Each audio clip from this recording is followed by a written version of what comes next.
Good morning, Chatty House. Hey.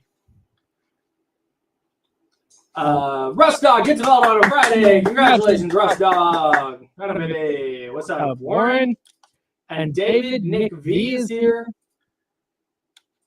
Michigan in the building. Here we go. Casey Tucker, what's good? Oh, did you see the Kings used one of our quotes for their draft night video? No. It was Damian asking me if I thought that the Kings would get into the first round. Nice. And me being definitive and Hell saying yes. yeah. They used that, and then they led right into the draft. Sick. Yeah. Hell yeah. It's nice. Love that. They always reach out. I'm like, I don't know what you're going to use it for, but that's fine. Yeah, they used a bunch of our stuff on their in-season documentary. The run. Yeah. There's an echo. Thank you, everybody. We got that fixed. Oh, my bad. I didn't even look. All good. What's up, Mrs. Mac? What's up, Matt? What's happening, David everybody? Jackson's here. Norm is here. Oh, dang. Yeah, I might have to rethink everything. Do you have to work tomorrow or do you have to work Sunday? Well, peeling back the curtain, I have to work tonight. Oh, got it. Yeah, because I was like, is that Yeah, I'm not coming all the way out here Okay. to do an hour. Yeah. I didn't know what you were doing. I didn't know what the plan there will was. be days where I do that because we're gonna do some cool giveaways, tickets, albums, things like that. Got it. So when we do giveaways, I'll be in studio, but everything else will be remote. Okay. Sweet. The Saturday comeback on Instagram. Check us out. Oh, that's what 1 we're hour calling- doing K-pop. Okay, that's what you're calling it. Because in K-pop, when a group puts out an album, it's called a comeback. Oh, okay. So interesting. Shows at 9 a.m. Russ Dog. For now. I said, what time's the show going to be? And Complex is like, I need to make sure you don't suck at it. So we're going to stick you at 9 a.m. on Saturdays first. Man, that's fair. It's fair. Confidence builder. Oh, that's funny. I'm looking at new IFB cables because I actually think it's... Hang on. Talk to me for a sec. I'm talking to you. We have 15 seconds. Oh, I didn't build the... Uh-oh. I forgot. See, Joe's not here and I fall apart. I didn't know Joe wasn't going to be here today. I know Yeah. he's not here on Monday. I'm going to have to do some stuff while we're doing the first segment. Here we go.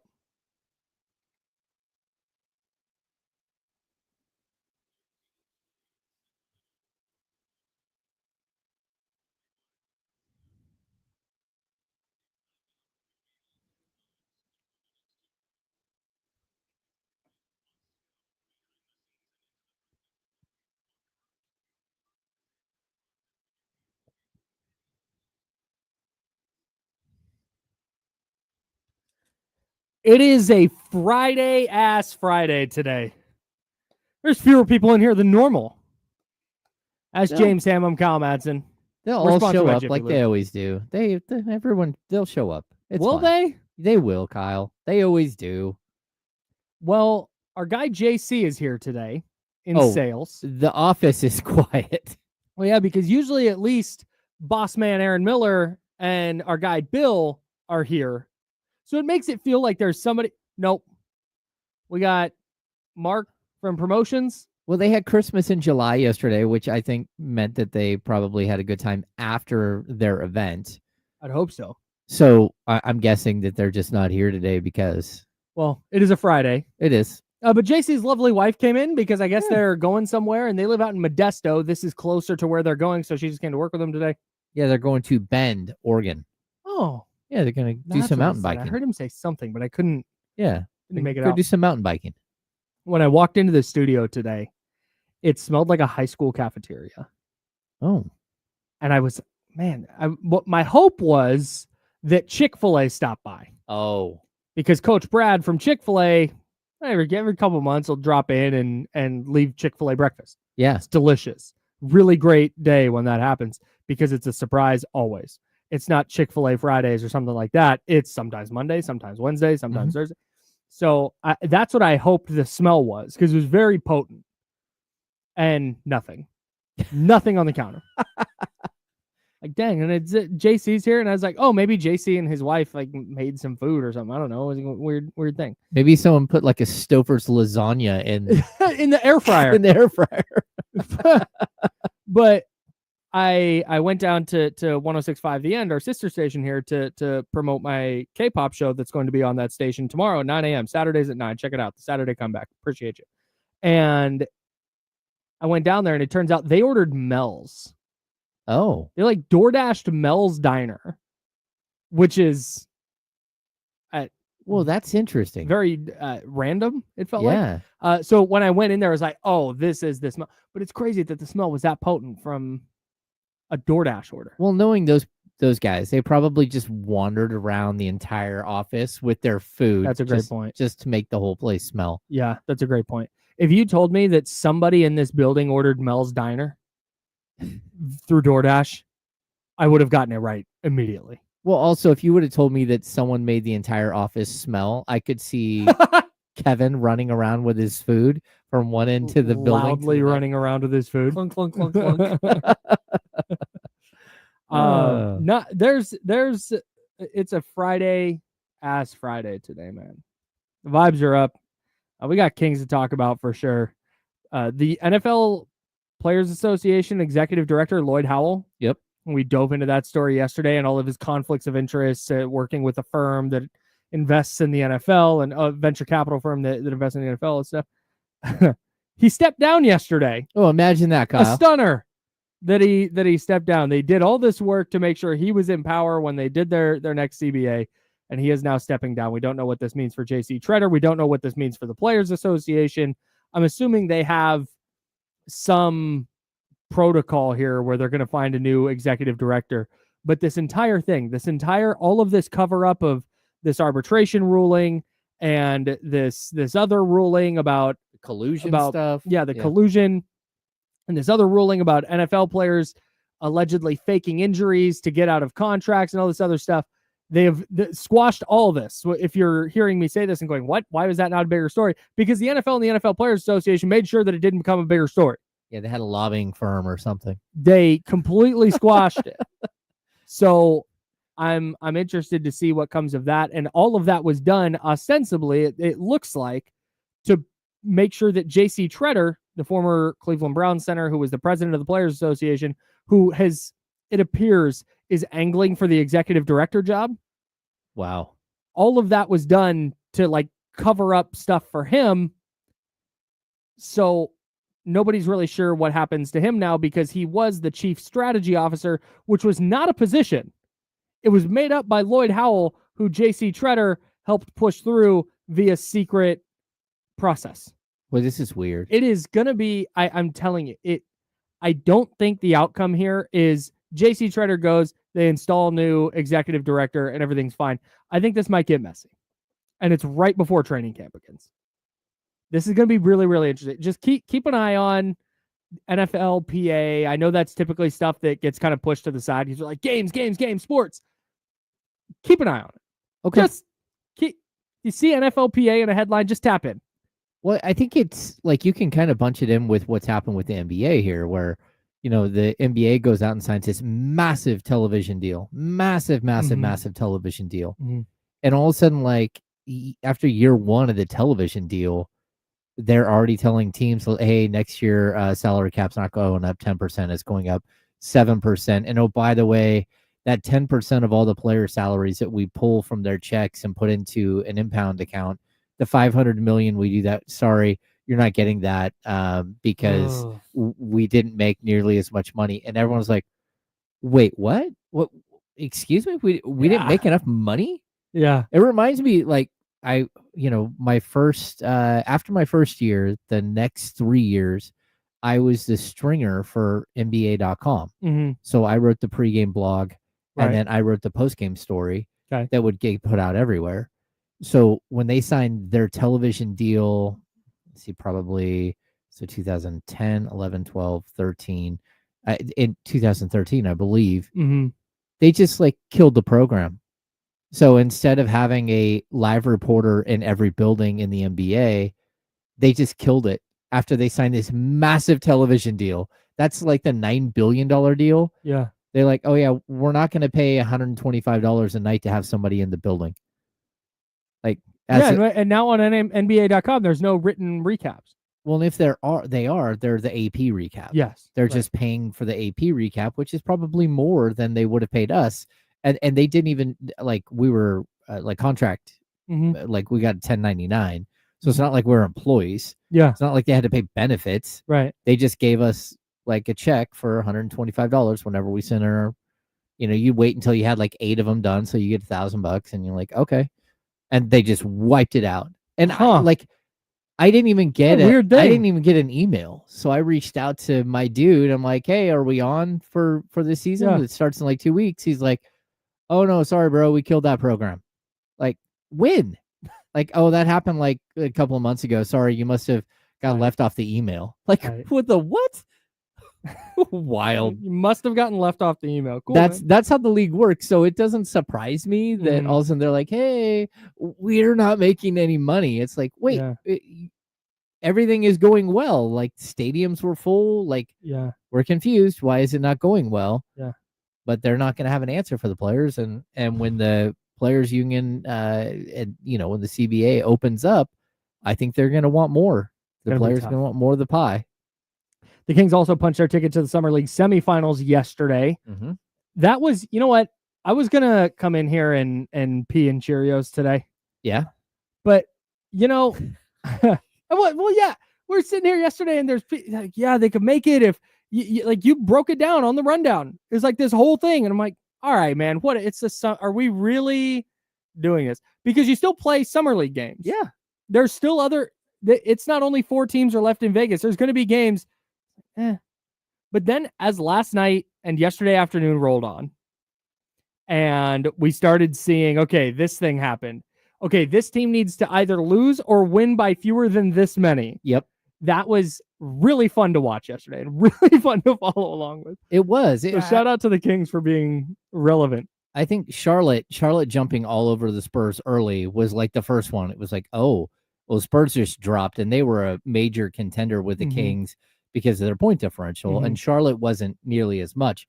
But because they won by so much, they ended up jumping over the Kings. And then the final 2 games, I think the Denver one is the Denver versus Clippers. Denver came in, I think, 0-3, and the Clippers were 3-0. Yeah. And then and the Kings needed the Clippers to either lose or win by fewer than 24 or something. Yeah, yeah. And sure enough, like the Nuggets jumped all over them. And looked like Game 7. Yeah. And the funny thing is, Kyle, like when you're watching Summer League, like the last couple of games are always sketchy, right? This is the games where it's like, okay, we're going to pull a bunch of like, there is no Cooper Flag left. There is no top 5 picks left. Yeah, right. They're all gone. But that's when, your standard NBA tryhards show up. Yep. And people start getting hurt. And I don't think that that's the way it's going to be for the Kings, because you're looking at 2 teams that have a very specific objective, or 4 teams that are all sitting there like, hey, we want to win the title. So you're going to play guys who are reasonable G League player plus, right? Yeah, you're not getting random guy who's not even going to be on G League team who's just running around at 6'5" and banging into people. Exactly. But the other games that happened yesterday, that is exactly what was happening. Like, dudes are getting hurt everywhere. Yeah. Like, guys go up for layups and another guy is like literally leaping up and hitting the backboard and falling down. What is happening? We saw Darius Bailey take a bad step and completely blow out his knee. Like, there were so many injuries, and that's what the end of Summer League is like a lot of the time. So I think the Kings are in a different bracket and a different bucket of teams right now, where you're not so much worried about that. You're more worried about the other teams that still have to play a game. Yeah. Just for no reason, they've got to play a game. Yeah, because whether you care about the Summer League semifinals or not, when you're as competitive as an NBA player is, when there's something to play for, like, you're going to go for it. Yeah. And a counter argument to that might be All-Star game. Like, hey, there's something to play for in the All-Star game. They don't try in that. But these are guys who are fighting for NBA roster spots, fighting for G League roster spots, fighting to put good tape out Yep. So other teams may sign them. And when you get to that point where you're now in a semifinal, okay, like there's these guys all have this to play for, and there's a championship on the line. There's a ring. Like these guys are playing for a ring. There's And, a real ring. It's a summer league ring. I don't know what it's made out of, but dude, don't underestimate. I know, and again, as fans, if the Kings win summer league, Mhm. which I kind of think they're going to, but if they win, it's going to be fun. It's going to be a fun thing to celebrate for a day or two, and then we'll move on to looking ahead to the regular season. But for some of these players, this might be as good as it gets professionally. oh, totally. And I assume that there's some sort of bonus that goes with it, like whether You'd it's like hope so. like $2,000 or $2,500 a piece or something. Mhm. I'm assuming there's some sort of bonus for winning the whole thing. Mhm. And for some of these players who will never play in the league, like that actually might matter to them. I got to tell you, if I was 21, 22 years old, Mhm. playing an NBA Summer League, and I won $2,500, that $2,500 would not be leaving Vegas with me. Oh, really? I know me. I know how I am. I think I would be more of I would keep the check to tell people that Sure. I made it. You can do both with mobile deposit now. There it is. You just mobile deposit. Kyle- I've got the Kyle's got check.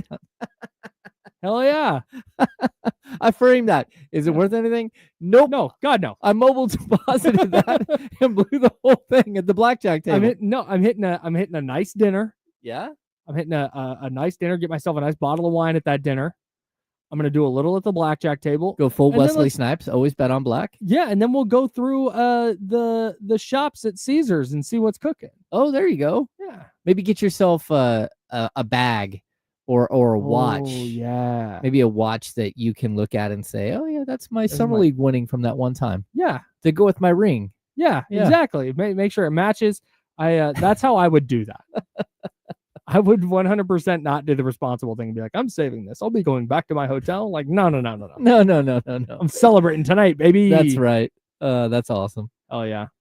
Kings Raptors Saturday at 1:00.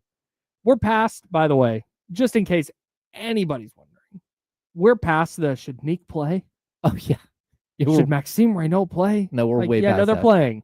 Yeah. Brother, they're tap in. Just like Kyle gonna be at the there. blackjack table, he's all in. I'm all in. I got $12 left. I'm all in. I can't decide if I would shop then gamble. I think that's how I'd do it. I think I'd go dinner first, Okay. then shopping, because I don't know. I don't want to gamble and go, oh man, okay, let's see. I went through that $500. Let's do 500 more because maybe I can double it. I would talk myself into it, Okay. and then all of a sudden I'm going to Caesars with $8. Yeah. I think I would rather go shopping first. And that way, if I see something, because I don't need to gamble. I'm not one of those people that when I go to Vegas, I'm like, I gotta gamble. I don't. Yeah. When I was young, I was, but not anymore. Totally. Yep. So, and maybe 22-year-old Kyle would have felt different, but I think I'm going to the shops first because there's a really nice bag I want. Yeah. Or like you said, a really nice watch. I want to be able to like expand my price point a little bit. Okay. Whereas if I gamble and I'm like, I got $200 left. Like, all right. You have like an $1,800 Go- man bag. I could see it. Yeah, dude. Yeah. I walk around and look like Damian. Oh yeah. Or My Mark Jones. nice- Mark Jones oh, always dude. has the nicest. Yeah. It's intimidating. I've talked to Mark Jones how many times on this show? Half a dozen? Yeah. I've talked to Mark a lot. I've actually never met him in person. What? Yes. Because every time I see him in the media room or whatever, I know I know broadcasters are busy Oh yeah. and I'm just some doofus. So I don't want to go walk up and he's like, hey, I'm eating. Like, what the heck? I'm scarred because the first time I ever tried to do that was with a baseball writer Uh-huh. at A's Fan Fest. It was 20. I think we've had the same experience. Yeah, probably Same the same person. person. Yeah. No longer with the A's, covers Yeah. another Bay Yeah. Area team. Yeah. Okay, very good. So yeah, I walked up at A's Fan Fest 2012, tried to talk, I've told the whole story on air before, but tried to like introduce myself and like, hey, I want to, and just got stonewalled. Like, I'm working. Was like, all right. I did my the bad. same after a game, just like, hey, Right, just or try. maybe it's pregame. I'm looking for 30 seconds of your time. Yeah, it's just so rude. Just like, wow. So, and I know Mark would never do that. I know. Yeah. If I walked up to Mark Jones and said, Mark, what's up? He would be very kind. Oh, yeah. I know. but I'm so scarred from that I'm just so worried he's going to be like, brother, not the time. Like, sorry, enjoy your bond me or whatever the. I told you he showed up one day. He rode up on a electric scooter, slides sideways, throws his electric scooter into the little rack, wearing his Louis Vuitton bag, comes into Starbucks. Me and my son were sitting there. Incredible. Just pulls up to the table. What's up? That's amazing. Yeah. Spectacular. Mark Jones the best. All right. That's James Ham. I'm Kyle Madson. 17 years ago today, one of my favorite movies of all time came out. I'm not a movie guy, so when I'm talking about a movie thing, it's a big one. We'll talk about that. We'll have more about the Kings Summer League, Kings preseason. Damian Lillard's going back to Portland, and more Kings point guard rumors are out there. We're going to do all of that here in the next couple hours. That's James Ham. I'm Kyle Madson. We're the Insider, sponsored by Jiffy Lube, and this is ESPN 1320, and that is Sacramento Sports Center. Clear. We're going to kick it old school today because I've got to go edit sound. Oh. I definitely like I totally forgot to do this. Sports writers as a whole are always like, they're usually the best dudes. They're like, everyone's super nice. There's only twice have I had something where I'm like, wow, that was an unpleasant interaction with somebody. And one of them is the same as yours. It's funny. Wait, Bronson, you had a baby? Exciting. Oh, nice, Bronson. Congratulations to you and your significant other. Yay. Hell yeah. Do we have onesies? I don't think we have onesies. Like here? Well, yeah, obviously not. But I don't even think we do them online at the D-Lo and KC shop. Oh no, I haven't been there in a long Congrats, time. though, bro. That's awesome. Salute.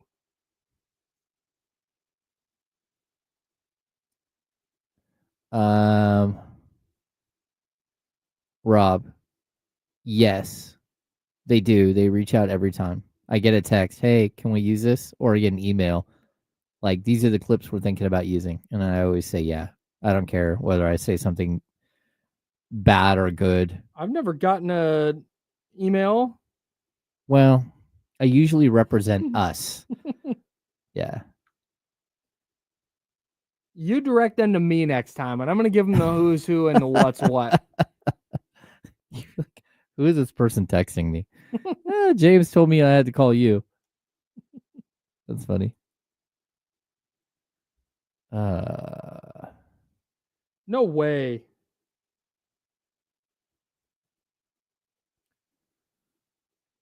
No way. What? I need to, before I say this out loud, I want to make sure. You need to kill the mics for a sec? No.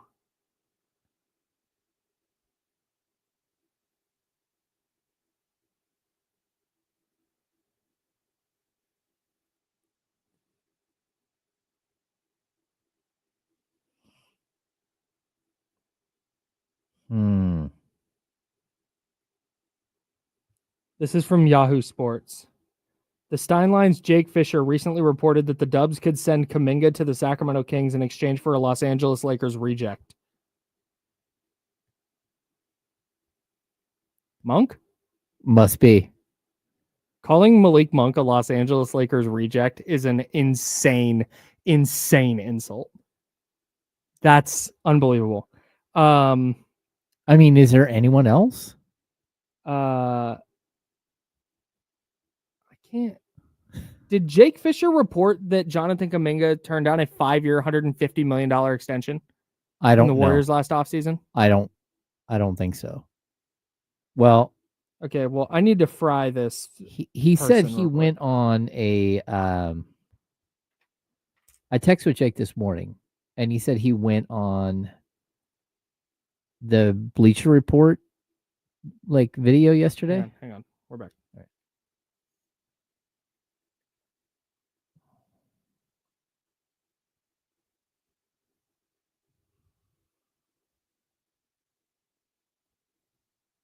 Now, back to the Insiders with James Ham and Kyle Madson, brought to you by Jiffy Lube on ESPN 1320. All right, I'm sorry. I've gotten super sidetracked. James is over there. I'm Kyle. Shout out to Jiffy Lube. No Joe Brazil today. He's still on assignment. Perils of having a talented producer who can do so many things at the station. It's fine. All right. I got sidetracked during the break. Shout out to the homie Evan Giddings, who works at 95.7 The Game, does a ton of good stuff over there, produces, hosts. Salute to Evan. Frustratingly talented person, Evan Giddings. Yeah. What was it like his first day and talking to him? You're like, oh, you're just really good at this stuff. Anyways, he mentioned that there was a report out there that Jonathan Kuminga last offseason turned down a 5-year, $150 million extension from Golden State. I have not heard that anywhere before right now. I cannot fathom that that's true. And what I'm trying to do here, because that's near max money. That is, and like that is 15-20 million below max money. That is so much money that why would they be having a hard time signing him this offseason? If you were ready to give him 30 a year for 5 years last offseason, what's the hang up this offseason? Even if he didn't fit the way you thought he would into your lineup, wouldn't you still be willing to sign him to some contract instead of just trying to get it? Anyways, so that led me down a rabbit hole of trying to figure out where this reporting was. And that led me to a Yahoo Sports article by, I'm not even going to say the author. I'm sorry, this is in a sporting news article that's been posted on Yahoo. I'm not even going to say the author's name because I'm going to cook them. Here's the headline. And again, I understand in the blogging space, in the aggregation space, I work in it, NinersWire.com, the need to have catchy headlines. Okay. This headline is, Warriors may cut ties with Jonathan Kuminga in favor of $77 million Lakers reject. Oh, my goodness. So the goal there is, and just to peel the curtain back on the Google algorithm a little bit, when you put dollar figures in the Google algorithm for sports, it's good. That's a good way to get your article indexed high. Okay. So I get the 77 million. And trying to fit Lakers into the headline because the Lakers have more search engine power than the Kings. Referring to Malik Monk as Lakers reject is one of the most wildly disrespectful things I've ever seen. That is absolutely insane. I get, and I understand if I talked to this author, I'm sure this person probably watches 0% of Kings basketball. And if I said name 5 players on the Kings, they probably couldn't. That is a wild thing. That is so bad because again, I want to, this is a little bit about this specific thing, but it's a little bit about headline writing in the current blogging environment. I understand why you do this. I just laid it out. You want to get Lakers in the headline. You want to get the dollar figure in the headline. I got it.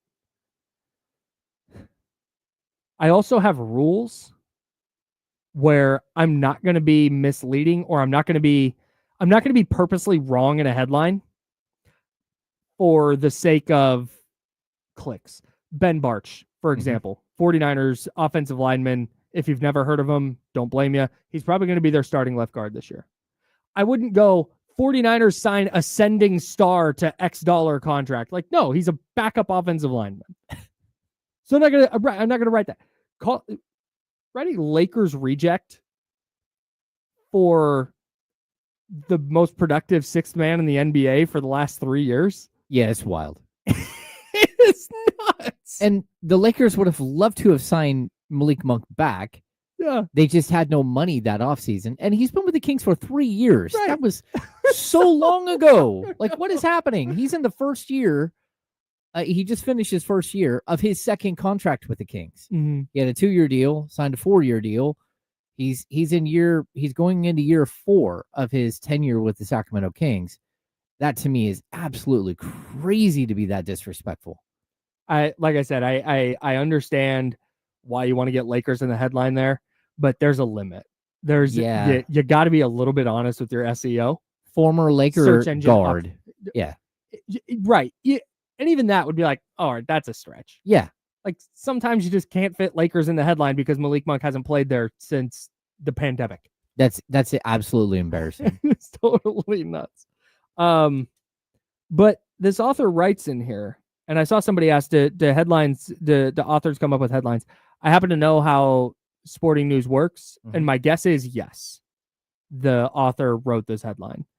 There might be an editor who tweaked it because maybe the author wrote King's six-man or whatever, and the editor might have gone in and tried to fancy it up for search engine, and it worked because clearly it was the first thing that popped up when I Googled Kuminga 5 years.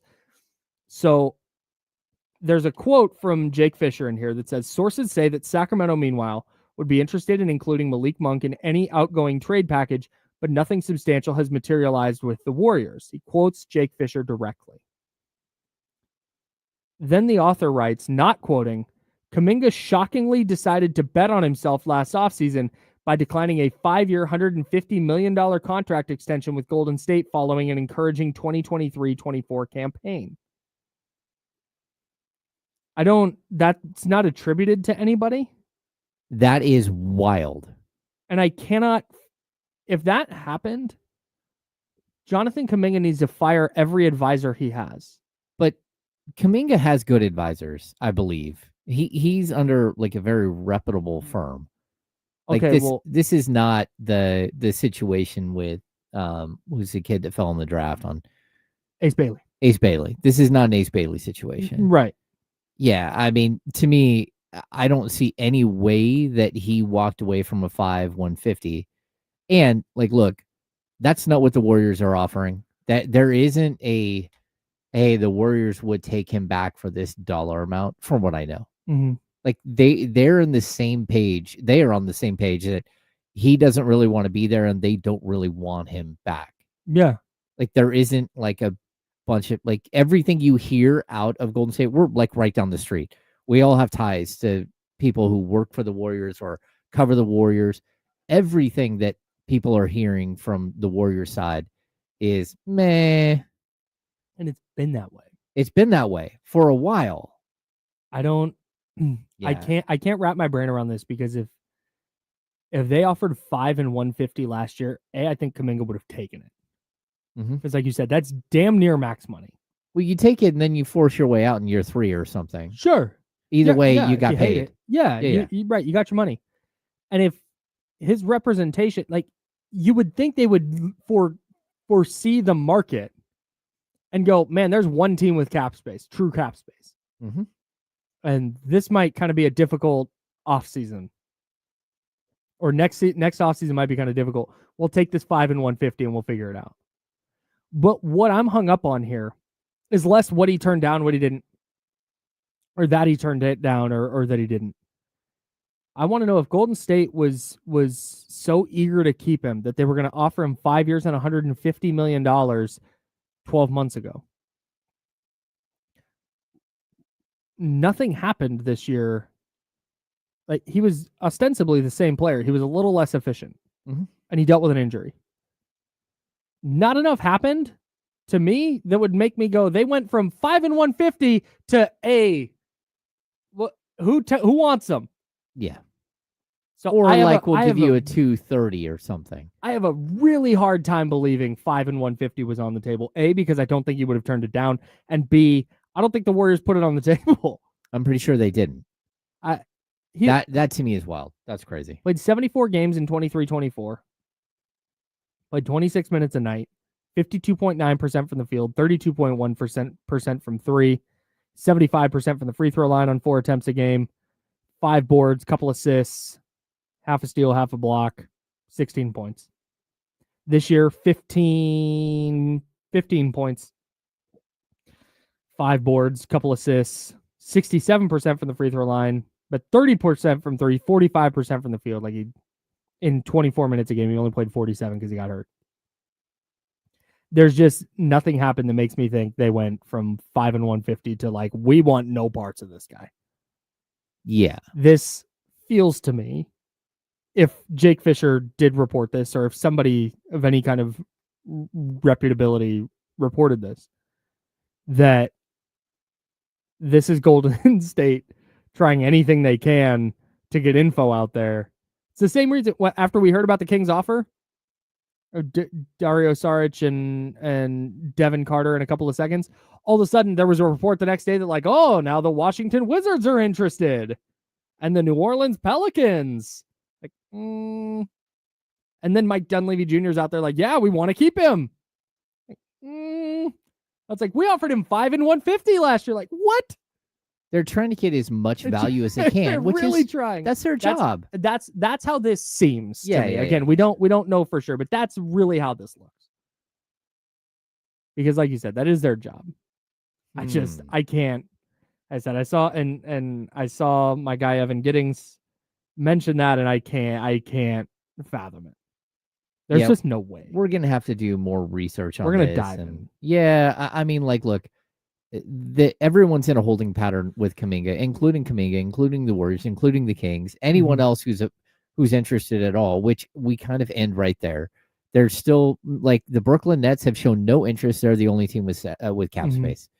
Like, outside of that, there's no one else who is raising their hand and saying, we want to make a big time move. And you've heard a little bit of like, oh, the Suns, they just saved, X amount of money under the luxury tax. They'd be interested. They have like $9 million under the cap. Like the Warriors would just keep them for that money and just be like, exactly. All right, we're fine. We'll just keep them for that money and we'll deal with it later. Like there's no reason for them to, you still have to look at him as an asset, even if he's a player that you don't really want back. You have to worry that if you pay him, even as like just to be an asset and then to trade him later, because a lot of times like the Warriors are big game hunting all the time. So to have a $25 million player actually makes sense, because then you can move that $25 million player as part of a deal for a $40 million player, a $38 million player, or a $50 million player. Right. So you kind of want to have that asset, but at the same time, they've shown no interest here in really keeping him. Weird. Yeah, the restricted free agent market is absolutely bonkers this offseason. Again, I think Keon Ellis is probably lucky he wasn't involved in it. Although, like, look, it is possible he would have got an MLE from somebody. Yeah. The problem that you have with Kuminga is that if someone offered him the mid-level exception, the Warriors are just going to match it, and then they're going to trade him down the line and be like, oh, okay, we got him for way cheaper than he's worth. Now, again, if you're the Kings, you're like, hey man, we know you want 25 to 30 million. It's not available anywhere. So we're willing to go 20. We're willing maybe to go 22, an average salary of 22, but we're not willing to break the bank here. So if you want to go somewhere else, you can sign with us, but like as part of a bigger trade, right? The Kings can't just outright sign him. They can't. I mean, they can sign him to an offer sheet for the mid-level exception, but he's not going to take that. The Warriors are just going to be like, all right, fine. Well, and he would have to sign the offer sheet. Yeah, the Kings can't just go, mid-level exception. Like, no, he would have to agree to sign said offer sheet. And once he signs the offer sheet, it's too late to trade. The trade avenue closes the second you sign an offer sheet. So it just puts him in a really weird situation. So I don't know what's going to happen with Kuminga, but I certainly, there's so many weird misdirections going on with him as a player. And it really does feel like the Kings are just waiting and saying, okay, we would take him. Right. We're not going to break the bank for him. We'll take him. And I think the report that we've heard is 2 seconds that they offered. I wouldn't doubt that the Kings would offer up a protected first. Sure. But at the same time, like the deal has to work for everybody. And that's why this is like one of the most complicated transactions that there ever was, because of the base year compensation. Yeah. Because what the Warriors want, because what the Kings don't want, because what the Kings have to give. And what Kuminga wants. Yeah, and still trying to fit this under the luxury tax. Like it's just all complicated and really weird, but I still think there is a pathway. You financially have to get to a place first that Kuminga will sign an offer sheet. And then the Warriors either have to match that, or you have to work out a trade with the base year compensation that works just under the NBA's rules. Like it's that, that scene in The Office that always gets posted online of everybody standing around doing finger guns at each other. Oh yeah. That's what this is. Yeah. Everybody's just kind of waiting for somebody to blink. Yeah, it's a standoff. That's it. And like a couple of weeks ago we were doing a Friday show, and I Mhm. said I would be shocked if Kuminga wasn't Mhm. a king by the end of the weekend, right? Mm-hmm. Right before I went to Cabo. That's because I've never been around a transaction in Sacramento where every single person that I know had the same exact trade. Exact same. Everybody. Everyone. Without fail, every single person in the media, in Sacramento media, and even in somewhat of the Detroit media, Mhm. like everyone had it. It had the feel of, oh, everyone has this because it's happening. Yes. This has been blasted out through various leaks because, oh, it's on the doorstep. Mhm. Like the Shams tweet is coming out any second. Yep. That's when that happens. And now just nothing. It's just crickets. Yeah, crickets. That's what I know. We keep talking about Kuminga a lot because it's A, the summer, and B, it feels like the most substantial potential move left in the NBA. And so we're going to keep talking about it. But as far as actual movement or actual reporting or actual tangible evidence that there's been anything happening, there's been crickets since the reports of the Kings offer. Well, that, and I can tell you firsthand, like I have had the conversations. Like the Kings are still interested, but at a price. It's at a price, and that price is complicated. It's not just the price of the player; it's a price of who will take what that has to go out the door, in order to make that trade work. Yeah, and those pieces are not in place yet. Nope. And so it's a very, very difficult transaction to complete. And it's not, I want to make this clear, and then we got to step aside briefly. This is not a Kings issue. This is not a Kangs. This is not a, oh my God, just do it. Like, no. There's no reason to say, okay, we'll do 30 million. Like, there's no reason to do that. Nope. For the same reason, there's no reason to say, fine, here's 3 first-round picks to Golden State. Because, hey, there's nobody else offering Kuminga that much. Hey, man. If like you're not going to just start betting against your negotiating against yourself in that regard. You think you have a $5 million house, but the only offers you get are for $2.5 million. You have a $2.5 million house. That's it. And if you think you're a couple of a $25 to $30 million player, and the only offers are 18 to 20, then you're an 18 to $20 million player. And it can be circumstance and can be whatever you want, but that's just a reality. Yeah. Wake up. Yep. All right. Speaking of significant transactions, there was one in the NBA yesterday that made me so happy. It reminded me why sports are the very best thing. We'll talk about it. James Ham's there. I'm Kyle Madson. No Joe Brazil today. He's on assignment. We're the Insiders. Sponsored by Jiffy Lube. And now on the radio side, the voice guy is going to repeat me.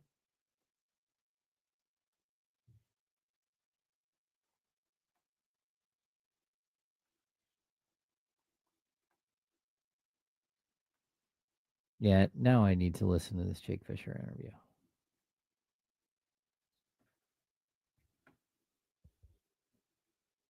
How long is this?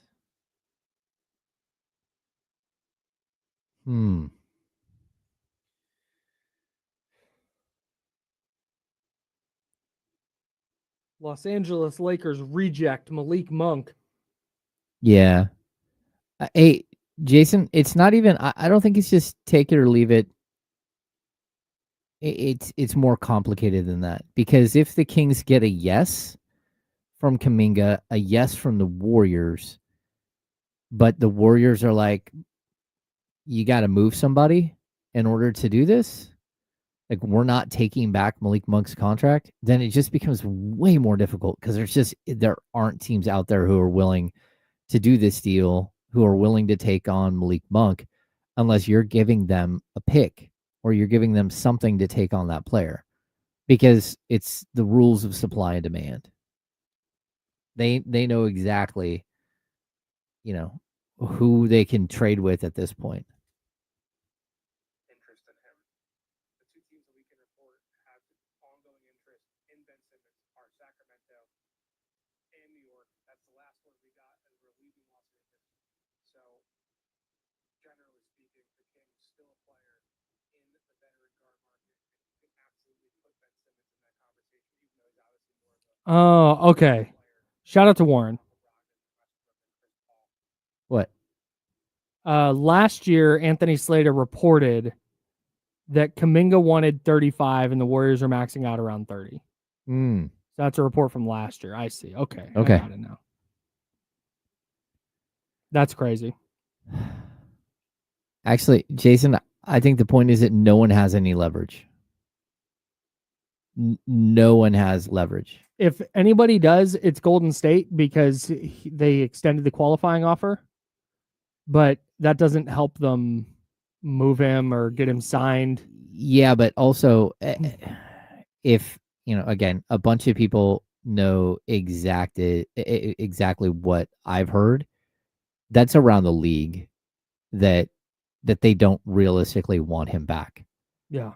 Yeah, And they've so- made it very clear. Yeah, so everybody is dealing from a position of weakness a little bit, and I mean you could say that Scott Perry is like holding the line or whatever you want, but that's about the financials. That's about the money. I don't think that even has anything to do with what the offer would be to the Warriors. It's definitely about how much money he's going to get paid.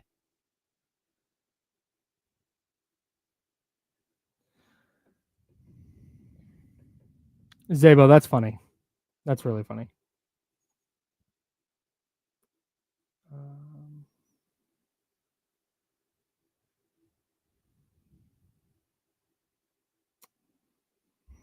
I meant to star something. It was a while ago, though.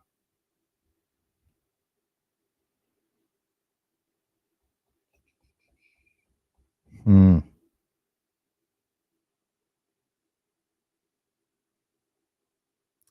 But if you're going to write that, you need to say reportedly turn down a 5-year 150. Yeah. Well, then backlink where you got that info. Yeah, of course. 1 minute.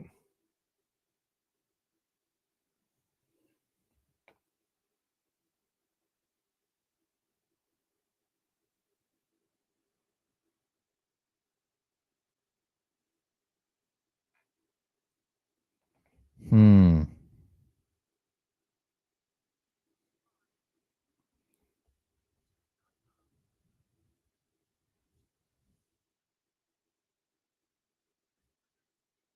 What's up, Filthy? I'm going to start that. Hell yeah. We're gonna produce a show real quick. Hang on, everybody.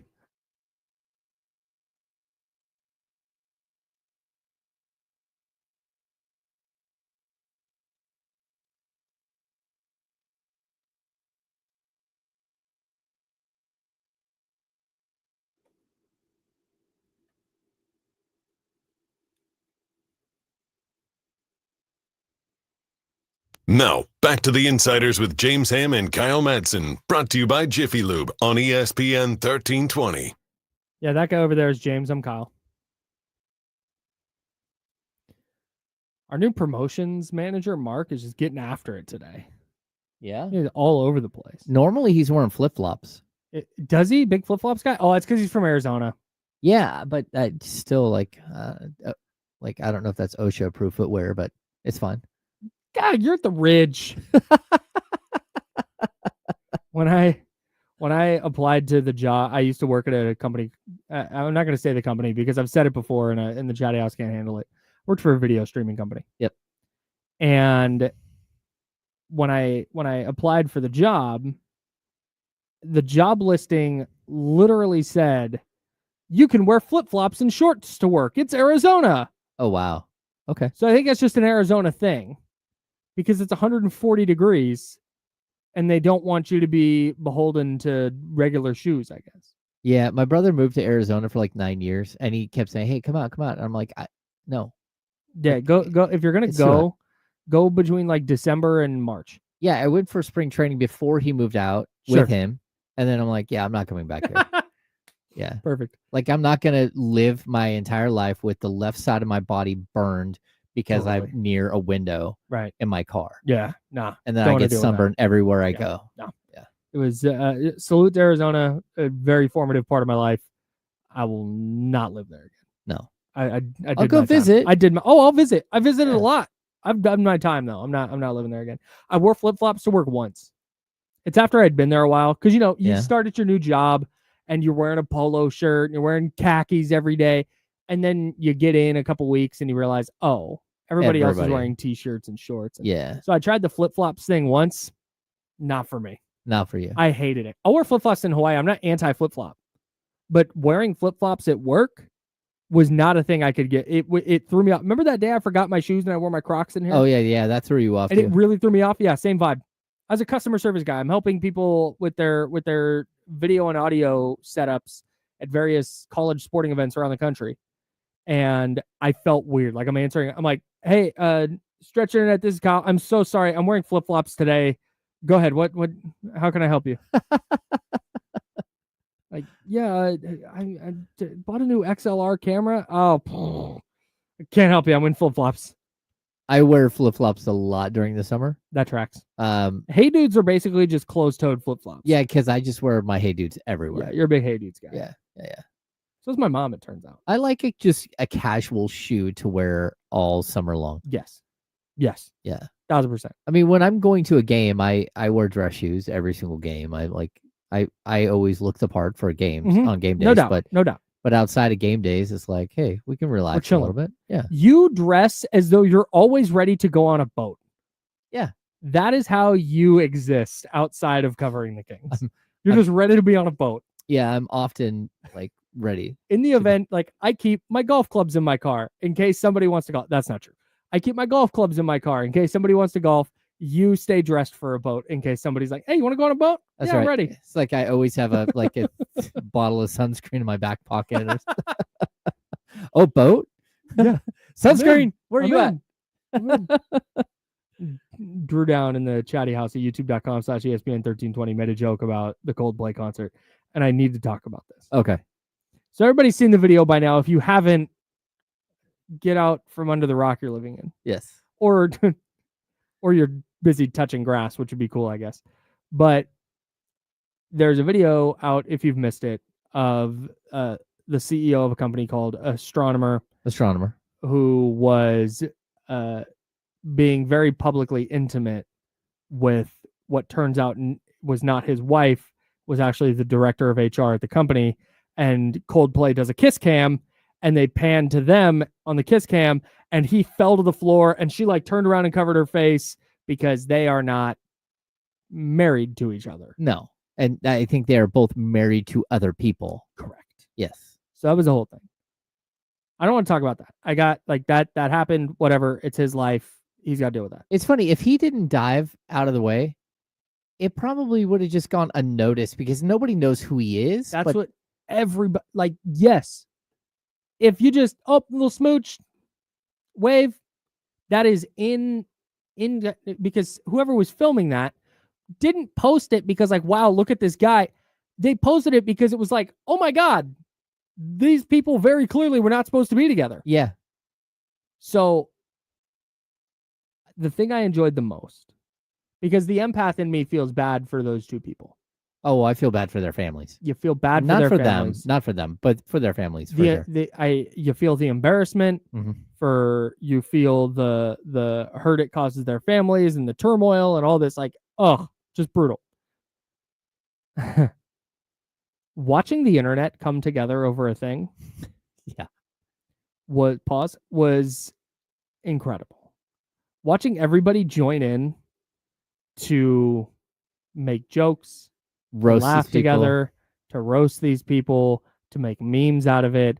StubHub, the official company, posted a reel on Instagram of a Coldplay concert, and it's like all the lights and all this stuff.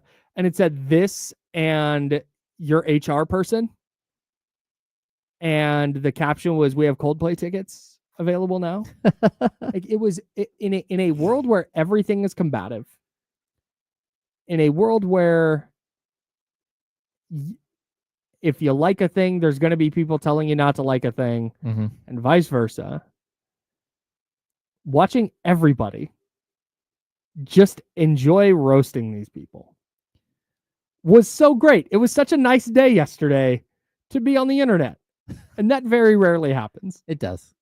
Well, at least part of the internet. At least part of the internet was fun. Sure. Yeah. The rest of it was It's a good point. pretty bad again. Right. It was the "This is fine" dog. You know, the little dog, cartoon dog sitting at the table and everything's on fire. Everything's firing. The fire all around them. It was that, but looking and smiling at a phone instead of picking up a cup of coffee. I had some good laughs yesterday. Yeah, it's good stuff. I really, really enjoyed that. It's also the 17th anniversary of The Dark Knight. It was a really good Batman movie. It was. We'll talk about Damian Lillard in a little bit, but that felt like such a cultural moment because you want to talk about like collective, like the monoculture, right? Mm-hmm. Like that's a thing that used to be around because everybody watched the same TV shows. Everybody watched Seinfeld. Everybody watched Friends, whatever, sitcoms and game shows and TV, and everybody kind of watched it. We're running out of those moments, and I just so distinctly remember because I did not watch the Dark Knight Batman Begins. Okay, whatever the first of the Christopher Nolan ones were, I did not see that one. But my buddy Wade is a big Batman guy, and he's like, "You've got to see this movie. The Heath Ledger performance is going to be iconic. You got to come." So I went to the movie theater and watched this in the movie theater. And I remember walking out of there, and again, I'm not a big movie guy. I watched the same 6 movies growing up. I remember walking out of there being like, "Oh, that was this is a thing. This is going to be a thing that's around forever." Heath Ledger was amazing. The movie itself was just incredible, and you're in the theater and everybody's there and there's the buzz around it. Salute to The Dark Knight. It is one of my 5 favorite movies of all time. It's one of those movies that if it's on, I will sit down and if I'm leaving work and The Dark Knight is on, no matter where it is in the movie, I'm sitting down and watching it. You're gonna be late. Yeah, I'm gonna be late getting home. You can text me. Sorry, honey. I got a movie to watch. It's that movie. Remember the Titans. Miracle with Kurt Russell about the 1980 U.S. Olympic hockey team. Incredible movie. Those 3, no matter where they are in the movie, if they're on, I will stop and watch. Okay. Every time. Beverly Hills Cop in there. Love Beverly Hills Cop. Okay. Boy, you do have some weird Bull Durham. I've seen 87% of all movies ever. So that's true. I don't have that want to just sit down and watch whatever movie. We did realize we had missed one of the Jurassic Park movies. My son was like, I'm like, "Hey, what is this?" He's like, "It's the Jurassic Park that came on after they saved the clone girl." And I'm like, "Oh, I think I missed that one." He's like, "I just realized I missed it too." I'm like, "Well, that's weird because we don't miss that type of movie." But sure okay, enough, so hang on, you're still on the Jurassic Park bandwagon? Well, you're still Jurassic Parking it up? I just watched them all. Yeah, I've seen the new one. I went to the theater and saw the new one. Huh. Yeah. All right. How was it? I told you, I see everything. Oh, it's fun. Okay. Yeah, it's just like, So you're just so you're a movies are fun type of person. Because I have friends who go to the movies to critique the movies. You're just hey, this is bad. This is Scarlett Johansson and Mahershala Ali, and we are going to fire guns at dinosaurs. Yeah, I'll go watch just about anything, but I certainly if I'm going to critique a movie, I'm going to be honest. I mean, if it's a movie that's a 45 on Metacritic, I know what I'm getting into. Sure. I'm getting into 2 hours of crazy things running around the screen and roaring at people. I know what I'm getting into. Did you see the OG Jurassic Park in theaters? Oh, yeah. Yeah. What a moment. The original? Yeah. Oh, yeah. What an incredible movie. I think I saw it 2 or 3 times. That was one of those movies that scared me as a kid, so I didn't watch it as I grew up because I first saw it was probably 9 or 10. Terrified. Hated it. And then I got to an older place in life at some point in my 20s and was like, I got to watch Jurassic Park. Incredible. What a film. Of movies I've watched. What an amazing movie. Multiple times in the theater. I remember walking out of There's Something About Mary and my stomach hurt so hard from laughing that it was oh no, we're doing that again. Yeah. And you went back and it was just as funny the second time. Oh, just are you kidding me? Yeah. I did that with the movie This Is the End. Okay. It's got It's mostly Seth Rogen, Jay Baruchel, Oh yeah. Danny McBride, Jonah Hill, but it's got so many cameos. It's crazy. James Franco. James Franco's in it. Yeah. I saw that movie in theaters in the span of a week 3 times. Yeah. Yeah, dog. Weird place in my life. Great movie, though. It holds up. Really love that film. All right, that's James Ham. I'm Kyle Madson. We're the Insider, sponsored by Jiffy Lube. Second hour, we got more Sacramento Kings to talk about because, hey, the Kings are involved in point guard rumors. A stunner. We'll talk about that. Damian Lillard going back to Portland. We got to talk about that. That's all coming up in the second hour. Oh, and the most insane NFL top 100 list I've ever seen recently came out, and we got to discuss that as well. All that in the second hour. James Ham, Kyle Madson, Insiders, Jiffy Lube. Goodbye. What's happening, everybody? If you don't mind, hit the thumbs up for us.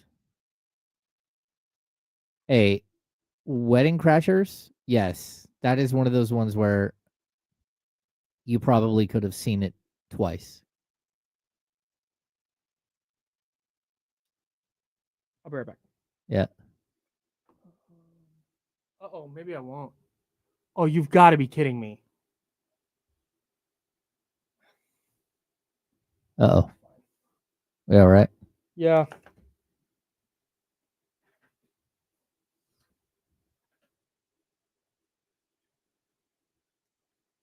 I don't know if it's top 10 all time, but comedies, I mean, that is a very, very funny movie. Hey, Superbad.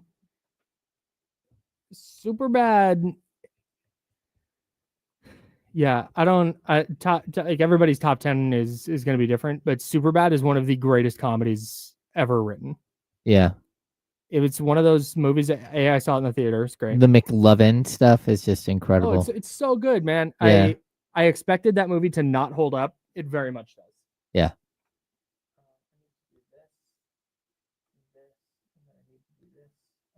Leezy, I don't watch a lot of like comedian stuff, like stand up.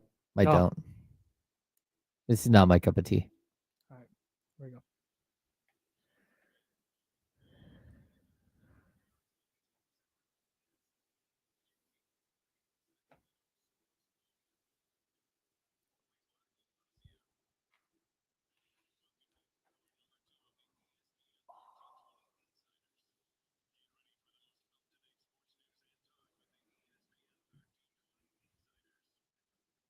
Hour number 2. That's James Ham. I'm Kyle Madson. We're hanging out with you until noon. We'll hand it off to D'Lo and Casey. No Casey, just D'Lo.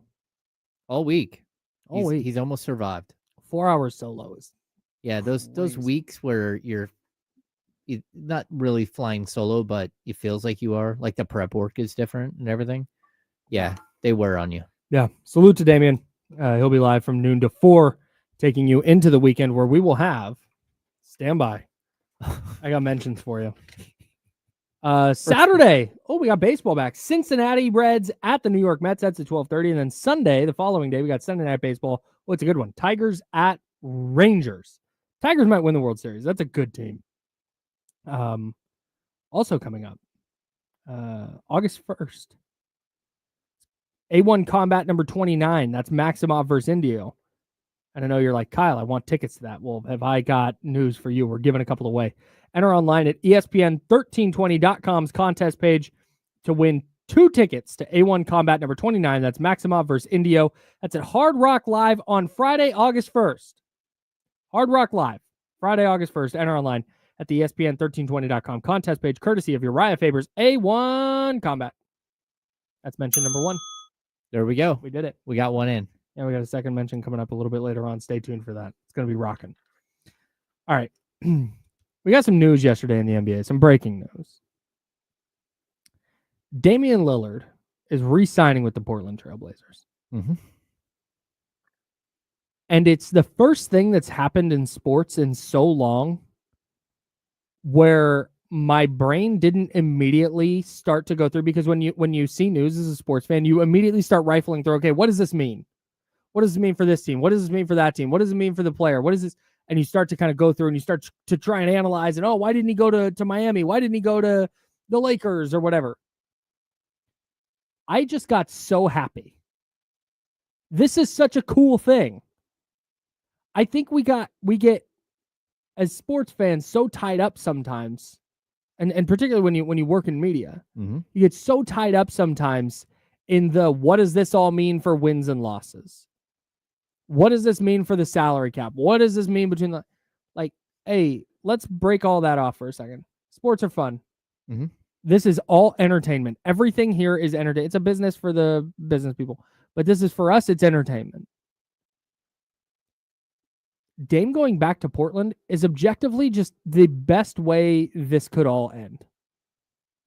I don't need 3 years of Damian Lillard in Miami. I don't need that. Nothing about that is fun. Mm-mm. I don't need 3 years of Dame coming off the bench for the Oklahoma City Thunder trying to ring chase. Or see if he goes to the Golden State Warriors to form one last super team. Sure. Goes to Golden State. He's back in his hometown, but he's not really because they're not in Oakland anymore. Now he's coming off the bench behind Steph or something. Or he's starting and it's like, ugh. I don't want to. Ugh.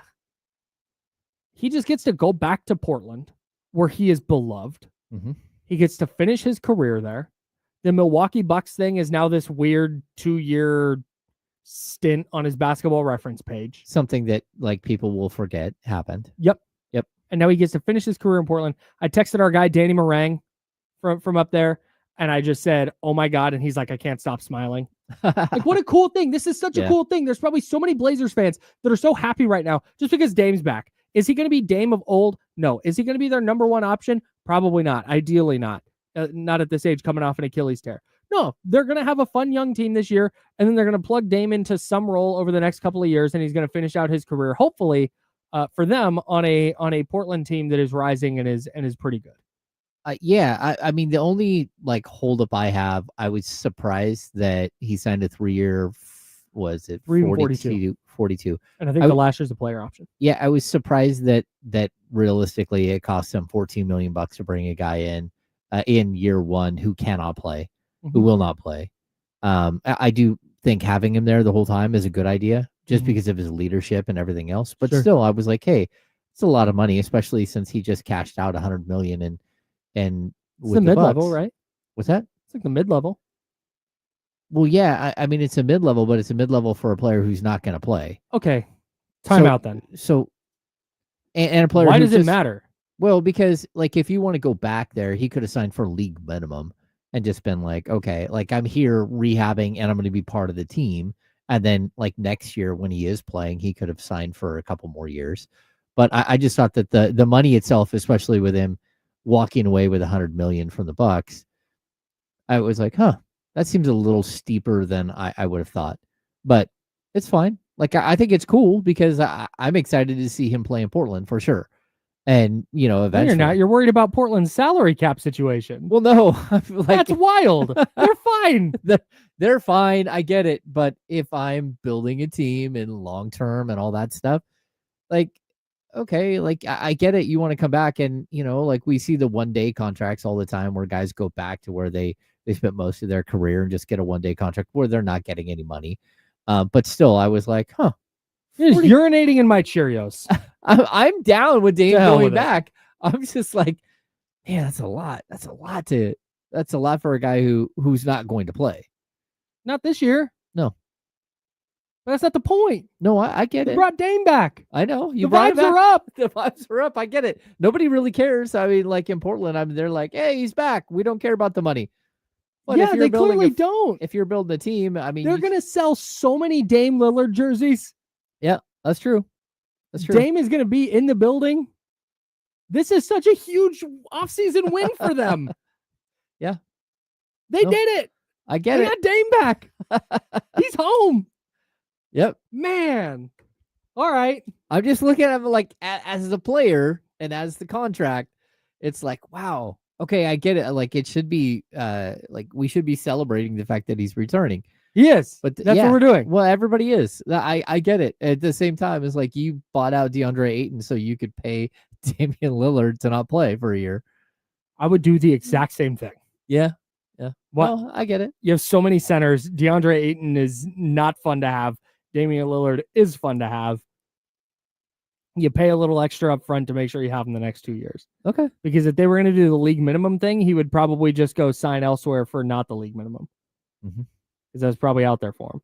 No, it might have been. I mean, like moving forward, I totally agree. I'm just like, I'm stepping back and going, okay, this could just like, because if he never does play again or anything else, it's like, okay, he threw a little bit of money down a well. But either way, like I'm excited to see him back there. I was just surprised at the dollar figure. You know, like Brad Bill goes to the Clippers, and I know he has no ties to the Clippers, but like the 2-year, $11 million deal or whatever he signed, it's like, okay, that makes sense. Well, but that's a 1+1. Yeah. And they're offsetting the 13 million, 14 million he gave up with the Suns. Yeah, and he's going to try and perform well and get a bigger contract elsewhere next year. Dame's not trying to do that. No. But he's I thought it was fun. Bradley Beal's going to play this year. I thought it was fun. So this doesn't move the needle for you at all with the Blazers now moving forward. Certainly not now because he's not going to play this year. Well, yeah, I mean, like, look, I don't know what he looks like when he gets back on the court. Sure, yeah. So I don't think anyone does at this age when you have an Achilles tear. Like, there's no guarantee that he'll ever be even a player that can play 15 to 20 minutes a night. Right. So yeah, 36, 35? 35, 36. Yeah, he's something 35. Like that. Yeah. Yeah. Shout out to Dame. Shout out to the Blazers. I'm happy for Blazers fans. Yeah. Vibes. No, I'm very happy for Blazers fans too. James Ham there. I'm Kyle Madson. We're sponsored by Jiffy Lube. We've had this to talk about for a couple days, and I just want to discuss it now. Is it weird that there's no Kings Warriors preseason games? It feels weird to me. Okay, so I think it is weird as well because in the preseason you usually have one back-to-back, and you want it to be as close as possible. So like taking the bus down and having them take the bus up from San Francisco and from Sacramento back and forth, that just makes a lot of sense because your preseason schedule, you want it as compact as possible. You want to have time before and then time after your preseason schedule. But I think it's one of those things that people maybe don't know. The league doesn't create preseason schedules for their teams. Right. You have to have a mandatory, I think it's 4 preseason games, but you have to go out and negotiate those preseason games with other teams. And you've got to build your own schedules. So like there have been multiple times in the past where the Kings were literally like, what's the game where you have chairs out at musical chairs, right? Where they're musical chairs and everyone sits down and the Kings fall to the ground because they don't have a team to play. So they've got to go bring in Maccabi Haifa or someone like that. Sure. That's typically why that happens. It's because you don't have enough games on your schedule and the other teams have already filled up their schedule. And so you have to go find another team somewhere else to come play against you. And so it's just kind of weird. We don't know. I also think it's strange. Like, have you seen anyone else's other than the Warriors preseason schedule? I know. No, I haven't, but I also haven't looked. Yeah, but we've seen the Warriors schedule come out and no one else's from what I've seen. Like, it's possible that 1 or 2 other teams have put their preseason schedule out, but it seems like the Warriors got their stuff done early and put it out there and like, okay, and it could be because all of their guys were doing the California Classic and it's like, hey, let's wrap this up right now. Yeah. Let's write that press release right now because you guys need to go take a few weeks off after Summer League. Yeah. But it's just kind of an interesting turn. I've checked in with the Kings. They don't have their schedule yet to give us. And it's usually like an assistant GM or there's someone within the walls of the Kings that is tasked with negotiating these deals. And I remember, like, what was it, 2018, the Brandon Williams short-lived era of Kings basketball. He like had somebody else terminated so he could get his hands on that job. That to make the preseason schedule. Yeah, it was like a power grab. Like everything was a power grab. He wanted to have a more what a hands. weird thing to do. Yeah, but like you got to think about he also wanted more of the travel plans. Like he wanted to be part of the decision making on the travel plans and all this stuff. So like there were like weird power grab things going on behind the scenes, but then like part of the power grab, he couldn't get anyone to play against them. So that year I think they played like they had 5 games, but I think it was 4.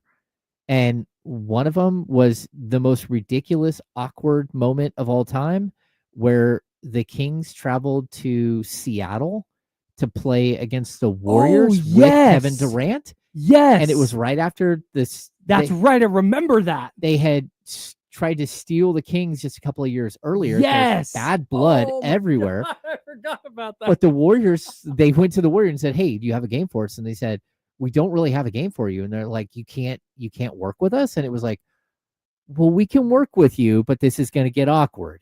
We've got a promo game for Kevin Durant going back to Seattle. And that's how that situation worked out. It was a favor by the Warriors to allow the Kings in on that, but it was because the Kings didn't have the required number of preseason games. So, like, what a mess. This is all weird, dude. Like the NBA, some of the things that happens behind the scenes are totally strange. Yeah. And, sort of like you wouldn't really know that a team has to build their own preseason schedule unless you'd gone through it a couple of times where seems like a thing the NBA would do. Yeah. You thought, oh no, the NBA is just going to put out, hey, you're playing here, here, and here. But that's not the way it works. I'm fighting for my life right now. I want everybody to know that. I just looked up across 6 minutes and it was 11-12 the entire time. Woo, that's not good. A short break last break killed me, brother. The Warriors preseason schedule, in case anybody's interested, here's a funny thing about it. They play the Lakers, the Blazers at home. Then they travel to the Lakers, they travel to the Blazers, and they're home against the Clippers. No back-to-backs. Yeah. That's interesting. For the old guys. That's interesting. The old guys are getting a bunch of days off. Well, and again, back-to-backs in preseason, a lot of times they just have the back-to-back and like the second game, they don't play anybody. Right. Yeah. So, yeah, it's definitely. When do you think we'll get that for the Kings? I don't know. I did check and it was like, hey, I'll get it to you when we have it, but we don't have it yet. Yeah. It'll be here soon, but hey, sorry. I'm letting everybody know, Charlie, if you're listening, we're breaking early because I am in a fight right now and I can't do 2 more minutes. We'll be back. We'll talk more Kings. We'll talk more Summer League. What are we looking for in the semifinal once the Kings play there? And more Kings point guard rumors we have them for you next on ESPN 1320. See Insiders on Sacramento Sports Leader. Run, Kyle, run. See ya.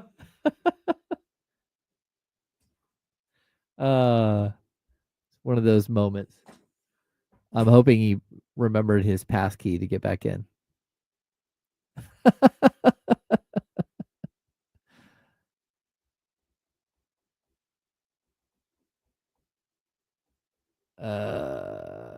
Will Kyle make it? That is the question, Jason Siebenthal. The bathroom is very close to our studio.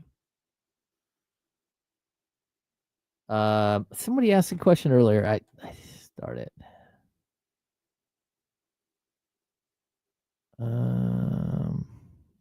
Midnight Madness. Let me see. Somebody asking if I've seen Midnight Madness. No, hang on.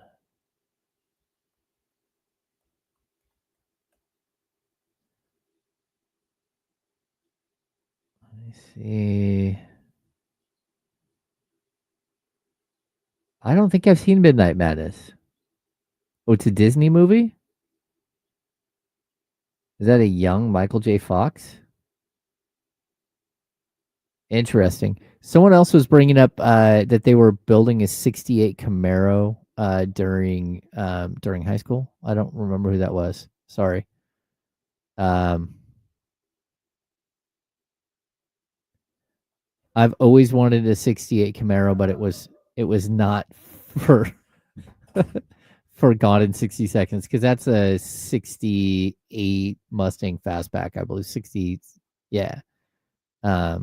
I've always wanted a 68 Camaro, black 68 Camaro, because I love the movie Better Off Dead, which is why, like yesterday, I wore my Lane Meyer shirt.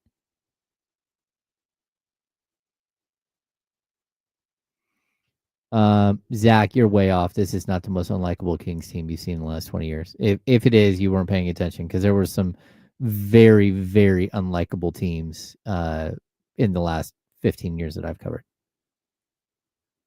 Leezy, any concerts I'm going to? I'm actually going to see Toad the Wet Sprocket on Sunday. I don't know if people know Toad the Wet Sprocket, but they're playing it in Rockland. Hopefully it's not too hot. 67 Shelby. Yeah. Bobby Jackson actually had a car that looked just like that.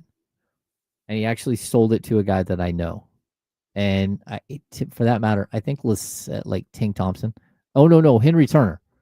Henry Turner had, I don't know if he still does, has a mechanic shop that had done a bunch of work. Howard the Duck was spectacular. Howard the Duck is weird to go back and watch now because it's a lot more risque than I think I remembered.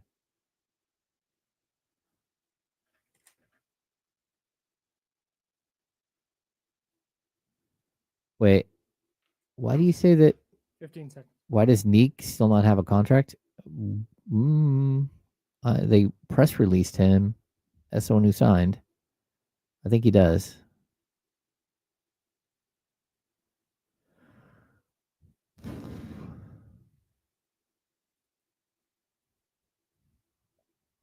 The boat is put back together, Rustog.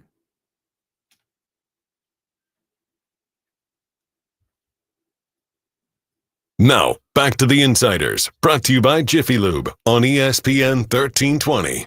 Yeah, he's James. I'm Kyle. We're hanging out with you till noon. Oh, you all right, Kyle? Yeah, ever since when I got shingles as a 34-year-old, the doctor, when he because I didn't know what it was. Yeah, of course. It started out, I thought it was a zit under my eyebrow. And then I thought it was just because I wear a lot of hats, it kind of was red up here. And so I was like, oh, it's just been hot. I'm just wearing it. And then it, starts to hurt and I feel I've got body aches and my lymph nodes swell up. And it was like, oh, there's something wrong with me. But when the doctor walked in, he looks and he just goes, oh, it's shingles. He's like, oh, okay, great. And he goes, tell me about your life because they're typically stress induced. Is what I learned. And I'm like, well, I've been trying to manage my stress better than I have. I've gotten some help with my writing gig. It's been awesome. I feel like I'm taking more time for myself and not everything is work all the time. And so I'm just trying to A, manage my stress better, but B, I'm just trying to make sure I'm being healthier. Mm-hmm. Just and little things, drinking water, etc. Being nice to people, of course. But I'm really focusing because I'll fill this up. I have this huge water bottle. I have this huge Yeti. Salute to Yeti. I don't even know how many ounces it is. 24, but it's 30. Yeah, I think it's 28 maybe. Okay. I'm gonna go 28. It feels like it's like 28 ounces. And no, it's more than that. It doesn't matter. Anyways, it's a good sized water bottle. And I try and drink a few of them a day. But what happens is I fill it up in the morning before coming to work. I drink coffee on my way to work. I'll have some water, and then we go through a whole show, and then I'm going home, and it's just I don't drink enough water. So I'm trying to drink more water during the day. And so I've slammed a coffee and almost this entire bottle during our show. Yeah. And it was emergency season. And I was going to go. No, I had timed it out. I was going to go at our last break. But then I looked down and the commercials are 60 seconds. Well, that's it. We had the situation at Sky River where Damian just blew through like 3 breaks. Yes. And I had to go and we were on stage and I'm like, see ya. Eventually I'm like, hey, I'm going to shuffle to the bathroom. And you were at a casino, which means they hide the bathroom. Yeah. They don't have signs to the bathroom. So you literally have to hunt a bathroom. No. Yeah, it was like not good. The good news is at 32 Brews, once you've been there, the bathroom is just right outside. Yeah. But if you don't know that the first time and you take a wrong turn. Well, that's the first time we met. And people, like, I think even yourself, you bought me a Guinness and then someone else brought me a Guinness and sent it up to the stage. It'd be like that at those live shows. Like the live show, like, yeah, but we were live. And Damian just kept blowing through breaks. Right. I'm like, hey, You've been talking for an hour and 14 minutes. You're like, buddy, I've got 3 beers down. yeah, I'm looking. It's like it's almost 16. I'm I like, gotta move. we're good. Like I'll be okay. It's almost to 16, and I'll go. And then he Nope. blows through. Then we get to 27, and I'm like, 20. Now we're just good. like, okay, we're fine. Blows right through it. We get to like 44, and I'm like, Goodbye, everybody. I'm out. Sorry. If Joe was here, I would have just gone at that break. Yeah, because I could have carried it as long as somebody's Right, shutting and the board Joe off. could, yeah. Alas, no Joe Brazil today. We're the Insiders, sponsored by Jiffy Lube. Would you rather do Kings Raptors in the Summer League semifinal? Because we got to talk about that. Mhm. Or do you want to talk about Kings point guard rumors? Let's talk point guard rumors. Okay, great. I'm glad you said that because that's what I wanted to do too. Hey, there's another Kings point guard rumor out there. Did you hear about this? Bump. Have you seen this? Have you heard about this? Jake Fisher from the Mark Stein The newsletter. People's Insider, The People's Insider on Jake Fisher. on Mark Stein's newsletter. But he said this on a Bleacher Report. Oh, okay. He said this on a report. video. Yeah, on a video. I checked in with Jake Fisher this morning to see where it was. Great. He's on vacation. Salute.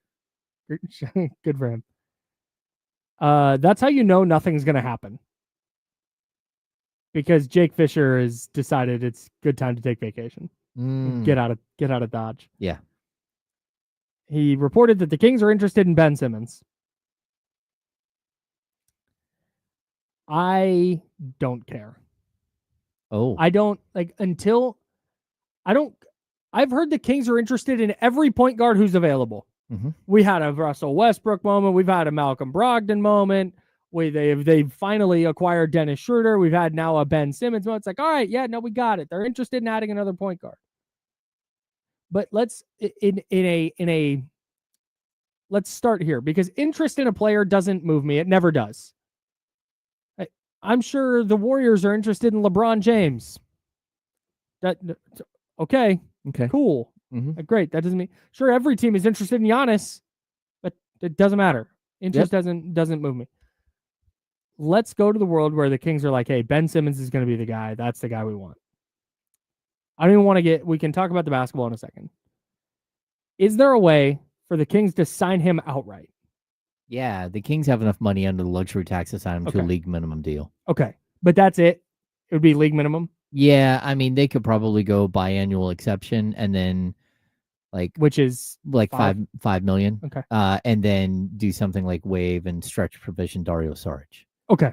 Yeah, there are ways in which So they could clear up like $3 million in cap space and actually do something under the luxury tax. So yes. The issue though comes in. Okay, let's go to this world where they just Ben Simmons. He's a vet minimum player at this point. He should be. Vet minimum player, signs with the Kings. Well, now we have this issue of, okay, is Ben Simmons now your third point guard? Or is Ben Simmons playing big minutes as your backup point guard and Malik Monk is in a weird spot? Okay, so the one thing about Ben Simmons as opposed to, again, Malcolm Brogdon or Russell Westbrook or name that backup point guard that the Kings have been linked to over the last 2 weeks. The difference with Ben Simmons is that Ben Simmons can play the 3, he can play the 4, and he can play the 5. And so for me, like there was a point where like I think we get into this mode of just like saying, oh, okay, Ben Simmons is washed or Ben Simmons just never lived up to his potential, which like all of these things could be true. But I would also say that Ben Simmons is one of the best defenders of his era. He's so incredibly versatile because he can defend truly 1 through 5. And I don't know that we always hear this, oh, we can defend 1 through 5. That, Willie Cauley-Stein said that so many times, and Willie Cauley-Stein couldn't defend a 1, a 2, or a 3. Like I don't really a 4 or a 5 for that matter. Yeah, I don't really. That time Karl Anthony Towns went like 10 of 11 from the field and dropped 40 on him, and Willie thought he did a great job. Forced him into some tough shots. Yeah. So look, I think again, Ben Simmons is 6'10", and he has a really intriguing skill set. It's just he doesn't shoot the three at all. We talked about this. He hasn't made a three since like the 2020-21 season. There's levels to not shooting threes. We say DeMar DeRozan doesn't shoot threes. Yeah. But that's like he doesn't shoot 10 a game. He's going to give you 3 or 4 attempts a game. Ben Simmons actually does not shoot threes. He When was hasn't the even last one? shot one since then. What was the last one? 22-23? No, I think it's the last time 22-23 season. last time he made a three. It was the 2021 season. Yeah, the 2021 season.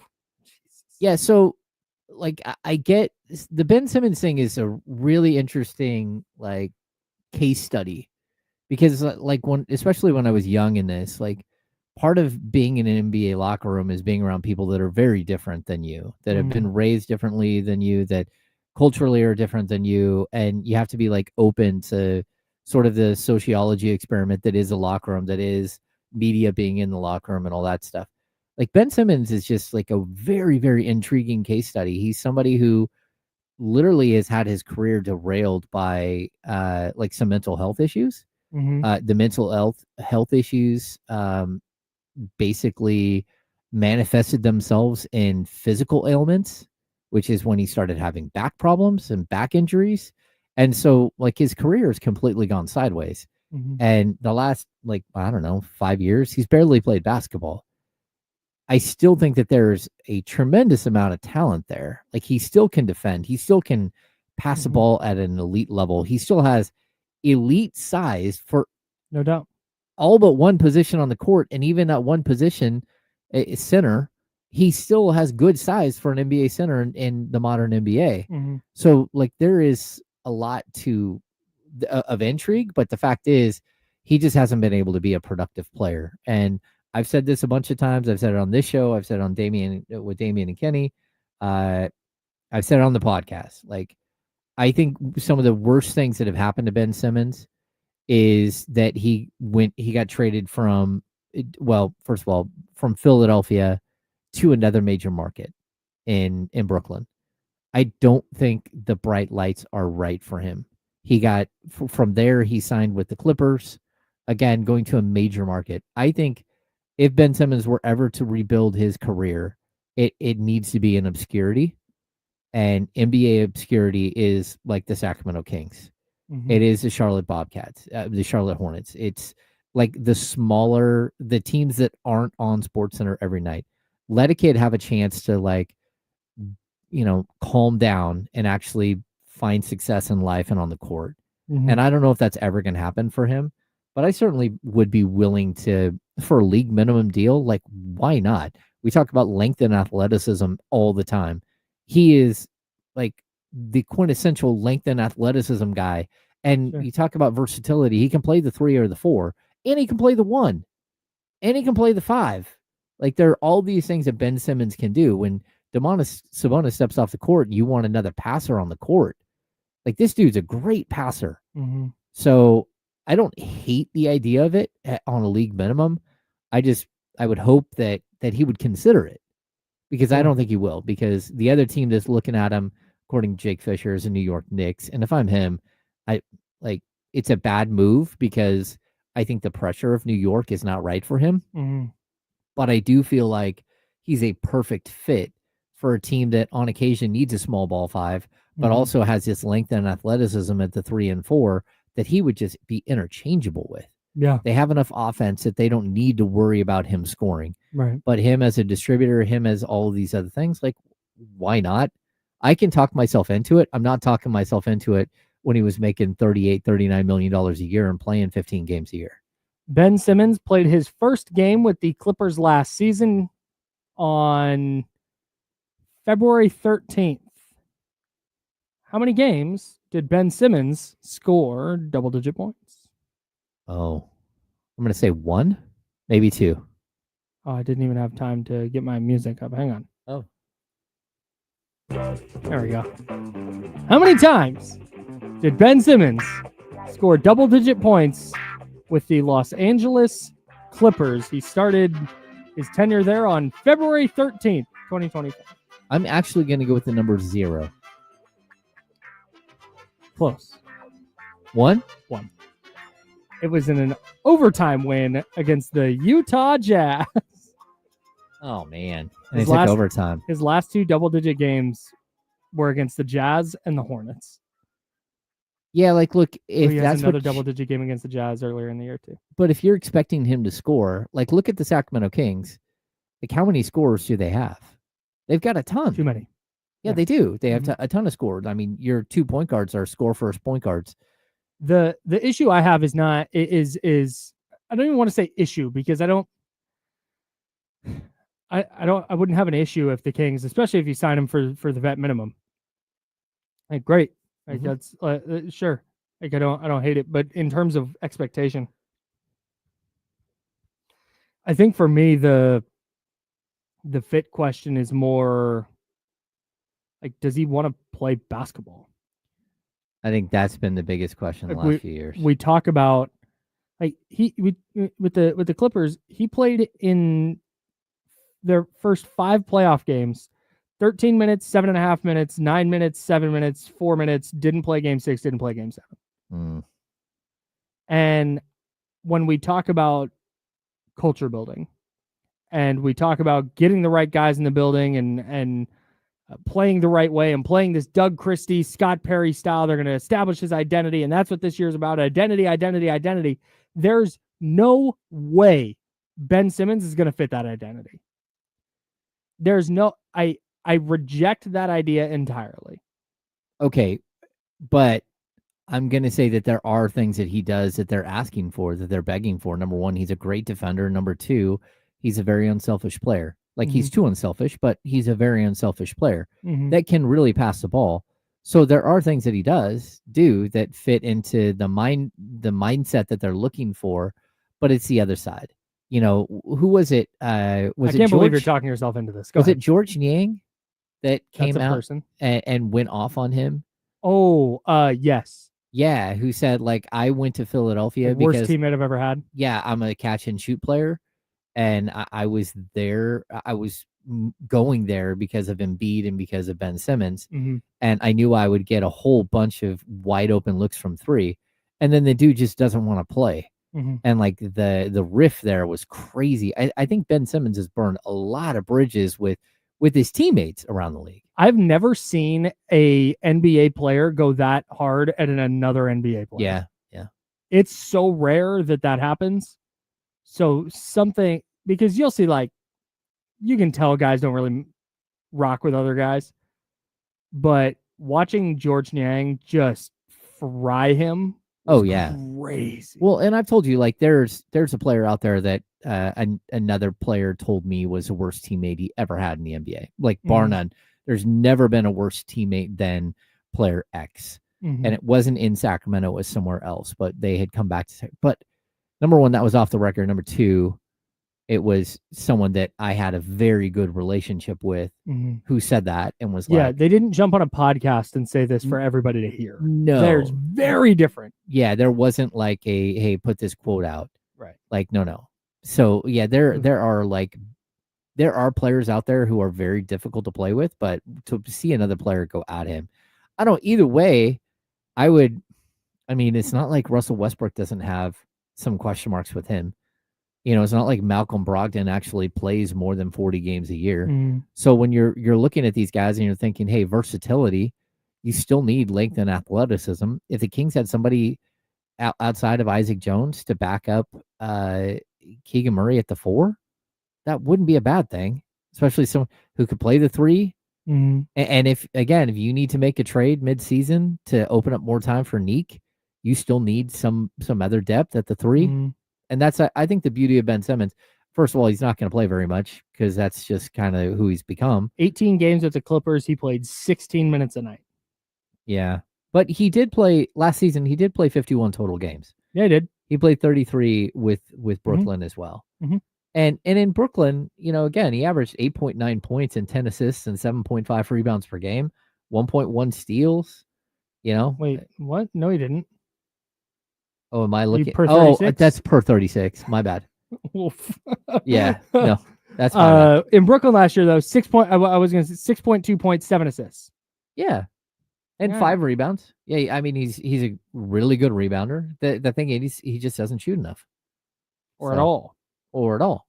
Yeah, I mean, it's really sad too. I mean, you can see how the lack of aggression has stunted his career. Like in his first, he missed his first season due to injury, but year one, 4.2 free throw attempts and 5.4, 5.2, and 4.9. Since that point, he's never averaged more than 1.4 free throw attempt per game. Well, 1.4, 1.6. 0.8, 0.4. Hey, yeah. But that free throw percentage is only 0.6 attempts, but up to 72%, 72.7%. Yeah, but was it 40% the year before? 40%. Like last year, he finished with the Clippers shooting 85.7%. It literally doubled up 2 of his years. Look at him go as a free throw shooter. And you know what they say about if you're a good free throw shooter, Kyle? It just why not stretch that out to the 3-point line? Should be able to shoot the 3 perfectly fine. Look, I think as an experiment, like why not? Sure. But if you're Ben Simmons, I would like one of the things about Sacramento is there is a long list of players who signed in Sacramento with their last NBA contract. And so like it's an outpost. And if you decide to sign with the Kings, there's a good chance that you're not going to get another opportunity elsewhere. There's also a good chance, though, that Sacramento is a real path to regular minutes. A real path to regular minutes, and also a real path to just like being able to get your career back on track without the bright lights. Let me put it this way: if the Kings sign Ben Simmons, I'm not anti Ben Simmons. Yeah, is because you made all the points of why it makes sense for Sacramento to take this flyer. I will not be talked off this being anything more than a flyer, and everything about how he can contribute is all in theory. Yep. I'm sorry. We have, 1, 2, 3, 4 years of evidence that he's not an NBA player anymore. Not that dude. Yeah. But you know what I would love to see, Kyle, is for him to step on the court, have a Jake LaRavia moment where be great. The entire fan base gets behind him. That'd be great. And it takes all the stress off of what happens after that. Would be phenomenal. That would be great for him. Yeah, a redemption for the story. team. I would be okay with the Ben Simmons redemption story in Sacramento. Love it. Yeah. But until I see it, I'm not going to sit here and get my hopes up that Ben Simmons is going to return to All-Star form. No. That's all. Right. He's James. I'm Kyle. Damian Barling will be in for the handoff, I believe. It's no KC this week. He's out all week. So it'll be either Damian or Jesse Toppy. I'm not sure which one is going to pop in, but one of those two will be in here. And we'll talk about the Kings are advancing in Summer League. They're going to the semifinal. They play on Saturday. We got to get you geared up. A ring is on the line. No, but for real, we'll talk about what we're looking for in that game. Is there anything else we can learn about the Summer League Kings? We'll talk about all that coming up on the handoff. That's James Ham. I'm Kyle Madson. We're the Insider, sponsored by Jiffy Lube. This is ESPN 1320, and that is Sacramento Sports Leader.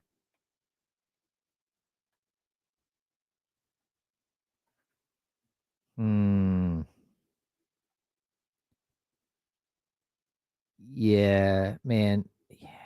His basketball reference page is so crazy. I mean, we're talking about a 28-year-old, almost 29, who hasn't played hardly at all in 5 years. 1, 2, 3, 4 years. The last year that he played a full season, he was 12th in MVP balloting. He was 2nd in Defensive Player of the Year. He was an All-Star, and he was a defensive first-team player. 3-time All-Star, 2017-18 Rookie of the Year, 2-time All-Defensive Team. Both times were first-team All-Defensive Team. Oh, Norm, there we go. He built another 67 5 years ago. Hey, real quick, can we make sure that computer's on? Oh, yeah. Thanks. Yeah, if you give up on one and you need somewhere for it to go, just give me a call, Norm.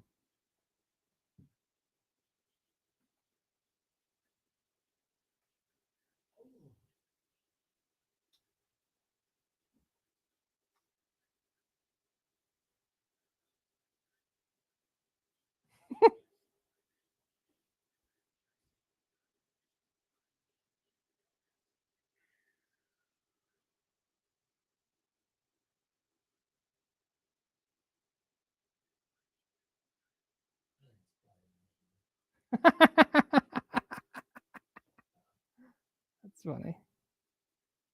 Oh, we're pulling up, Steven.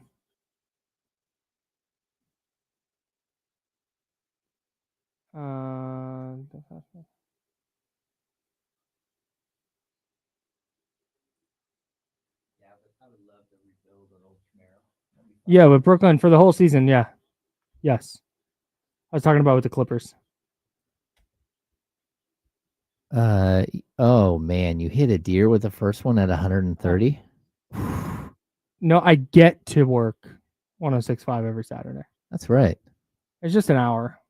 And it's not even like talking. It's music, and then I jump in and go, that was the new ATs.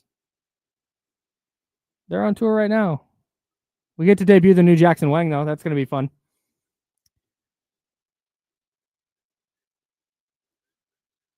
No. One of my neighbors is a car Not guy. appropriating culture like that. Oh, What?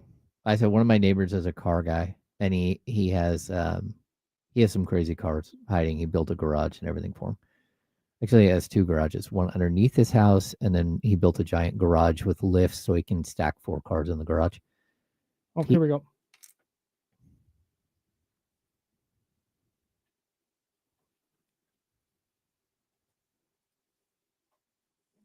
Oops.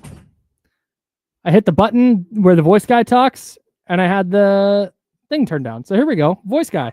Now, back to the Insiders with James Ham and Kyle Nice. Madson, brought to you by Jiffy Lube on ESPN 1320. That's James. I'm Kyle.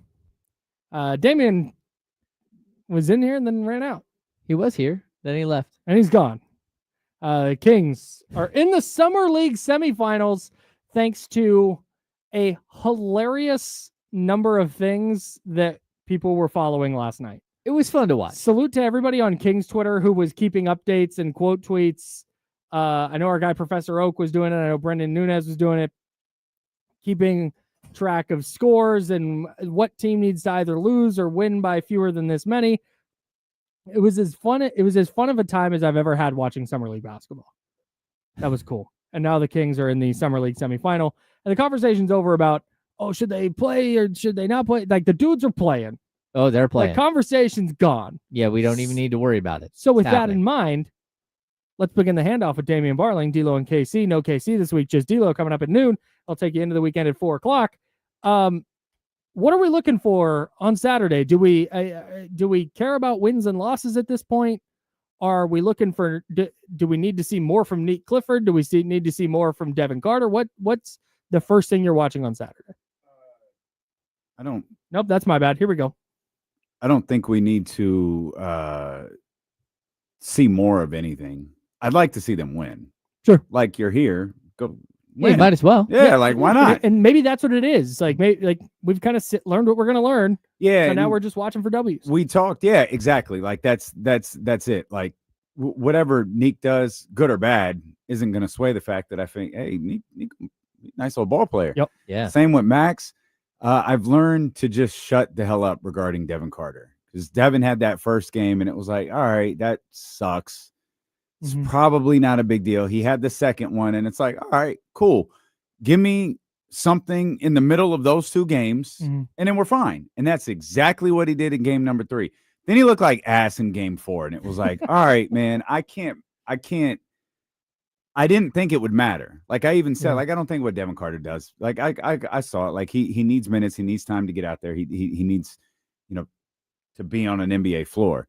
But then the game, the fourth game happened, and it was like, nah, man, I think he stinks. And I can't. Oof. I'm trying so hard to change my opinion on Devin Carter, and I'm trying to give him leeway, grace, like he deserves all of that. He didn't play a ton last year. He hasn't had an offseason. He hasn't had a training camp or anything like that. So I will just shut up regarding Devin Carter. But the other 2, they're set. I'd just like to see him go win. Okay, You're here. You might as well. I agree with the Devin Carter experiment has been a bit of a nightmare, right?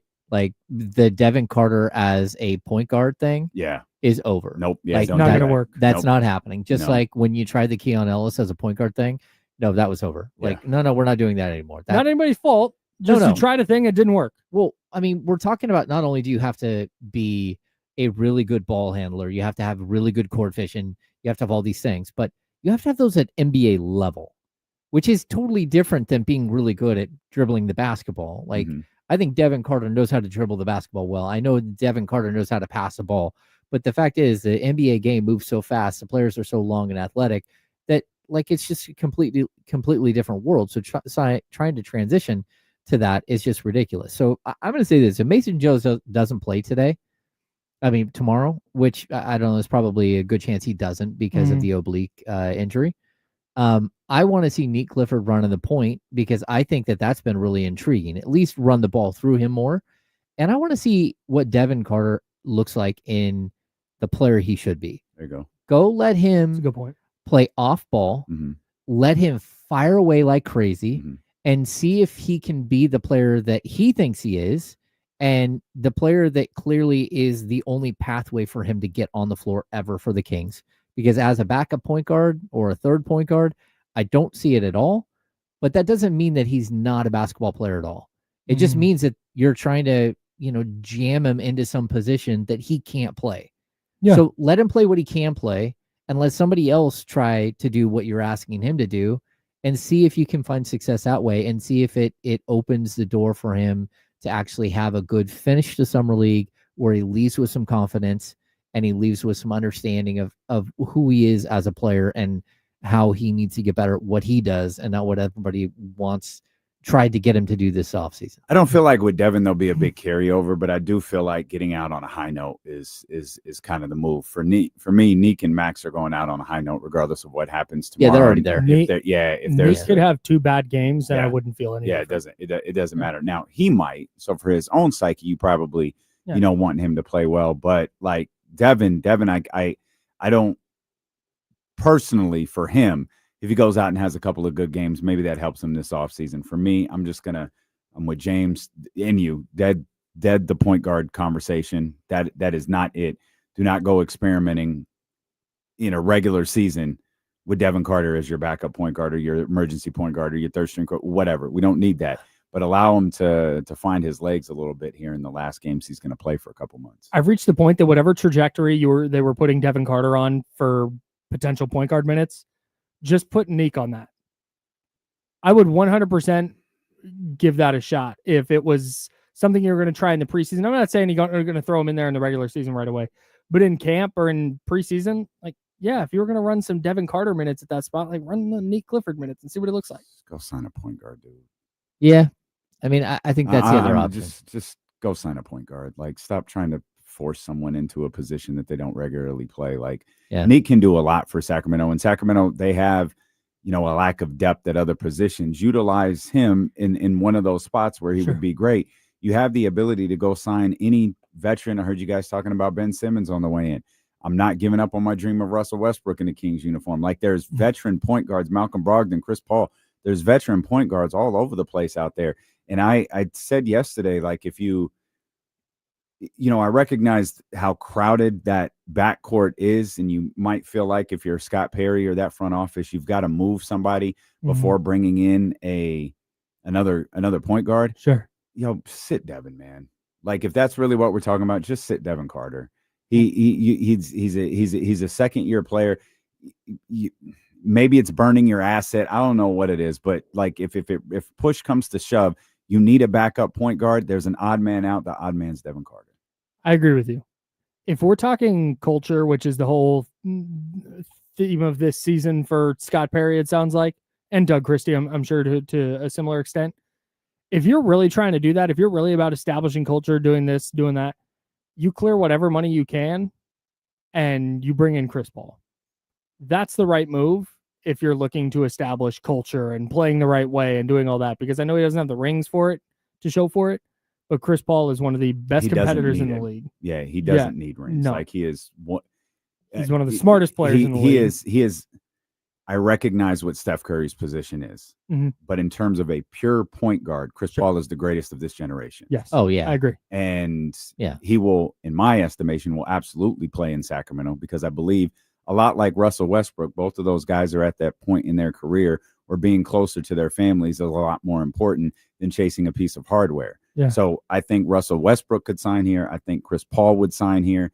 It's just a question of whether the Sacramento Kings would do it or not. If that's what their goal really is this season, is establishing some kind of then that's the correct signing. Chris Paul's perfect for that. Yes. Yeah, I totally agree. He set the table in Oklahoma City. Yep. Yeah, Yep. I would totally agree with that. And, even we just had this long Ben Simmons discussion. Like the versatility of Ben Simmons, the ability to play him at the backup 1, but also the backup 3, the backup 4, the backup 5.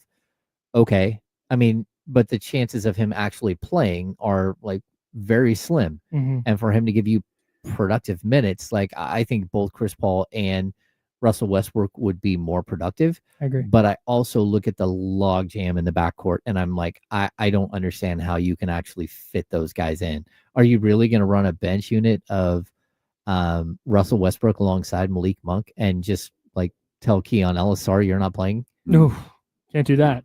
I mean, like, and he can't put Keon at the 3 because now you are impossibly small. Yeah. Well, that and you're blocking any possibility of Neek playing. Right. So like it's like a very, very difficult situation. That's why I said it early on. If Devin Carter can't show that he's a backup point guard, he is toast.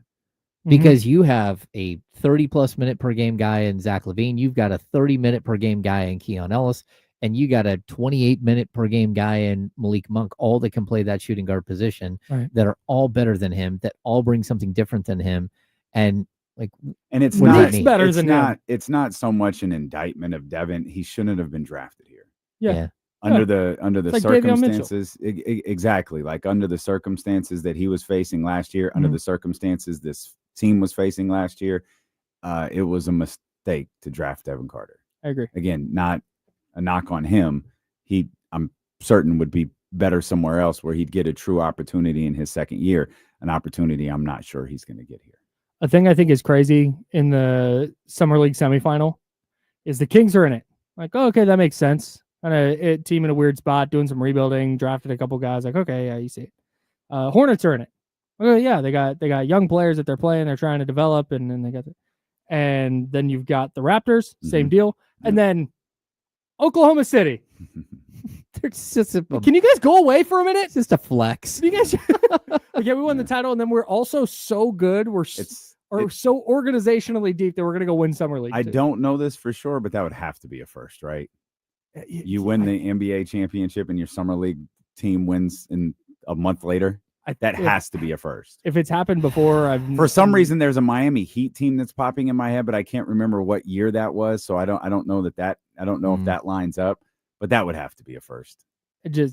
You bitches are toast for the next decade. Yeah, I was following the King stuff, obviously, but I saw Oklahoma City, man. I was like, what? Why are they taking Summer League off? They don't take any time off. What a ridiculous why they're so good. D'Lo and KC, no KC. What do you got coming up? Besides me. Friday vibes. Yeah. Sean Cunningham will be with us in the 3:00 hour. Eddie Gonzalez in the 2:00 hour. Oh, yeah. So yeah, man, we'll have a good time. We'll talk more about the NFLPA story that you referenced earlier. Great. Yeah, and a lot of Kings NBA stuff. Can't wait. Damian Barling. Yeah, stuff is on the way. Dude, we got stuff. Friday vibes are up. Those are the very best shows. So stick around right here on ESPN 1320 until Monday at 10 a.m. That's James Ham. I'm Kyle Madson. Joe Brazil is in the building somewhere, I think. We're the Insider, sponsored by Jiffy Lube. It's ESPN 1320 Sacramento Sports City. Drink water and be nice to people. He didn't say it. Oh, I didn't say it? Whoops. Drink water, be nice, people. See? My bad, guys. I was focused on getting out of here, not 5 minutes late like I've been doing. Yeah. Appreciate you guys. Take care. Everybody have a great weekend. 9 a.m. on 106.5 The End tomorrow. That's awesome. Saturday come back. KM. It's me. Hopefully see you there.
We got them screaming D-Lo, KC, D-Lo, KC, D-Lo, KC, D-Lo. We got them screaming D-Lo, KC, D-Lo, KC, D-Lo, D-Lo. We your number one spot. We your number one spot for some sports, huh? Got the city going crazy when we work, huh? We top 2, but we ain't 2, we in first, huh? And when you need the real, we is who you search, huh? D-Lo, KC, D-Lo, KC, D-Lo, KC, D-Lo. We your number one spot. What's good, baby? We made it to a Friday one more time. We welcome you in here to the Friday. Thank goodness. July 18th edition of D-Lo and KC. I'm Damian Barling. The ultimate needle mover in God mode himself. KC is out this week. Acknowledge me. And we are live. Alongside. What are you doing with him? Indeed. Man, we appreciate you for tuning in, especially since there ain't a goddamn thing in the world of sports going on right now. We got Summer League jumping off. We got the Sacramento Kings playing in the Summer League semifinal tomorrow. We've got scandal in the NFL that's finally starting to turn into a scandal. We'll talk about everything that's happened. You see over the course of latest last 40 details that have hours. dropped with that? Today? Did something else happen today? As far as where Lloyd was keeping his business meetings and all that sometimes? Yep. Yeah. Yeah, man. Yeah, man. Hold on. Let me move this box before I get in trouble again. Hold on. We got the Baker family wines behind us, and I got to get the box out of the way, or I'm going to get a text. Sean Cunningham's going to be with us, the godfather of sports media in Sacramento in the 3 o'clock hour, Eddie Gonzalez in the 2 o'clock hour. And then, of course, Kyle Madson of the Insiders is going to join us here for his weekly visit coming up here in just a few minutes. Big thanks to Kyle Madson and Matt George for holding things down yesterday when I had to go beat corporate D-Lo. I had a blast being corporate D-Lo downtown. Yeah, it's just one of those things. Sometimes you gotta go do. And it was great meeting so many of the people who support this show. But I definitely missed my conversation with Matt George because I'm sure he had a lot to say about this Summer League. I'm sure he's had a lot to say about Neek, about Max. Be catching up on the Locked On Kings podcast. And now the latest rumor being Jake Fisher. Jake Fisher has added Ben Simmons to the list of point guards that the Sacramento Kings may be interested in. If you've been on ESPN 1320 for a little while, then you heard James and Kyle have a pretty extensive conversation about Ben Simmons and what things might look like for him and what things might look like for the Sacramento Kings should he wind up being a part of the squad. And I thought James has always made what I feel is just a really, really good point as it pertains to Ben Simmons. And Kyle made a great counterpoint, and it's the same one that I've asked for years. James was like, hey, this is a low-pressure situation for him. You have the opportunity to play. Come here, low pressure, find your legs, find your vibe. You'll probably have a multitude of roles, potentially as a backup 3, a versatile defender, point guard minutes, like all sorts of different things right there. And, of course, Kyle raised the question that I've asked for a couple of years, and that's like, does Ben Simmons want to play basketball? Is playing basketball important to Ben Simmons? And there are some guys who, and I know not everybody thinks like this, but there are some people who like basketball is their job. It's nothing more. It's not this passion to be the greatest of all time. It's not the passion to win at all costs. It's the passion to earn a paycheck, provide for your family, go home and be with your family. And I've always wondered, like, is Ben Simmons a supremely talented individual who is just doing something because he's good at it? He knows he's good at it. He can earn a living. He can live, a very comfortable lifestyle. He just doesn't really like doing it. And there are people who tell you, and I started questioning that, watching that special they had on him at LSU, that Showtime joint that they had. And I was like, I don't like, it doesn't feel like this kid loves basketball, which is, look, it's fine. But at some point, at some point, the idea of, yo, just going and doing my job, earning a paycheck and going home, like at some point, like if that talent's going to wear off, and once that talent wears off, that love ain't there.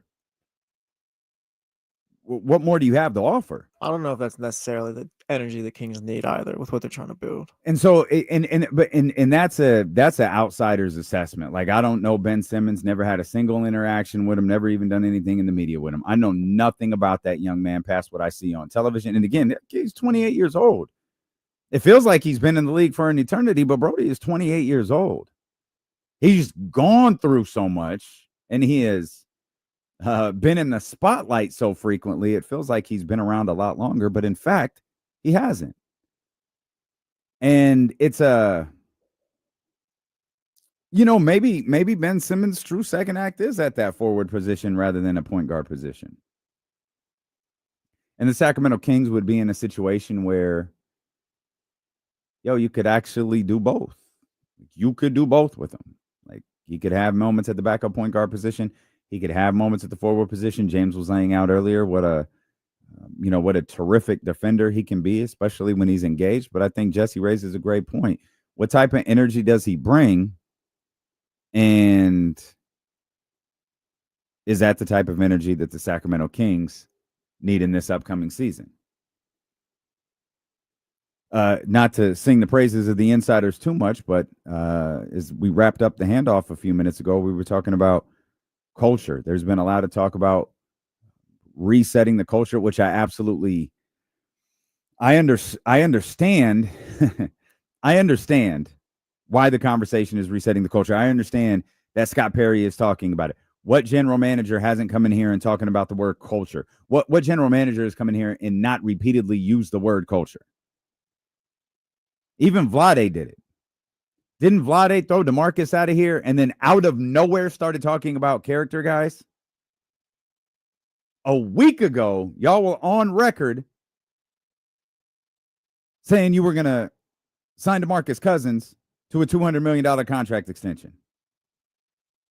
And then a week later, we're talking about character guys. Okay. And then this person comes in here and we're talking about culture. This person comes in here. We're talking about culture. Mike Brown comes here. Everybody signs a contract. All in.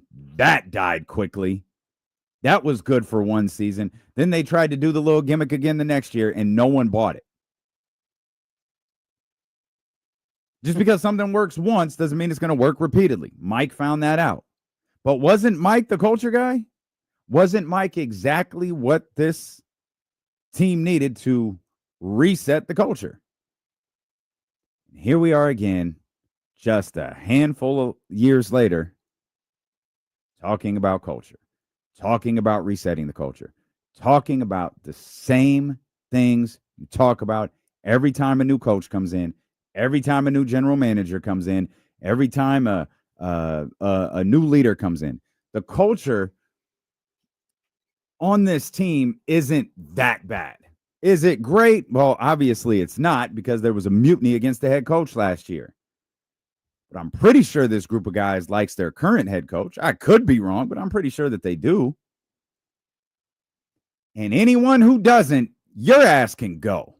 Is there a difference between team culture and I guess organizational culture? And do they kind of tie in together, I guess? That's it. Yes, I think there's a difference.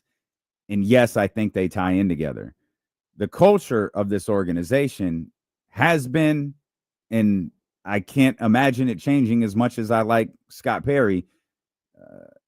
I can't see it changing in the foreseeable future. It's been a disaster. And that drips down to the team. That trickles down. Onto the roster, onto the coaching staff. If the coaching staff is mad at his boss is the general manager is mad at his boss is the owner, and all of a sudden you've just got a bunch of people mad at each other. Mike and Monty clearly didn't see eye to eye on the vision of this basketball team, which means me to believe one or both of those entities didn't see eye to eye with Vivek Ranadive. How much was Vivek Ranadive involved last year? I have no idea. Pretty confident he was involved in the DeMar DeRozan signing. Pretty confident he was involved in the Zach LaVine trade. Extremely confident he was involved in the Zach LaVine trade. But that's not setting things up for anyone to win. And Scott Perry said when he got here, he had to talk to the whole organization from top to bottom. No matter what you did with this organization, Scott Perry wanted to talk to you. He wanted to learn about you. He wanted to see, where you fit. And I think Scott Perry is a firm believer in, I'll use a term that Katie used with me once, trickle-down happiness. If things are good at the top of the organization, things are going to be good at the bottom of the organization. If the general manager, the owner, the coaches, the brass, the higher-ups, if they're all in sync together, that's going to work well for the team. And there'll be no mutinies against Doug Christie like there were last year with Mike Brown. So the idea of Ben Simmons coming in here, a guy who you just never know. You just never know what my brother is thinking. How he's feeling, if he's good, if he's happy, if he loves the game. You never know that. Chris Paul, never question it. Russell Westbrook, never question it. If we're talking about culture, go get yourself one of those guys. I like the idea of Ben Simmons, the player, and the different things that he can do, because he can do a lot of different things. He could do more things on the floor, I think, than Russell Westbrook or Chris Paul could. And for those unaware, I am not in on the idea of Devin Carter or even Nick Clifford playing backup point guard minutes or emergency point guard minutes or any sort of point guard minutes. Go sign another point guard. I don't care how crowded the backcourt is. Just sit Devin Carter. It's that easy. If you can't trade somebody, if you can't move somebody out of that crowded backcourt, fine. Just sit them. You're allowed to do that. You're allowed to have an 11th man on that roster just sitting at the end of the bench. Perfectly fine. Do it. 12th man. Do whatever you want. I don't care. But I'm over the experimenting of guys playing out of position to service a position of need for the Sacramento Kings because they're too crowded at that overall position group, not necessarily that position group, but that spot on the floor, the backcourt. You got Malik who could do it. No one really wants to put Keon in that position, but you want to have Keon on the floor. Yeah, man, give me Russell Westbrook. Give me Chris Paul. Those are positive culture guys, in my opinion. Russell Westbrook, people will always say what they want to about him, but they'll never question how hard he works. Even through all of that stuff with Denver last year, he was fully engaged with his guys. Aaron Gordon was fully engaged with him. Like they're all through all of that nonsense that was being written in the playoffs. Russ was locked in with that basketball team. And Chris Paul is the ultimate culture setter. And I know it's not the sexiest thing in the world for the NBA, but Chris Paul's potential last season being with Sacramento, yeah, that's pretty dope. That's pretty dope. We'll come back. We could talk Kings basketball with Kyle Madson. I really want to talk some 49ers stuff with my man as well. So we will do that. Adam Silver said the league is taking significant steps towards evaluating expansion. I think Adam Silver might just be saying words, though. We'll have that coming up here in the next hour or so. We'll open up the phone lines. It's a Friday. We're thrilled that you're here with us. It's D'Lo and KC, brought to you by Sky River Casino on Sacramento Sports Leader, ESPN 1320.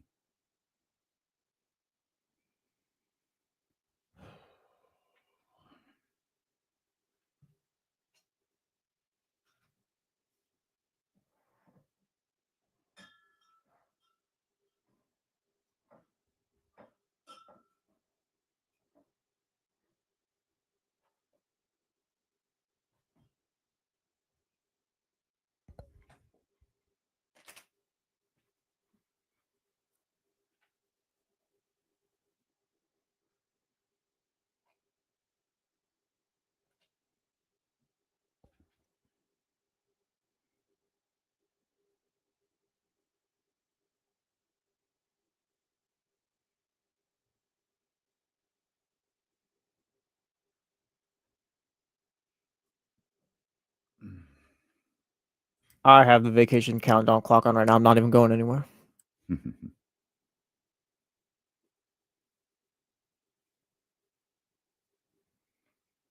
Truthfully, I got so much work to do today, Dr. David. It ain't even hit yet. And I'm not really even on vacation. I'm just I'm not doing the show. I'm just at the house. I don't think we're actually going on vacation till August, and I don't even know if we're going on vacation. Katie just told me to take certain days off, but she wouldn't tell me why. I don't know what we're doing. I know we're definitely going to Disneyland at the end of this next week, though. But you know what's funny, Kieran? Did you see the weather next week? Not that it makes the pool unusable. It's like 80 degrees. And I joked about that with Katie a couple of days ago. I was like, watch the week that we're off where we can just like chill, relax, hang out, play in the pool with the girls, all of that. It's going to be cold, like cold. It's not going to be super hot, and it's not. But again, 80 degrees you can get in the pool, 85 degrees you can get in the pool. That would be amazing. I don't think that, unless there's a Paris at Disneyland, I don't think that's happening. Be hilarious. Like, yeah, I just need the trees trimmed today, brother. Like, we ain't going on vacation. Like, work needs to get done. That's what we're doing next week. We're definitely getting some work done next week. But yeah, trimming trees. I think it's October 20th for this. Oh, I didn't see that. Something like that. I did not see that.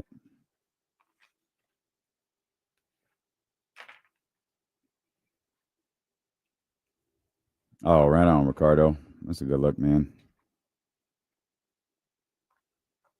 Yeah, doctor, it doesn't bother me a bit. She said, "Hey, can you take this day, and this day off?" I was like, "Sure." I was gonna take my last little bit of time off, or not my last little bit of time, but before the season started in August, anyways. Queen, oh, man, all these guys having surgery. Jeez.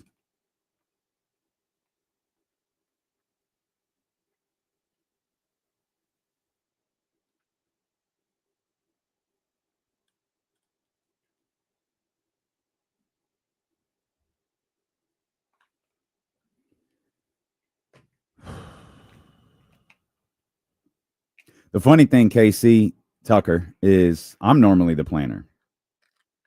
I'm the one who plans everything, but I'm 1000% go with the flow, and that's just perfect for our dynamics in my house. Crystal's the planner? Yeah. Okay. I tell her, like, do what you want. I'll follow along. Okay. That's you too. I can have a good time anywhere, whatever. It's fine. You tell me where we're going, and if there's a place I want to go within that place, I'll let you know. Okay. But if we're going to Berkeley for the day or whatever. I think one thing that we're really good at is like Disneyland is her bag. So she has taken charge. Like she's made the reservations. She's made the plans. She's done all of that stuff because that's her bag. I handled Las Vegas. I booked all of the seafood restaurants. I got us tickets to all of the shows. Like I did that because that's my bag. So I think that's a good little dynamic for us.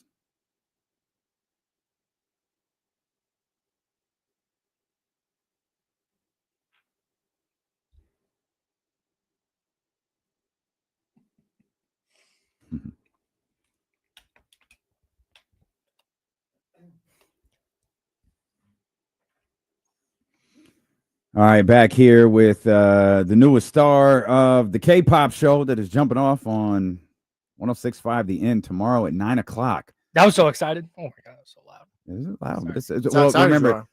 But remember, that's Casey's processing on that mic, and Casey doesn't talk into the microphone to save my life. There we go. Yeah, so, yeah, Yeah, no, still too much.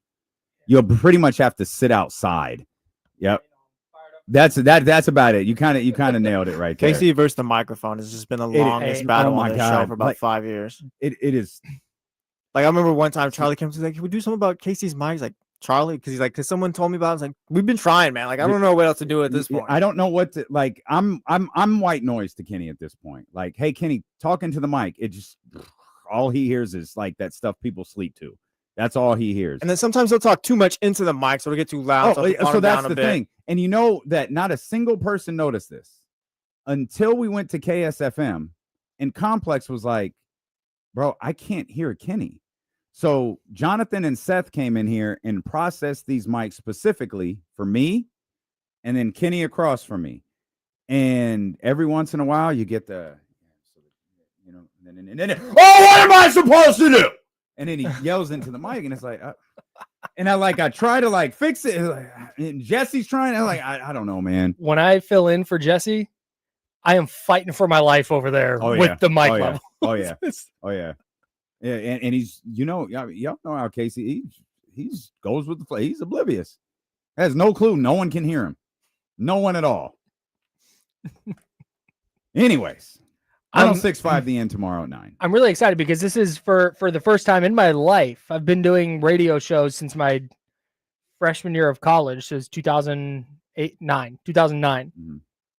So is that 16 years? I have never done a music show. It's always been sports talk. Yeah. So it's conceivably easier, right? Because I get to build the playlist. So I put the songs. Which is very unique. Right. Not to break kayfabe too much for people.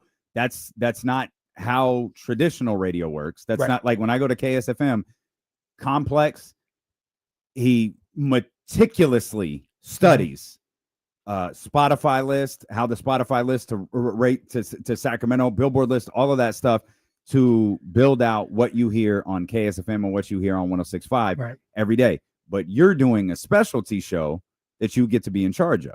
Yeah, the music's not even in because nobody is listening to. There's no reason for K-pop to be on the radio, right? Or in our system of music, right? So I even went to the system that Complex gets music from, and it's not even there. So we're figuring it out. He's Complex, he's got it.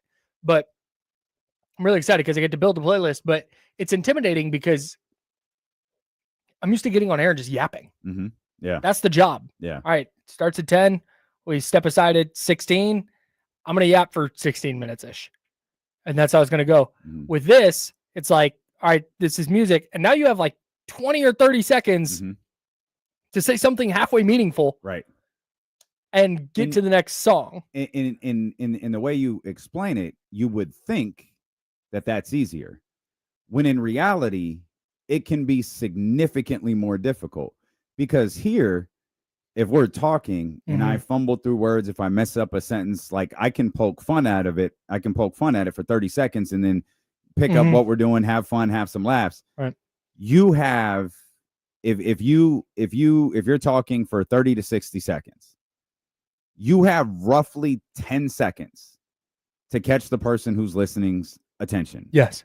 And if you don't, they're going to tune out. They're gone. They're gone.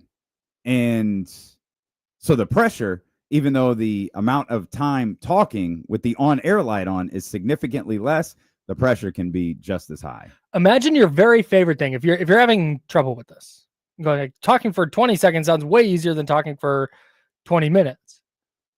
Imagine this. Imagine your very favorite thing in the world, whether it's the Sacramento Kings or whether it's a television show, whether it's Game of Thrones, maybe it's Harry Potter, whatever it is your very favorite thing. Someone says, hey, write everything you know about this and you have one page to do it. Versus, hey, write everything you know about it. Okay, but now you're going to take all that and you got to get it on one page. Yeah. Like, yeah. Oh. It's tough, but it's fun. Identify myself, the show, what we're doing here. Do you feel like you have an FM voice? No. How are you going? I'm first of all, I'm listening. Okay. First of all, I'm very proud of you. This is something you've wanted to do for a pretty long time. I've bothered Complex about it a lot. Yeah, this is something you brought to my attention a long, long time ago. And the fact that it's finally happening is pretty dope. And I'm really excited for you. I need to hear your FM voice because mine is different. Like my delivery on KSFM is a little bit different, and it depends on the song I'm talking over. It depends on the beat bed I'm using. Like there are a lot of different things at play that influence the way I talk. I'm so curious to hear how you're going to sound on 106.5 The End. Huh. I haven't thought about it, to be honest, but that makes sense. If I made so one of the things I get to do is I get to debut Jackson Wang is part of has a solo career, but he's part of the group Got7. And he just had an album come out today. technically Okay. last night, but today, Korea time. And we get to debut the new single. Mhm. Really fun thing, really cool thing we get to do. And it's a slower, like acoustic kind of sounding song. This is not a thing I thought about. I can't be like, yeah, hey, here's the new Jackson White. We're so fired up. Here you go. And then it's this really sad acoustic song. Mhm. Oh, I didn't even thought about that. Now I'm even more stressed. Yeah, it can. Oh, It can be stressful. should I go deeper voice? Well, it depends. So Should I, like, it talk from down here? So I'm trying to like we must have been having some fun. Let me see if I can find a different. Oh, you know what? I got you. Stand by. We're gonna workshop something here live on the radio because I love Friday. this. Why not? Are you searching the KSFM database right now? No, I Okay. got this up on my hotkeys. So you see, you bring in a little something like this, right? Like it's high energy. It's Friday vibes. We all know Johnny Kemp's right here. We're here on ESPN 1320. We're working through Kyle Madson's FM voice, and then the beat's gonna drop right here. So you got to tell everybody who's listening that it's ESPN 1320, that it's Friday, that we all just got paid, and we're trying to have a good time tonight. Ain't that right, Johnny? See, we know what it is, man. It's Friday. Everybody got paid. We turning up here. It's KM on 106.5 The End. Come on, baby. Let's go. You got that, right? Like so. That I can do. I can do excited. Okay, so if you flip this. What if when I got excited, I just went, oh! No, please don't do that. Please. That didn't be the Oh, last here you day. go. 106.5 The End. Oh. Here, I'm gonna give you a beat, and I wanna hear what you sound like. Oh no! Yeah, let's do this. I have Come not on, man. practiced this Let's at all. do this. Okay. Let's do this. Come on, man. This is Kyle Madson working on his Oh, FM God. voice. Okay. Prior to his big debut. So what am I- tomorrow on 106.5. Okay, let me ask you this before we start. Are there basic things I need to hit? Like obviously the station, you got to identify the station. Yeah, it's not as important as it used to, but yes, Okay. of course. Identify especially- myself. Yeah, identify yourself. So stick with the station, yourself, and what you're doing here, because what you're doing is unique. You're not introducing Chapel Roan, right? You're Right. not talking over Chapel Roan. No. You're not talking over Benson Boone. You're talking over something that someone who's flipping through the dial might not know what it is. Right. So you might spend some time tomorrow explaining Mhm. what you're doing. I hate that we're doing this on air. Yeah, oh no, this is good. It's my least favorite thing we've ever You're done. gonna do it on Sunday. is Who great. cares? Great. Hey, we're live, pal. Saturday, bro. Saturday. Jeez. Saturday. Sorry, I thought you've been saying Sunday. What are we doing here? What are we doing here? Yeah, come on now. This is we're gonna pretend this is a K-pop song. Yeah. All right, very good. Can you restart me? Restart it. I'm sorry, I forgot that. I didn't know what the bit was. And that's are you familiar with that song? No, Okay, I'll work with you as to when the song's I don't know when the post is. Okay, I got you. I know It's about 20 seconds. I have a great story about you doing FM radio, by the way, that I can't wait to tell. But we'll Okay. do this first. All right. We'll do your bit first. Hey, welcome into 106.5 The End. This is the Saturday comeback with your boy KM. We have this song, which is a song that I've heard before, and we are doing 1 hour of K-pop. 1 hour dedicated to K-pop right here on 106.5 The End. Good.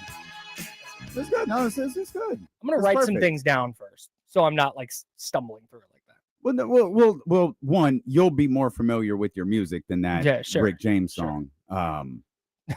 Yeah, You'll totally. know, like, I've got 18 seconds to talk. I've got 8 seconds to Right. talk. I've got 27 seconds to Mhm. talk.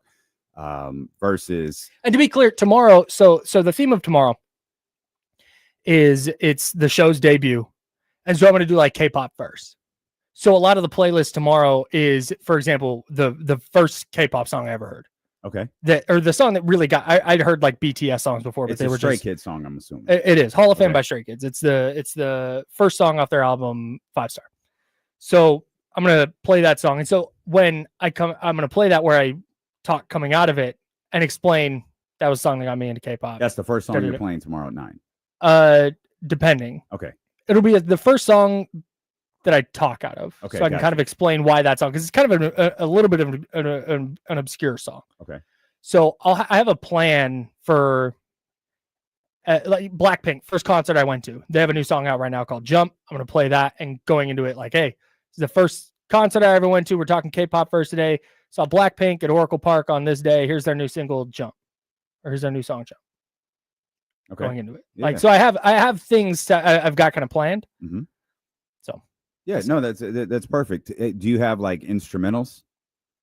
No. So like I don't know like how much you and Complex have talked about how much you talk tomorrow, but on A little. FM you don't want to talk dry like this. You want Yeah, you want no, a beat correct. bed underneath Mhm. you. You want something underneath you as you're talking. So it's just a different type of energy on Yeah. FM. So that's what he's I don't want to dive into. He showed me some of the things in the system Yeah. that you can do to make that a thing. Right. So Yeah, we've talked about that a little bit. for sure. Scooter 916 says, so the post is basically the beginning of the song then? Am I understanding that correctly? Yes. Yeah, That hitting the post is when you talk up a the instrumental beginning of a song and you finish your point right when the lyrics start. That's called hitting the post. So on that, do you know what I'm going to say? I think I do. Do you remember this? The Metallica song? Yes. Yeah. So we're at a different station, and you were filling in I was because It I was me never and Jason. bored on. Yeah. That's right. Yeah. So ESPN 1320 is Jason Ross. Yeah. ESPN. Yeah. So I forget how we even got on the subject. I think it was you. No, I know exactly what it was. Oh, what was it? Because I think I have a video of this. It's Mariano Rivera. I think Mariano Rivera had maybe retired. Yeah, maybe he had just retired. He had Hall of Fame. Hall of Fame. Mariano Rivera had just done something. Yeah. And I said, yeah, I think you put the music on. And I'm like, let it play. Like, I'll hit the post. And you did. Yeah. You on the first try. Well, no, I know the record. Like, I know, song. but I played the song. It wasn't like, hey, I'm gonna play Enter Sandman by Metallica. I just did it. And you were like, oh, let me see if I still got it. Going back to my FM days. Da da da. You drop into the D-Lo voice. You're doing the whole thing, and then you just hit the first try. Hit the post. I was like, how did he? I was mind blown. It's really, I mean, one, I know the song, but one of the weird things about our KSFM setup is, obviously no one can see this, but like Jesse is in a different studio, but there is a window that like I see Jesse very clearly, like he's right there. Complex is supposed to be mixing in that studio at 5:00, but he's not. He's mixing 4 doors down where I can't see him. So when he's mixing a song, I have to give him an out so he knows, like if I'm talking or if we're talking, I have to give him an out so he knows to hit the next record. If I know the song he's playing, I'm trying to catch the beat. That way he can seamlessly mix into what he's doing. And so I have become very in tune with, like, I have no rhythm. I can't play instruments. I can't do any of that, but I'll catch a beat. Yeah. Because I know if I do this right, this is going to sound fire. And I think it's the thing I'm best at. Oh yeah. I'm a man of many hidden talents. They're all hidden. The KSFM show sounds great. I listen to it a lot. Oh, thank you. Yeah. I always wonder. I'm never sure. It's always so hard. Like I can walk away from this show every day. Be like, yeah, no, that was good. Yeah, it was solid. Yeah. It was a good day. KSFM, I'm like, yeah, I think it was fine. I don't know. Yeah, it's gonna be weird where I'm not the thing. Like people are tuning in for the music. They're not. It could be That's right. an AI voice. Yep, that's right. Saying what I'm saying. That's right. So that's gonna be a weird phenomenon. It's very different. Yeah. Yeah, it's very. I know the place is gonna bang. It's essentially a kick in the balls. Oh. It's like they're not here for you. Yeah. They're here for SZA, right? And Kendrick, and right. Drake, or over there they're here for Chaperone and Taylor, but your position is very unique. You're creating something new. Yeah, there's not another K-pop radio show. New, and so you have the ability to pull an audience in that does not exist. Correct. And you will be a big part of that. I'm really excited about it. The amount of people I went to we launched the announced the show on July 5th. Within hours, the BTS Army, that Army is their fan group, the Sacramento chapter reached out to me and was like, hey, we have this, our biggest event of the year is next Sunday. We've got a spot for you if you want to come out. Saw the video. It's like, oh my God. Like, okay, sure. So we got together. Salute to our guy Jim from Brickhouse Industries. He turned around some shirts for me. We got photo cards made. Photo cards are a big thing. They're like trading cards in the K-pop space. Very cool. We got some of those made. Did a whole thing, and the amount of people that came over and we did requests. The stack of requests I have is insane. That's awesome. I was like, if we had 20 or 25, that'd be cool. I'm talking probably over 100. Mhm. It is a stack of papers. And we got requests. The amount of people that were like, how do I listen? I'll actually listen to the radio. It was really cool. And that's kind of what I was hoping for, because if you're not into the K-pop space, like there's probably people listening to this right now. They're like, this guy, like, I promise you it's there. Mhm. The fan base is there. You may not know it, but the fan base is very much there. So I feel very passionate that there's a market for this, and there's a fan base for this. There definitely is. 1025 used to have a show called the Future Flavor Show, Mhm. and it was all local talent. Oh, that's cool. What the show was That's built cool. off of, local talent. And there was such a desire to hear people from Sacramento. We stretched it out to the Bay Area. Like Mhm. there was such a desire for that similar things started happening. Like people, hey, can you play this? People would send in albums. They would send in, or they weren't albums. They were sent CDs. People would send email. Hey, can you listen to this? Can you take a listen to this? And I think you in DOA, Derek Allen, Mhm. legendary producer, worked with Janet, worked with Michael, worked with Lionel Richie, all of that. Mhm. And Wayne were the hosts of that show, and they were the centerpieces of that future flavor movement. The fact that you could be the centerpiece of this K-pop movement on 106.5 The End is pretty dope. And you already have a really good relationship, with the Wake Up Call. And so the fact that you can, I'd talk to them like, hey, can we do something every Friday just to hype up the show tomorrow morning? Sure. That's a big deal. Yeah, absolutely. Like you did it today. I was over there today. Had a great time. Like 9:30. Yeah, Yep. let's talk about what you got going on tomorrow. Getting the rub from, to use a wrestling term, pause, from the Wake Up Call is a big deal. What am I talking about? It's not a pause. Like I'll let y'all figure that out yourself. That ain't a pause. So that's jumping off tomorrow at 9 o'clock. Can I tell you something Kevin said to me today? Kevin from the Wake Up Call. Oh, I'm sure this is great. I'm standing there, and Gavin was out, so it's just me and Kevin and Katie, and we're sitting there chit-chatting. And while I'm talking, we were talking about Dutch Bros and overzealous Dutch Bros employees. Okay, that's kind of their. I've heard this before. Right. So we're doing. So we're talking about this. As I'm talking, Kevin says these words. Okay. Hey, while you're talking, I'm gonna go down. Yeah. Yep. Yeah. And didn't even acknowledge it. Didn't acknowledge it. No. Katie goes, that means he's going to lay on the ground. Yeah. Okay, thanks. Kevin cannot play in this league. No. Not even close. No. Katie's been versed on the plenty of times where it's just like, baby, you can't pause. Like you can't say that. You just can't say that. Oh man. That's great. I think a great bit would be sitting around listening to the Wake Up Call and just throwing flags live reacted to all of Kevin's moments, like, because rarely will those two acknowledge what he's saying, but every morning I'm like, Kevin, like, oh my god, you can't say it won't fit in my mouth, Kevin, you can't say that on the radio.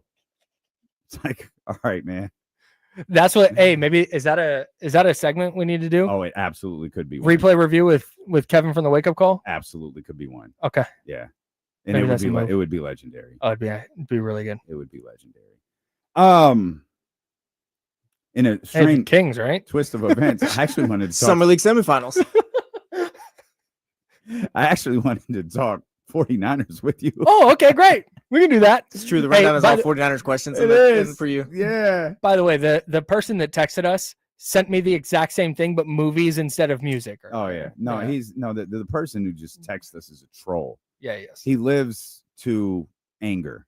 Yeah. Like that is his sole purpose for existence, Yeah. is to see how quickly he can get under my skin. He's the best. Yeah, he is. I love really him enjoy to death. being around him. I love him to death. But he exists to drive me crazy. And he succeeds. He's very good at it. He's a Hall of Famer. It's not hard. He's a Hall of Famer. No, wait. Nah. Hold on. I just dropped my pens. Drop your what? Pens. Oh, It's a flag.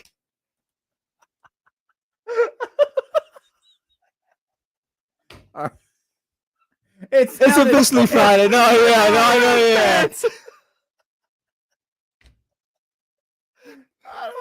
My cup of pens. Right, I got a couple pens right here. Oh man! All right, we believe you. I'm just with Mark. What? All right, we're good. All right. Okay, Here we go. 49ers. We're very serious sports people. 2, 1. You wrote about the depth issues for the San Francisco 49ers at the wide receiver position over at NinersWire.com. We talked a little bit about this earlier on in the week, but what I don't fault Juwan Jennings for taking the position that he did, given the situation he's in going into this season. How should the 49ers handle this, knowing they just signed Brock Purdy to that massive contract, and as you wrote about over at NinersWire.com, that's not the deepest depth chart at the wide receiver position. Yeah, man. This is I don't know why Juwan Jennings signed the extension that he signed. It was going to only put him at $7.5 million this year. That was kind of a weird thing. He could have played out last year on his restricted free agent tender and then been an unrestricted free agent this offseason. So just a kind of weird backtrack. But last season probably went a lot better than he expected. Sure. Ricky Pearsall, first round pick, was only played 11 games. Because he was shot. Because he got shot in the chest. Yep. Through the games. chest, Yeah. and then played 11 games. 11 games. Didn't look bad doing it. It's Not at all. Especially for a guy who got shot in the chest. In the chest. Yeah. Shot in the chest 1 week before the season started. Crazy. Brandon Ayuk tears up his knee. Deebo Samuel, less effective version of Deebo Samuel. And Juwan Jennings just kind of emerges as this receiver who's worth well more than $7.5 million. And then you go into this year, and I think he's looking at the landscape and going, man, so Ricky Pearsall, let's take the being shot in the chest out of it for a second, had a hamstring and shoulder injury last year in camp. He got like no preseason. And he missed all of OTAs with a hammy this year. So he's a huge question mark. They don't even know if he's going to be healthy, much less if he can play.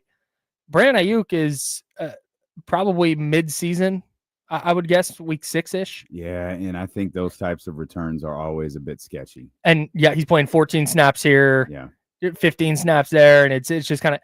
And so Juwan Jennings, I think, is looking at this going, hey, I'm making $7.5 million this year. There's a really good chance I'm wide receiver 1 again. I'm worth a lot more than that. Which, cool. Like, I don't disagree with him. And the 49ers are in a tough spot, though, because if everything goes right, okay, Juwan Jennings, you can make more money this year, but if everything goes right and Ricky Pearsall is good this year and Brandon Ayuk comes back and is healthy next year, and they pay Juwan Jennings out like a wide receiver 1 or 2, he's probably wide receiver 3 on an offense that doesn't throw it that much. That still has George Kittle, that still has Christian McCaffrey. So he's in an ideal world a 5th option. But the reality is he's probably going to be the 1st or 2nd option at wide receiver over the next couple of years.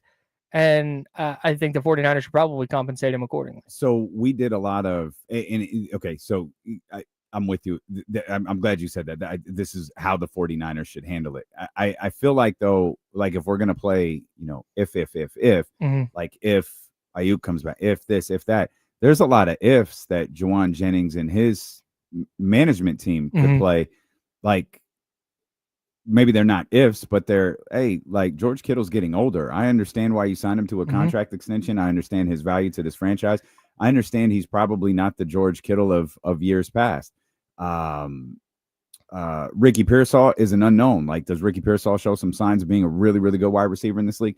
Absolutely, but he's still very much an unknown. You got Brandon Ayuk. Now you're banking on Brandon Ayuk returning the following season being really good, when you were reluctant to give Brandon Ayuk the money 2 years ago. And in reality, if you want to save money, you can cut his ass, not me.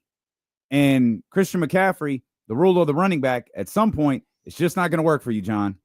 And so, like, we can play these hypotheticals on both sides, and it's where I think the 49ers often get stuck. I thought we were escaping the offseason without any sort of issue like this. But again, I understand why Juwan Jennings is making this push right now.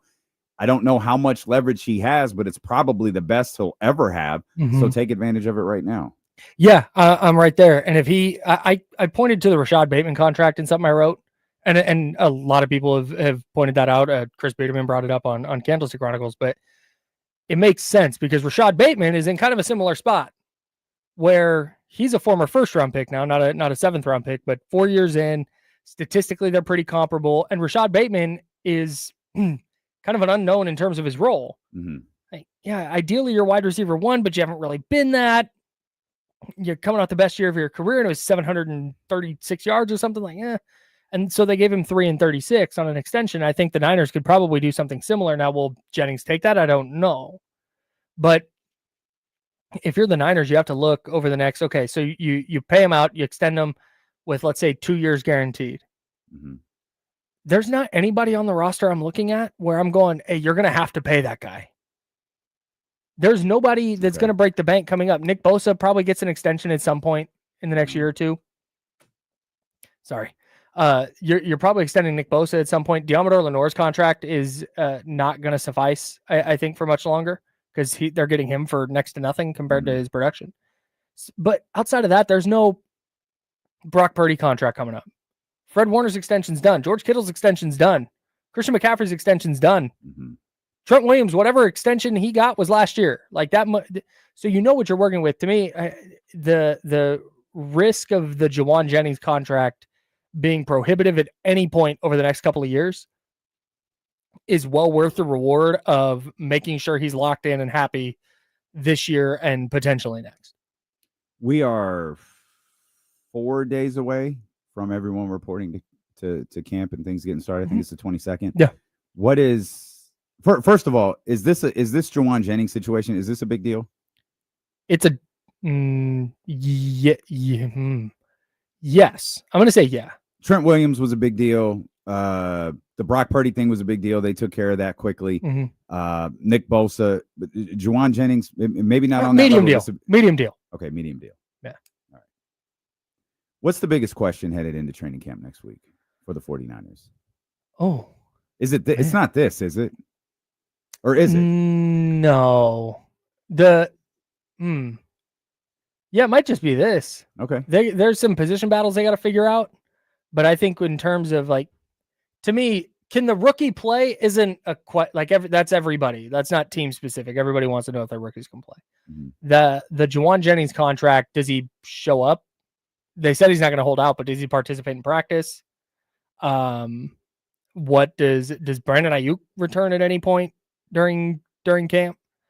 That's something I'm watching for. What does Christian McCaffrey look like? Mm-hmm. Might actually be the biggest question for me, because check that. Not what he looks like, because you're going to see, we've already seen it in OTAs.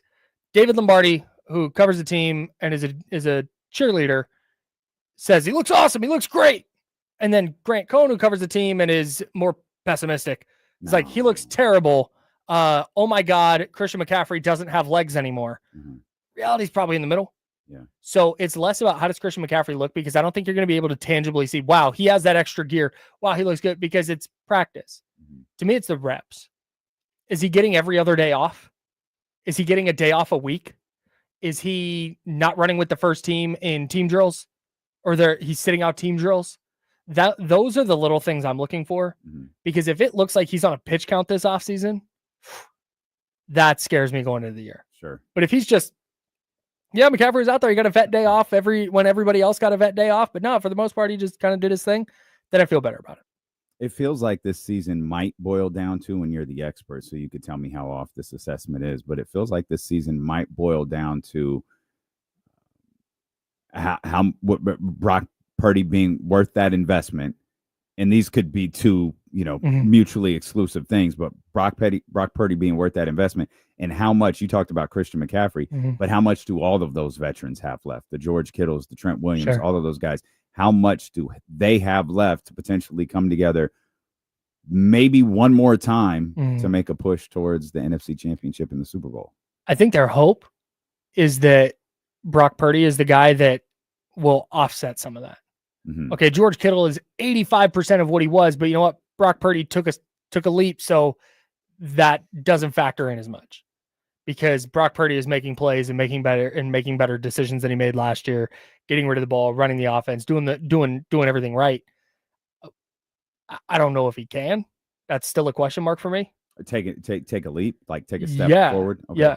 I think the nightmare scenario for the Niners is last year was kind of it for Brock Purdy, where, okay, he's not a bad player, but you really need to make sure that you're surrounding him with premium talent if you want to make a Super Bowl. That was a pretty strong statement, though. Like, you think that's a nightmare for the San Francisco 49ers? If we've seen everything that Brock Purdy is as a quarterback, that's a bad situation for the 49ers? Yeah, I think so. Huh.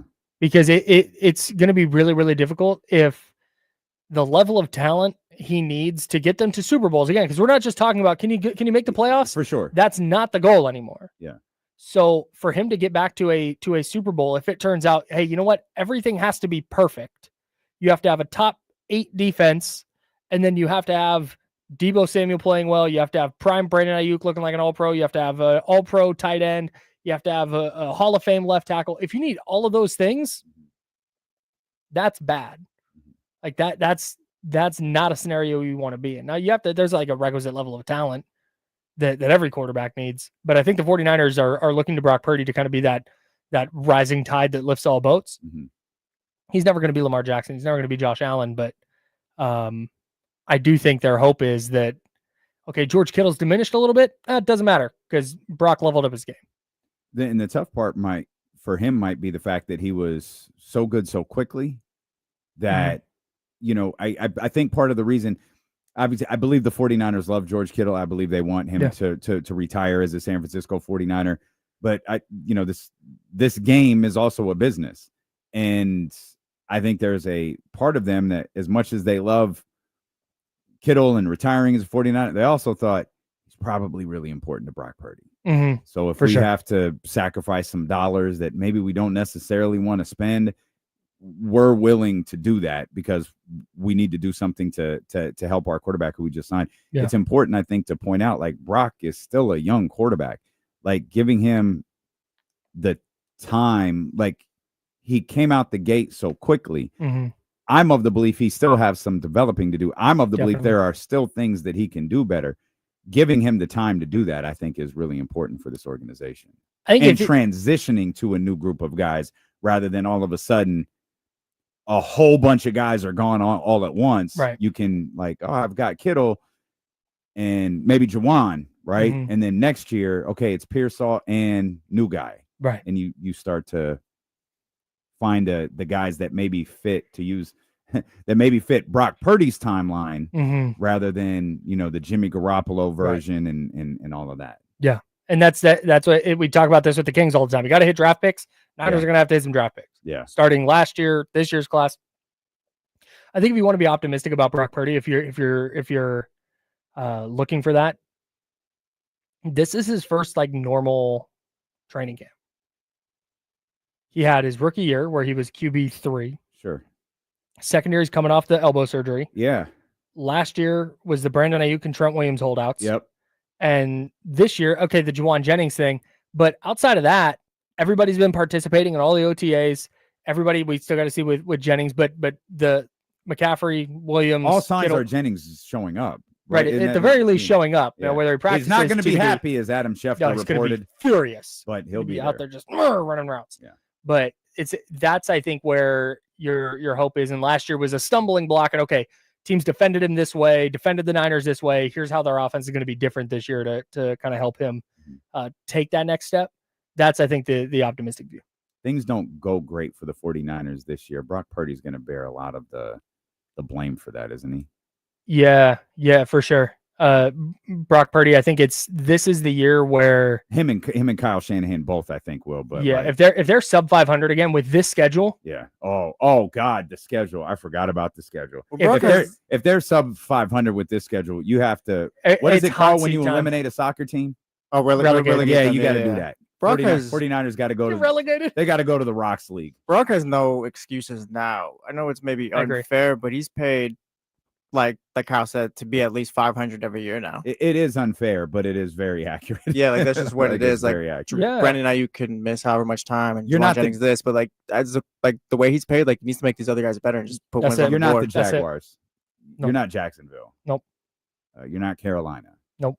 Like you're a young quarterback in a really, really good position on an organization very, very hungry to win. Yeah. And will put its resources towards winning. If you don't, this is where I've been very like, you don't fire Kyle Shanahan. Yeah. If they go sub 500 this year, next year is the hot seat year. Yeah. That's where I land anyway. We're getting a summer league championship.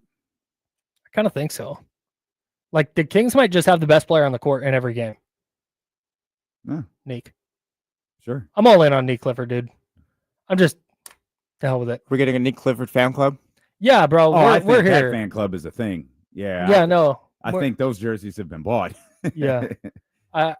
Yeah, man. I think he's putting together summer league highlights. I said this on the Insiders the other day. He's putting together a summer league highlight reel that is easy for me to see in 10 years, them showing the Neek Clifford summer league highlights as he's making all NBA teams. Yeah, like when they talk about summer league, they always flash to the LeBron and the D Wade and the LeBron Carmelo and all of those different things. Yeah, remember Neek's first summer league? And you watch how all those players move. Watch how they control the game. And it looks really familiar.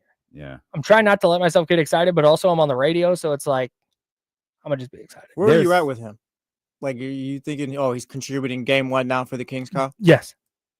I think by the end of the year, he's going to be one of their 5 best players. Okay. I love that. I hope you're right. Me too. I hope I'm excited that Neek, Max, and I assume Devin are playing this thing out through. That would suck. That would be such bad vibes if they went, all right, we did it. Okay, you guys are done. Oh yeah. It's too late. You had an opportunity to do that. Yeah, you had an opportunity to do that before last game. That's done. You've committed to at minimum one more game, potentially 2. Yeah. Like you're not playing in the consolation game that no one wants to be in. You're stuck in Vegas too long because someone won by too many points. And now you just can't get out of it. And like you're miserable. You can't win anything. You just want to leave. That's not what this is.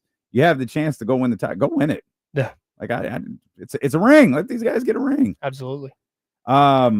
Great stuff, man. We'll be tapped in tomorrow, not to 1320 a.m., but to 106.5 FM. Kyle makes his debut on the end, the Saturday comeback every Saturday, 9 a.m. KM debuts over there tomorrow morning. So make sure you're locked in. Use the Odyssey app. If you want the app to work, use the iHeart app, use TuneIn, listen on the radio, whatever. But check out our man, support our man, Kyle Madson over there on 106.5 The End. Appreciate you, my friend. We'll come back. Going to stick with football for a couple of more minutes because we had some developing news. We had some more news regarding the story we've been talking about with the NFLPA and their executive director, Lloyd Howe Jr. Boy, everyone involved wants this story to go away, and I'm not sure. For the first time, I'm not sure that it's going to. We'll talk about that next here on ESPN 1320.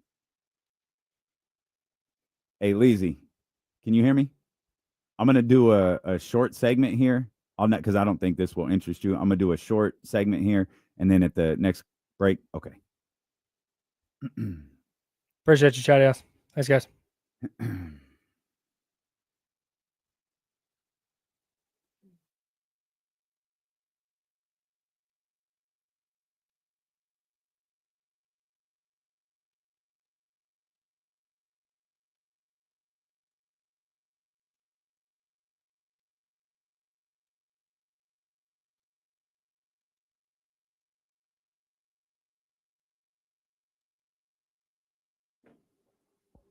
Appreciate you. Likewise, man. Yep. care. You too. Good luck. Yep.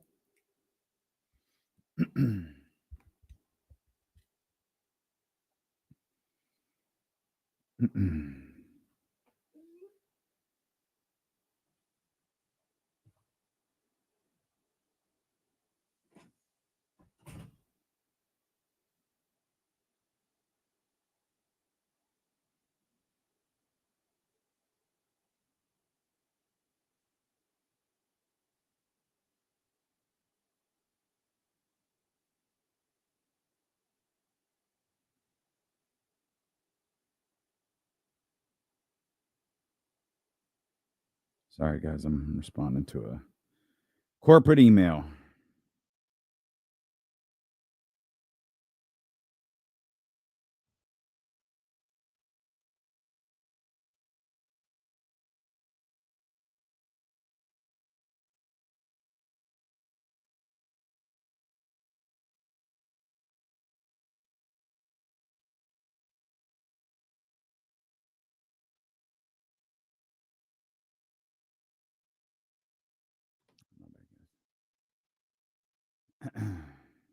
It's a top 5 awkward feeling too when the DAP is messed up.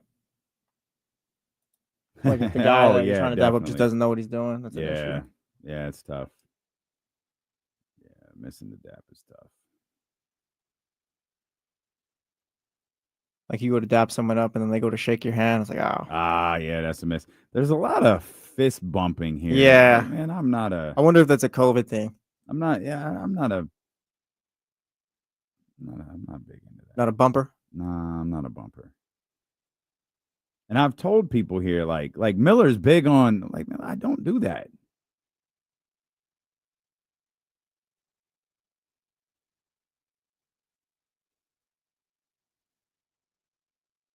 What's it called? Shout out Sbarro, I think they was talking about. Gonna get myself a New York slice. I love how much we quote The Office on this show. I was watching it yesterday. This is the one where Stanford links up with like they get sold or whatever, not sold, but they move over to the regular one, and they're trying to figure out who was from jail. Oh, right. Yeah. That was prison. That's the Prison Mike episode. Yeah, that's Prison right. Mike. Okay, yeah, that's the Prison Mike. You got a good life. You got a good life. I didn't get caught either. So what are you in jail for? Oh, there's so many quotables in that one. We were talking about daps and daps gone bad and all of that during the commercial break, and I was telling Jesse like this. The people here, they're big into fist bumps, and I can't. I'm not a big fan of that. I don't know why. And Chris asked, "You give hugs, D'Lo?" And I think I do. I'm more of like an embracer. Like I'm more of a full on, hit the dap, do the pull in, and keep it moving. Sometimes it's hit the dap, do the pull in, and you hit the full embrace once in a while. But yeah, like I'm more of a hugger. I don't the fist bump thing, like, I mean, occasionally, if it's the third time you saw the person today, it's like, hey, what's up, bro? And then keep it moving. But if I don't really know you, I think I do the fist bump. But like if I do like for friends and stuff, yeah, that's when you dap. But yeah, if I don't really know you or we're not the best of friends, probably fist bump. Okay. It's just more friendly and stuff like that. Yeah, I think if I don't know you yet, it's like maybe more of the. That's funny. I swear, Kyle and Mark just walked past each other and just did the fist bump. Like this. If I don't know you, it's a head nod. That's all it is. Oh, no spoken words. That's a shoot. Yeah, that's a shoot. I think I do for the people like I'm not like close with. It's more of just it's kind of just more of the dap, the part, keep it moving.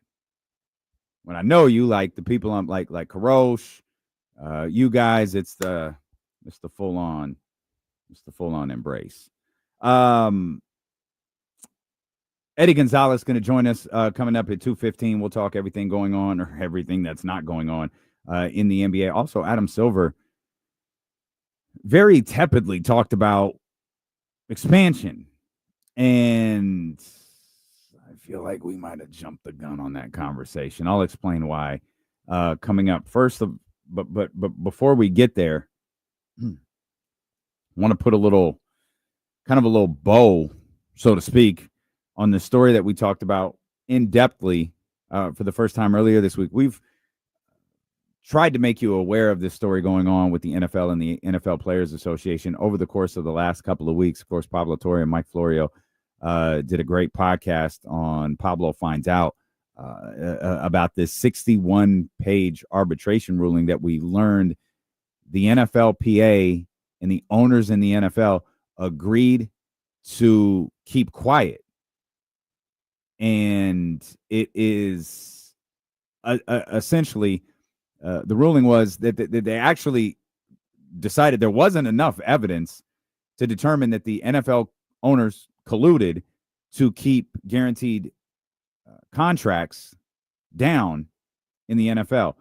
All of the evidence that was presented as Mike Florio pointed out on the podcast, it was all circumstantial. It's pretty strong evidence, but again, it's circumstantial. And I'm not. Mike Florio is a lawyer. I'm not. So I know the burden of proof in like criminal court. I know the burden of proof in civil court. I have no clue what the burden of proof is in arbitration. And so if a bunch of circumstantial evidence was presented, it was, I guess it wasn't enough. However, that arbitrator did rule that Roger Goodell, now this was the funny part,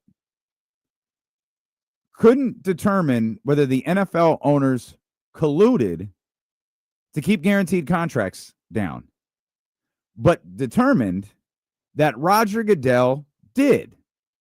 He, at the very least, advised teams to keep guaranteed contracts down. I'd like to remind those that don't know, Roger Goodell, God bless him, has no power. None. I'm going to stop short of saying he's useless because he's certainly not that. He represents the owners of the teams in the National Football League. That's his job, to act in their best interest. His title is the commissioner of the National Football League, when in reality, he should be the commissioner for the owners in the National Football League. Roger Goodell does not work on behalf of the players. He works with the NFL's Players Association and their executive director on behalf of the players. Funny thing happened along the way as this story was developing. The NFL Players Executive Director, who all of this controversy has surrounded, from his previous employment to the types of meetings that he's having, to lawsuits that he's been a part of, to his current employment, which is a direct conflict of interest to his job as the executive director of the NFL Players Association. You also got the fact that it seems that the Players Association can't determine whether he was hired in secret or not. Depending on who you talk to, the NFLPA will tell you, oh, yeah, we vetted him and, man, we grilled him about his previous background. And then other members of the Players Association will tell you, yeah, just one day this guy was there. And they said he was going to be the executive director. And there are people who will legitimately say, I can't remember voting for him. Like, I can't remember if we voted for him, voted him against him. I don't remember when the vote was cast. He stepped down yesterday, after what has now been 2 years. He stepped down. And this is a story that the NFL and the NFL Players Association so desperately want to go away because they all look terrible. The Players Association needs to be gutted. And for those who don't know how the Players Association works, we'll use the San Francisco 49ers, for example. The San Francisco 49ers elect a Players Association representative. That representative for the San Francisco 49ers goes to all of the meetings, take parts in all of the Zooms, and it is that player's job to inform the other players on his team, in this case, the San Francisco 49ers, everything that is going on within the Players Association, everything that is on the table. It is that player's job to convey to his team whether this collective bargaining agreement proposal is good, whether this executive director candidate is any good. Now, there are far more the smaller things that a Players Association deals with throughout the course of a season, but these are the major things that a Players Association rep deals with throughout the season. So every team has a rep. Of those reps, there is a committee elected. There is a president, there is a vice president, there is a secretary, there's multiple vice presidents. There are all of those different things. That group elects an executive director. That's where things seem to get really sketchy with Lloyd Howe. Is the former Players Association president was a center for the Cleveland Browns, the team that signed Deshaun Watson to that infamous contract. He gets cut, which means he can't come back as the president of the Players Association. He seems to be the one who pushed for Lloyd Howe to be the executive director. Lloyd Howe gets, quote, elected as the executive director, and somehow this mysterious position of creative director that never existed before now exists and goes to the former Cleveland Browns center who was the former president of the Players Association.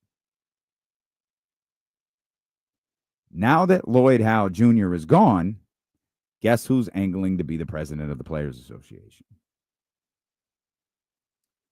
If I am a player in the National Football League and I'm showing up to training camp in 4 days, the very first thing I'm doing is pulling my Players Association rep aside and saying, can you explain to me how the union that I elected to work for me colluded with the owners to keep my pay down? Very first question I'm asking. Don't ask me about my off-season routine. Don't ask me how my wife is doing. Don't ask me about kids. Don't tell me to go stretch. Don't tell me to go put on my pads. Don't tell me to go warm up. I need you to tell me how you determined that the commissioner of the NFL advised my boss to keep our salary down. And if I really want to flex, I'm gathering a couple other people who should be pissed off. And you know how many players in the National Football League should be pissed off about this? All of them. Because none of you hoes have guaranteed contracts. Deshaun Watson may be sitting with his feet up, not worried about a damn thing because he's constantly injured. And this whole trade has been a flop. A massive disaster. But every other player in the National Football League, oh, I've got questions. Roger Goodell is advising this league that makes $1 billion a second is advising my boss to keep my salary down. Adam Schefter didn't write about this until he was forced to. You think the NFL media is going to cover this? And when I say the NFL media, I'm talking about the actual NFL media. I'm talking about the NFL Network. I'm talking about Good Morning Football. You think they're going to cover this? No, that's state-run media. Of course they're not going to cover it. Adam Schefter, even though he works for ESPN, is essentially state-run media. They're all scared to death of this story because they don't want to piss off the wrong people. And those people are Jerry Jones, Robert Kraft, Stan Kroenke, Jed York, owner after owner after owner after governor after governor, whatever you want to call them. That's who they're scared to piss off. So Pablo's like, F it. I'm talking about it. Mike Florio doesn't give a damn. He's like, I'm talking about this. Mike Florio has been screaming for months. Why is no one talking about this? This is a massive scandal. And I don't know why I'm worked up about it. I truthfully don't know why I care. Because Roger Goodell's not keeping my salary down. So if Brock Purdy and Juwan Jennings, Patrick Mahomes, Russell Wilson, Nick Bosa, TJ Watt, if those guys don't care, why the hell do I? And that's funny. See, that's that's funny. I think about TJ Watt. And I think about the fact he got that massive contract yesterday. The richest average annual value for a non-quarterback in the history of the league. And I wonder if what these guys think is, I'm making $41 million. It's not a big deal. And this, my loved ones who are so kind to spend some of their time listening to this show.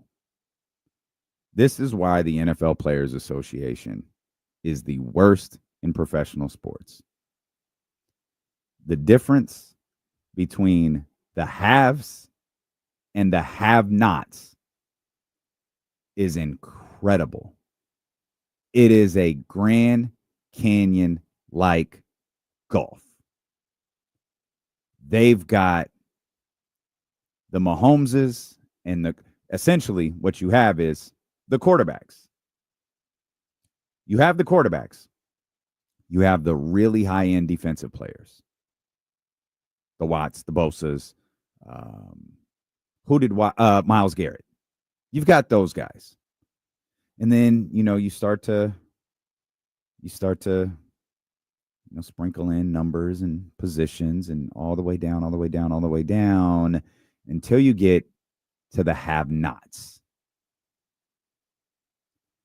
And the have-nots far outweigh the haves in the NFL because the rosters are so big. The position groups are so different. But it's the haves who have the most powerful voices. And unfortunately, it's the haves who time after time after time have absolutely nothing to say.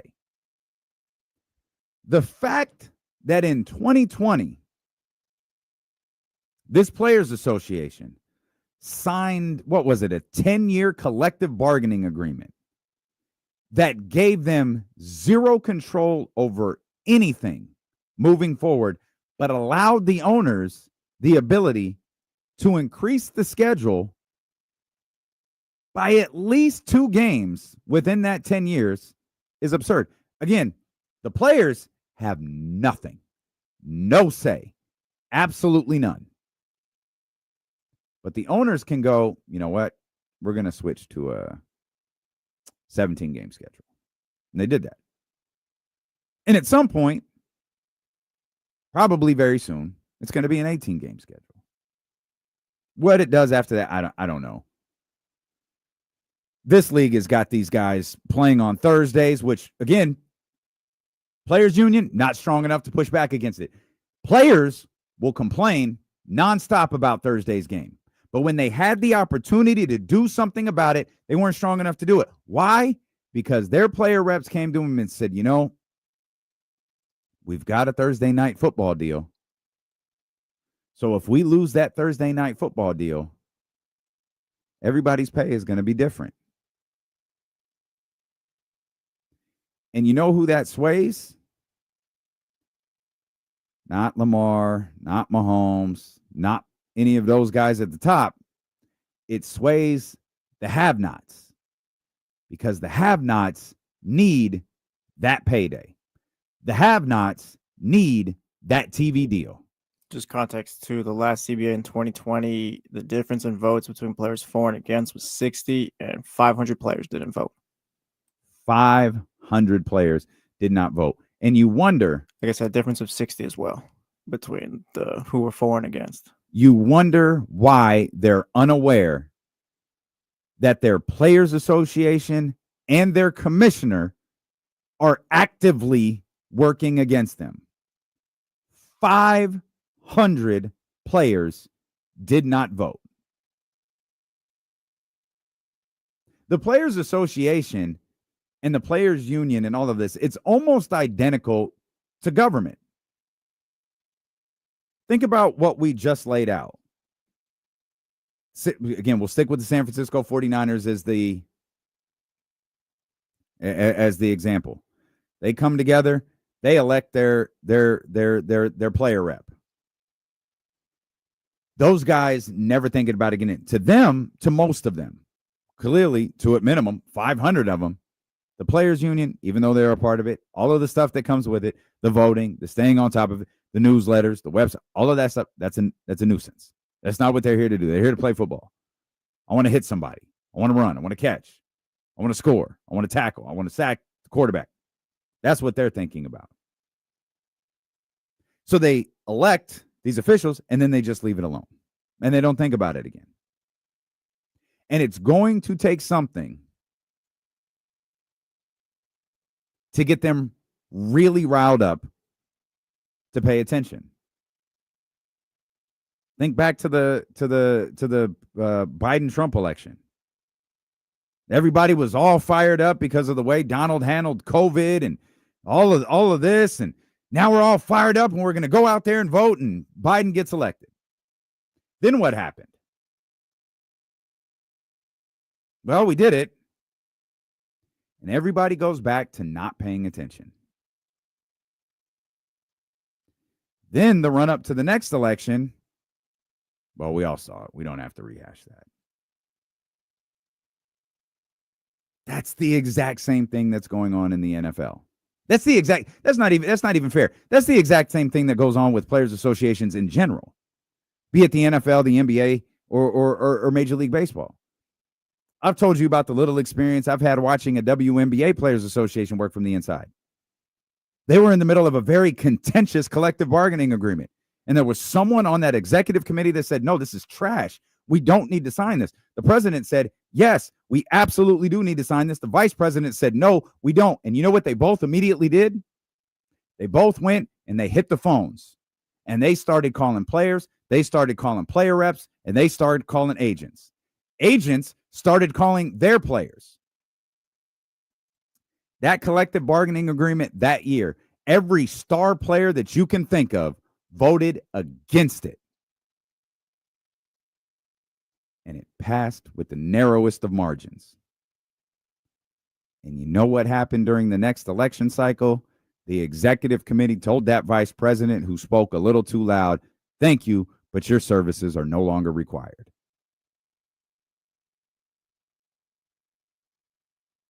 We are watching the weakest players association sell out its players. We're watching the weakest union in professional sports sell out its union members right in front of our eyes. And the TJ Watts and the big money players don't care because they get $41 million anyways. But those guys fighting for roster spots when preseason gets underway here in a couple of weeks, they're the ones who wish there were more guaranteed contracts put out. The guys whose career lasts 4 years or 6 years versus, or 4 or 5 years, I should say, versus 8 or 10 years, those are the ones who are begging for guaranteed contracts. Those are the ones who at minimum are begging for more guaranteed money and can't get it. And now you know why. I thought for sure the Deshaun Watson deal deaded guaranteed money because it was such a bad deal, because the trade and the salary from a desperate football team was so bad, no one was ever going to try it again. When in actuality, what happened was it was so bad and so polarizing that the owners got together and said, guys, we cannot do this. There are messages from owners expressing how furious they were that the Cleveland Browns offered a guaranteed contract. There's testimony from Russell Wilson in that 61-page document that says, I believe it was, what was his team before the Steelers? The Broncos. The Denver Broncos were prepared to offer him a guaranteed contract. He had been fighting for a guaranteed contract, and there was no resistance from the Denver Broncos whatsoever. They're having talks. League meetings take place. They come back from those talks. All of a sudden, the Denver Broncos, they don't want to have a guaranteed contract anymore. They start pushing back on that. They start utilizing incentives. There's documented evidence. I always joked that Mark Davis was going to be the one who blew the roof off of the Colin Kaepernick collusion thing by accidentally sending an email or a text like, hey, we're still keeping Cap out of the league, right? That was a joke. That's actual reality. Not in the case of Colin Kaepernick, but in the case of guaranteed contracts. And so one of the reasons all of this, one of the reasons this story, I'm so passionate about this story, one, because it's horrible for these football players, particularly the ones that don't get the TJ Watt contracts.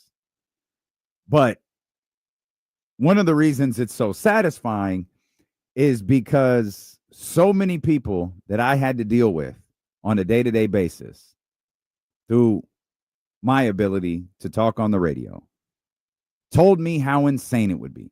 There were people who hosted sports shows in this market who would tell you how insane it would be for NFL owners to collude against something and how damaging to the sport it would be and how insane I am for thinking they're colluding to keep Colin Kaepernick out of the league. Colin Kaepernick is a marginal quarterback at best.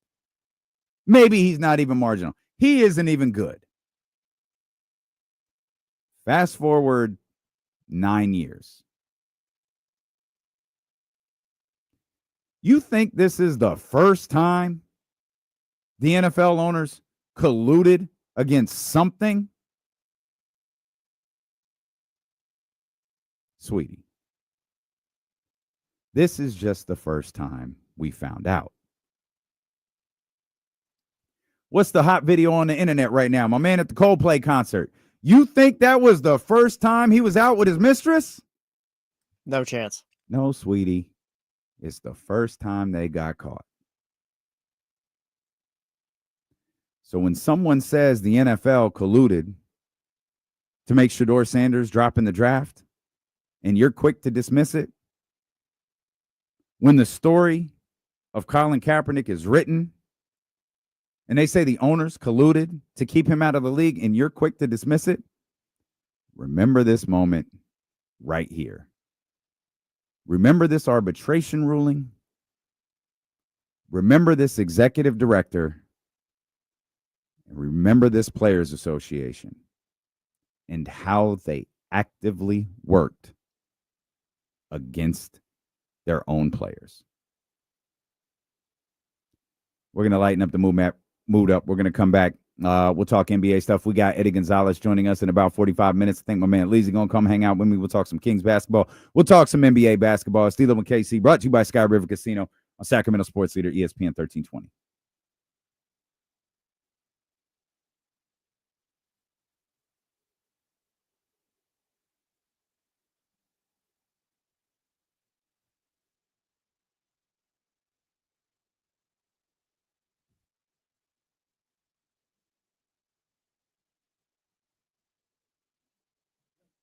Leezy, sit in front of me, bro. You good, man?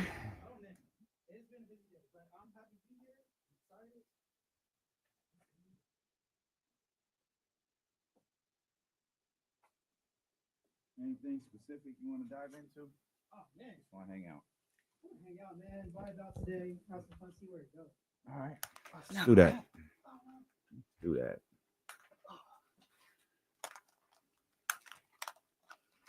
Yeah, that story you're talking about is wild, though, man. Appreciate you, Roddy. Thank you, brother. All right. Lazy in here. Pop, pop, pop. Oh, whoops, wrong button. There we go. What up, Chatty House? Happy Friday. Oh, yeah. Flashback Friday. I see you, Russ. Hey, man. Shout out to Kyle, bro. But it's wild. He didn't know that was Rick James, man. He's like, I've heard this song. I was like, come on, man. Mm-hmm. That's like my go-to karaoke song right there. Yo, what up, Scooter? Katrina?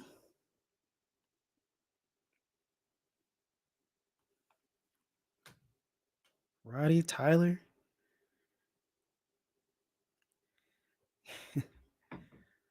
Check this out. Leezy, you bring the cameras and the pizza? No pizza, but I did bring my camera. I was thinking about you, D-Lo. You remember how we were talking about cameras? Yeah. So I have mine with me, but I forgot to bring this cord, and then we could have tested it out to see how it would look for you. Oh, yeah. It's a good idea. We should. Yeah. I have one at home. I hate moving it because it's like set perfectly for TV, but. Yeah, if we got some new cameras, man, content be popping. Yeah, man, it'd be a big deal. Yeah. Shout out to Jesse in those YouTube clips. Jesse always working hard. Yes, sir.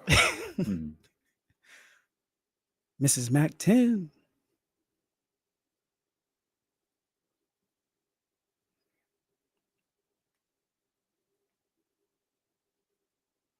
Oh, okay. Rest Dog Prince or Earth, Wind, or Fire. Okay. Either way, you can't go wrong.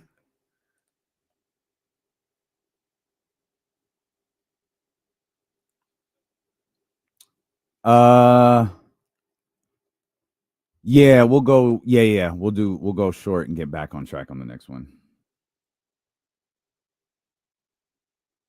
Spencer. Spencer, I don't know how to say your last name, but you always show love, man. Shout out to you.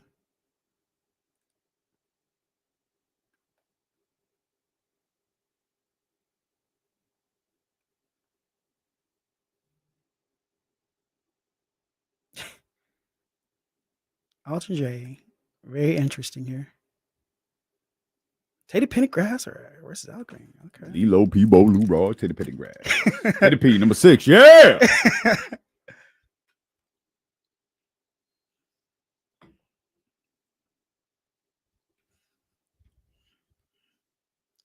All right, man. My man Leezy in here with me. It's Leezy Friday. Let's go. Always good to have my guy in here. Yes, sir. Let's get the vibes up. It's Friday. Just got paid. Weekend coming. Good times. I'm gonna need you to tone it down a little bit, man. Oh, okay, my bad. Some of us are tired. Oh, I'm just kidding, man. I'm just kidding, man. Hey, Dio, you've been holding it down this week. Oh man, I'm trying to. I can't lie. I hope Kenny has the most miserable week of his life next week. It's gonna be Casey and friends. He gonna have Sarah Hodges. I'm sure. Dusty's gonna come in. Everybody gonna be here. Actually, you mentioned Dusty. That's right. Yeah. Hey, stick around. I just got a text about Dusty. Okay. Stick around, y'all. Y'all won't want to miss this. We'll have it. Not yet, but we'll talk about it here in the next 45 minutes or so. But yeah, you mentioned Dusty Baker. I got a little something to talk about. I haven't got to try the wine yet. Oh, I gotta see what the talk's about. I know it's good. Well, as you can see, these are sealed bottles behind me. Those need to remain sealed for now. But I know Baker Family Wine is getting us a batch that we can. Casey don't even know these here. I might take one home this weekend. Why man. not? Complimentary. I might take one home. I think you earned it for vacation time, relax, open a bottle. I think I did, man. We're just trying to hang out, chill out. We got the Kings potentially winning a summer league title coming up here in the next couple of days. Of course, they'll play in the semifinals against the Toronto Raptors tomorrow. Where are you at? You're not a Kings fan. Man. But you are. I'm a Kings supporter. Okay. There we go. You're a Kings supporter. You're normally pretty neutral. Yep. When it comes to like evaluating the Kings and not getting too excited. And I'm not TC right now. You're not TC. TC see a window, he gonna jump out of it. He's jumping every time. What do you think so far about Neek and Max and what we've seen in summer league? I've been excited. I've been enjoying the games. As I mentioned, going into summer league, I was really interested to see Neek. But now that the games have started and things are going, I've become more of a Max guy. I really like his game. I think he could really open up things. It's been great seeing him so far. Overall, a lot of the Kings moves I'm enjoying. Dennis Schroeder, he's a solid point guard. Happy to see him on the team. I don't know if you guys remember this back during the trade deadline. I kind of talked about it. I was like, man, why don't they just get Dennis Schroeder? You need a point guard. I'm kind of in the same boat as you, D-Lo. I'm tired of us trying to make players play out of their position. Don't try to make this guy a point guard. Don't try to make this guy a defender. Go get a point guard. Go get a defender, So so far, just being neutral. I'm liking what I'm seeing so far. I'm not jumping out the window, but the Kings making some solid moves so far. One of the things, one of the reason, and one of the reasons I think this summer league is pretty dope, or one of the reasons I think a summer league title would be pretty dope. One, winning is always cool, no matter how big or small the overall achievement is. Like, winning is cool. Like, Kings winning the summer league would be dope. But I think what really is resonating with Kings fans right now is the fact that you're playing in the semifinals. You could potentially win the summer league, but you're doing it on the strength of a couple of draft picks that you really like. And one thing that I think is really impressive was we talk about, we love to grade general managers. Scott's probably a couple weeks away from hitting his first 100 days as the general manager. He's at like 70 something right now. Yeah. So if you do, the president always has their first 100-day evaluation. Like when we when we evaluate Scott Perry at the 100-day mark of him having this job, the Sacramento Kings didn't have a first-round draft pick. He got in. He got in and landed a player that right now is performing really well. And then at 42, able to land a guy who, if he can get comfortable pretty quickly, will probably have a rotational spot. Yeah. As a second-round pick, like right away. And so I think having a summer league title on the strength of that is pretty dope. And I think looking back, when you evaluate Scott Perry's first 100 days, having those couple achievements in his first 100 days is pretty dope as well also. Yeah, as you mentioned, going into the draft, we didn't have a first round pick. And so for him to move up and get Neek is great. And Neek is succeeding right now. Overall, I still don't know what position he's going to end up playing at the end of the day, but he can do a little bit of everything. You'll see him get his boards, get his assists and all that. Yeah. Yeah, I think as a backup 3, like he has like immediate minutes behind Zach LaVine. Yeah, we definitely need that. Yeah, and he also feels versatile. I mean, I know the point guard thing. James says he wants to see Neek run at the point guard maybe the next couple of days or next couple of games, or at least next game, and we'll see if there's one after Mason that. Jones isn't playing, right?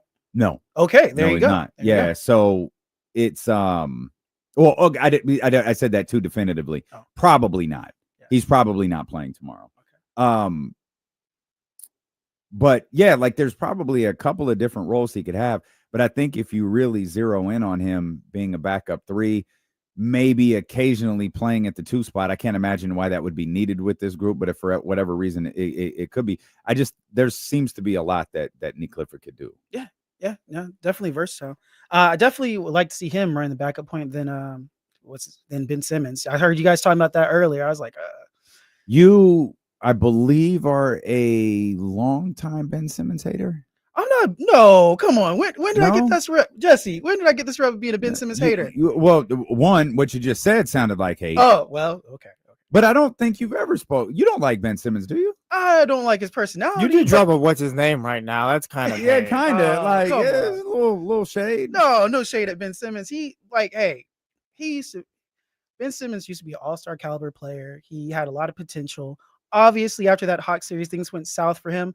But just like his overall demeanor and attitude, one thing Scott Perry's been talking about is he wants volunteers, not hostages. I think if we get Ben Simmons here, he's more on the hostage side. How so? If he signs here, yeah, I don't think that's a hostage.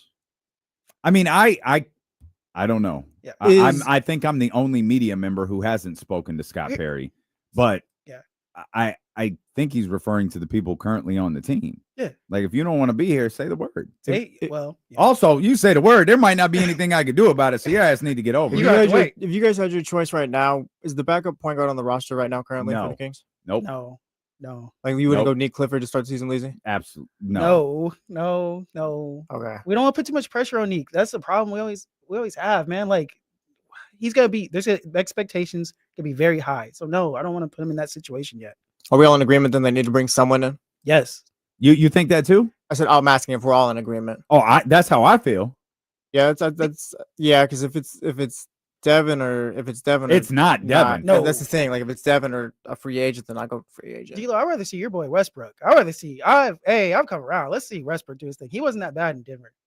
It wasn't that bad. He was really good in Denver. In some of the big games, in the playoffs. But when I think it was Gordon went out, he stepped into that starting role and was really, really good. And then when Gordon came back, he seamlessly kind of moved to that 6-man role. And then they just weren't strong enough in the playoffs. And Russ kind of has on games, off games, on games, off games. And when that happens in the playoffs, you lose those off games. Yeah, and you then can't. Then the series ends. Yeah, the room for error is a lot smaller than those playoff games. Yeah. But no, he was definitely a spark off the bench for them. And I think he still has some gas in the tank. I think he still contribute to a team, especially with so much talent on the Kings. I understand some of the players have some flaws, but I think Westbrook can still get a lot out of them.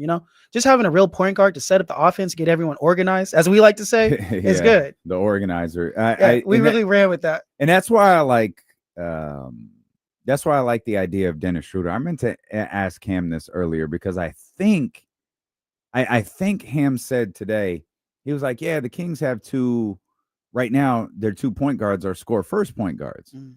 And I was like, is he talking about Dennis and Malik? Because I've never looked at Dennis Schroeder as a score first point guard. Yeah. I've never looked at him He like can that. score first, but I don't see him Well, out I there think he hunting for can shots. score. Yeah. But I also think he's a really good point guard. Again, I always say, like, Dennis might not do everything at a real high level. He might not do one specific thing at an elite level. But when you talk about scoring, facilitating, defense, he does all of those things well. Yeah.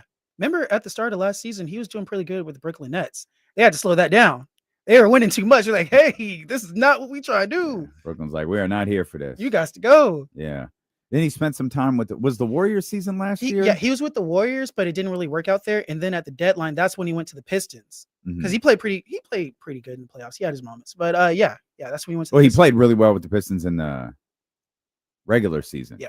But yeah, the Pistons were always going to kind of hit. Mm-hmm. They were going to kind of hit that spot where they probably can't go any further. Yeah. We're going to put that on Dennis Schroeder. But I love the fact that he's in Sacramento. I think finding a point guard a little bit closer to him, rather than trying to force Nick Clifford or Devin Carter into this, I think that's not the move. Devin Carter, I don't want to see play anywhere near the point guard position. No. But yeah, no, I like the acquisition of Schroeder. I still want to see Perry do some more. I still don't know what his big picture is. I know he talks a lot about, like, hey, we want defensive-minded players. Still, I'm not seeing a lot of them. But rookies are good, but clearly, you use the volunteers hostages line. You've been listening to Scott Perry talk recently. Oh yeah, and listen to Sean Cunningham. Well, I was going to say we'll talk to Sean Cunningham at 3:15 about his conversation with Scott Perry. I'm going to start referring to Sean Cunningham as the godfather of sports media here in Sacramento. He is. He's everywhere. People think I work a lot. Sean be out working me. He is at every event. He'll give me interviews for our Instagram page. Go and like those clips. You definitely do. Yeah, Sean's the man. He is. And but one thing, particularly in that conversation with Sean Cunningham, that Scott was pretty clear about is it's going to take time to build this team the way I want. It's going to take time to execute my vision. And I think Sean asked him, what does this team need? Mm-hmm. And he said, this team needs time together. Well, yeah. I mean, Zach LaVine did get here at the trade deadline. DeMar DeRozan only been here a year. A lot of the guys from the Bean team aren't here anymore. So yeah, this team hasn't had time to gel, and they have not had the facilitator to bring it all together either. We'll come back. We're going to talk more about Kings basketball. We got Eddie Gonzalez coming up at 2:15. Leezy's hanging out with me. We'll talk some other NBA subjects as well when Dylan and Casey continue here on Sacramento Sports Leader ESPN 1320. Yo.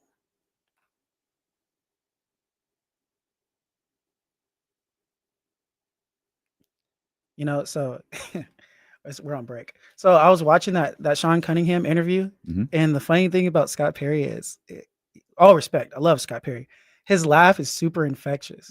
He'll do his laugh, and it makes me laugh. Yeah, Scott's the man. Though I like how he carries himself, the way he talks. He's a cool dude, man. I'm hoping the best.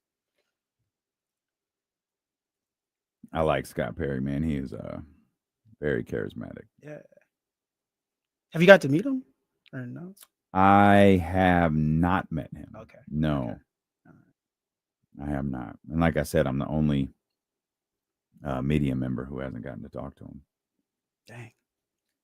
It's all right. One day. To be fair, I haven't asked. Yeah. I know that's not your thing. You don't really like doing it. So.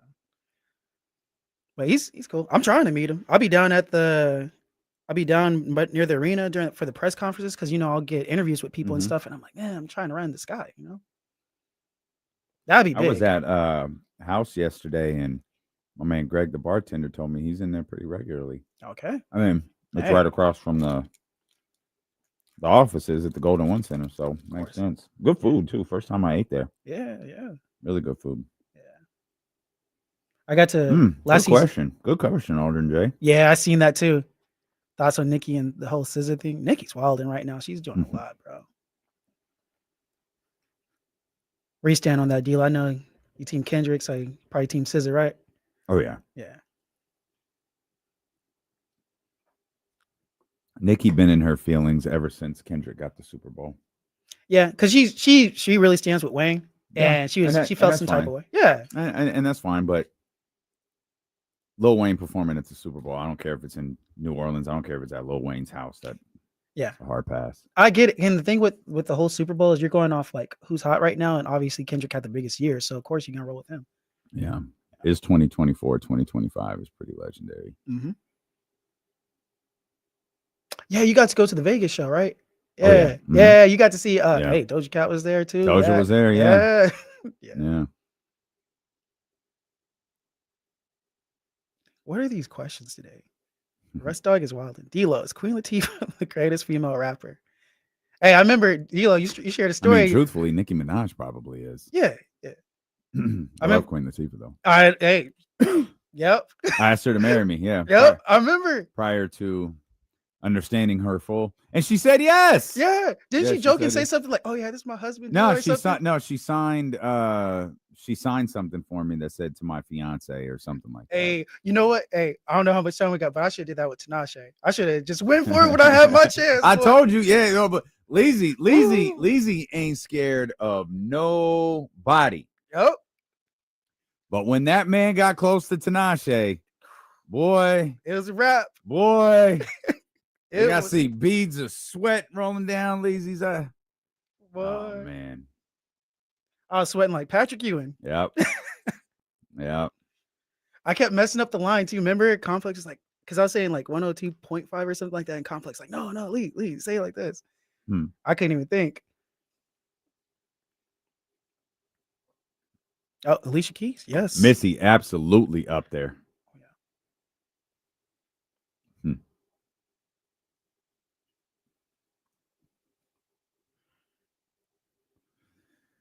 We were just talking about how Leezy was a little starstruck when we went to see Tinashe at Ace of Spades for some stuff for KSFM and 106.5. Oh, yeah. And I don't know what you just said Alicia Keys before we got back from a commercial break. Alicia Keys is the only person who I ever got starstruck with. It happens. Yeah, Alicia, I stopped speaking. Didn't you have an interview with Rihanna? Didn't that go a certain way? No, the Rihanna interview was always funny. This is when SOS was out. And so she popping. It's like early. Yeah. It's early Rihanna. Mm-hmm.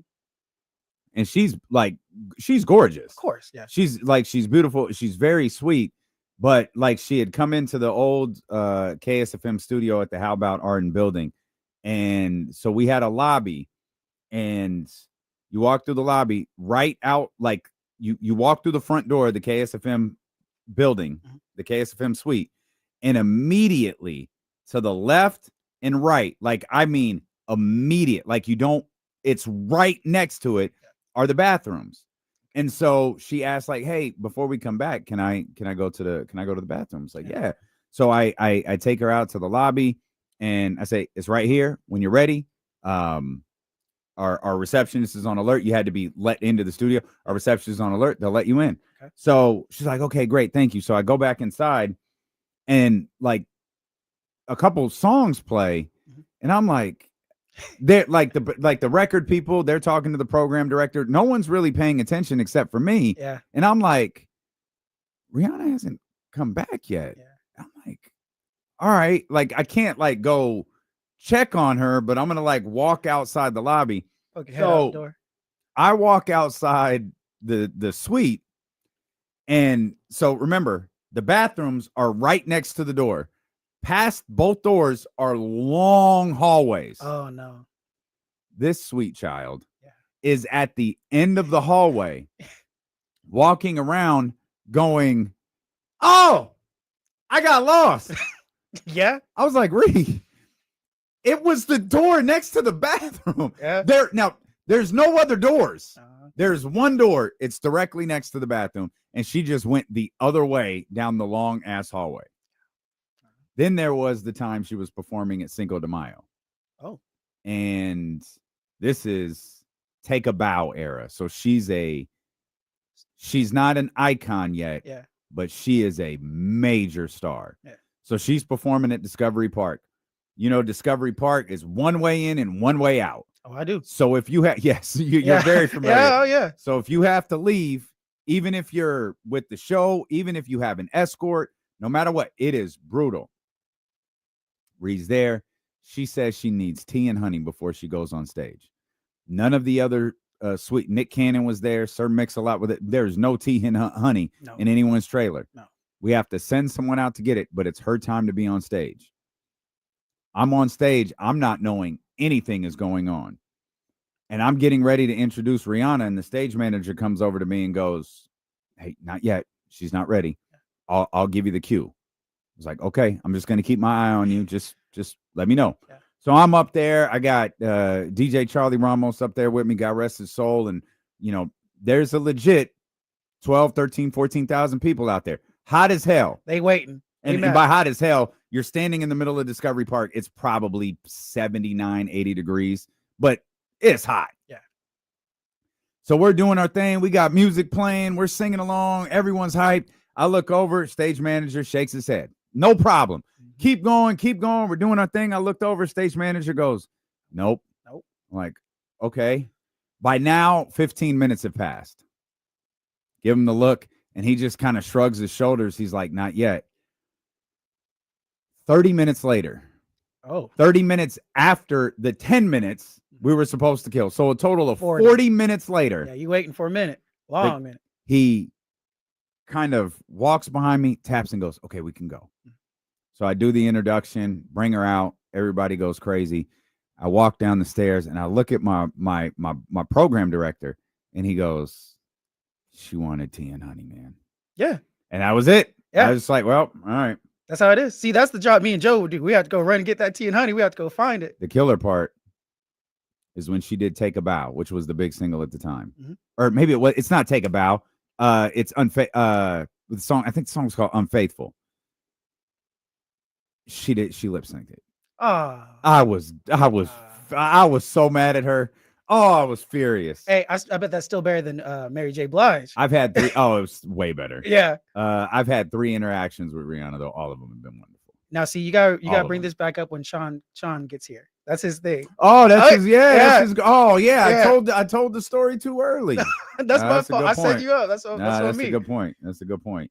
I don't know what it was about Alicia. I know what it was. She touched my hand. Oh. Like she laughed at something I said, and she put her hand on mine, and I just froze. Oh yeah. I was just like, I don't know what to do right now. Me and Alicia are getting married. Oh. That's just the way it's gonna be. That's it. It's set in stone. Hey, I don't blame you. Alicia Keys, man. Back in the day, I used to be a big Alicia Keys fan, so I feel it. We were talking about Dennis Schroeder before the commercial break, and my man Sammy, who I don't think Sammy has had a single positive thing to say this week, says, "Come on, guys, don't try to sell us on Dennis Schroeder. He's a journeyman." I'm not trying to sell you on anything, Sammy. I think Dennis is a good ball player. I thought he was a good ball player well before he played for Sacramento, or well before he signed with Sacramento. I think he's a good ball player today. You don't have to like him. You don't have to think he's good, and you can feel like he's a journeyman. That's no problem. Yeah. I think part of the reason he's been a journeyman, I think the biggest reason is the fact that he turned down that deal with the Lakers, which was a terrible financial decision. That haunts him to this day. But it also leads to kind of year-to-year deals. And when you're on year-to-year deals, you are easily expendable if that season isn't going exactly the way the team envisioned. And we saw that happening last year with Brooklyn, who had no aspirations to do anything. They moved to Golden State. That wasn't really a good fit there, or I might have the order of that wrong. And then he winds up in Detroit, and things kind of go well for him there. But Sammy is cool. I just think Dennis is a good ball player. You don't have to like him. He's a good veteran, experienced point guard. Isn't that somebody you want setting up your offense? And that's the thing. Like, I think he does a multitude of things well. Yeah. He's not like this super, like De'Aaron De'Aaron, in my opinion, is a very high level scorer. Yeah. His speed is elite. Yeah. Dennis doesn't have an elite characteristic. Yeah. He's just good. Sometimes you just need good ball players. The reason he's been on so many teams is because he's good. The reason he's had a spot in the league for the last 10 years is because he's good. Mm-hmm. We talked about Drew Holiday the other day. The trade from Boston is going to start a chain of events for Drew, mm-hmm. where I think he's going to wind up being on That was the thing. 3 or 4 different teams, you know, through the rest of his career. And wasn't that a whole thing? Wasn't it? They wanted him to be a good locker room veteran to the younger players in Portland. And weren't reports he didn't want to be there at first, like, because I thought he was going to be on the move to another. So team. I don't know that there were reports that Drew didn't want to be there, because I know a little bit about Drew Holiday. That's not really his thing. Like, if he doesn't seem like that type of person. He's gonna go. I think there was questions whether Portland was going to keep Drew Holiday. Yeah. And in the immediate aftermath of the trade, it was like, okay, what exactly are they doing?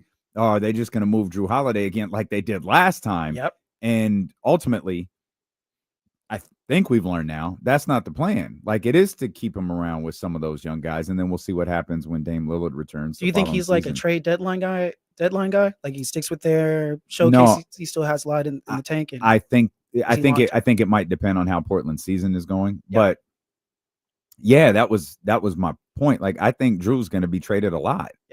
Yeah. Like, because someone's always going to want him. And he fits on any team. And if a contender's like, man, we need a player like Drew, they're going to go do it. And then if they're not championship good like they expected, they're going to trade him. You can flip him. And that goes back to the day the whole deal was done, when I got I feel bad for him. Yeah. He's a great dude. He's a loyal dude. He will play anywhere that he's traded, and he's probably going to be traded a lot through the rest of his career.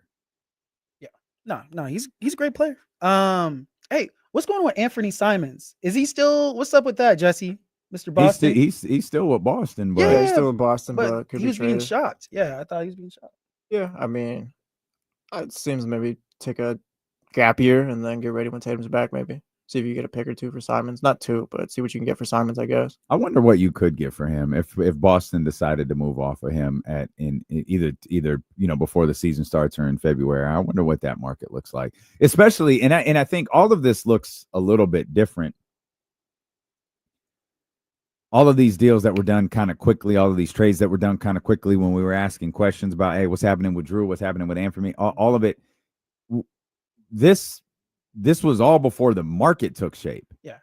Remember, this is supposed to be the biggest free agency thing. Yeah. Remember Shams typing it up? Yeah. I mean, the biggest the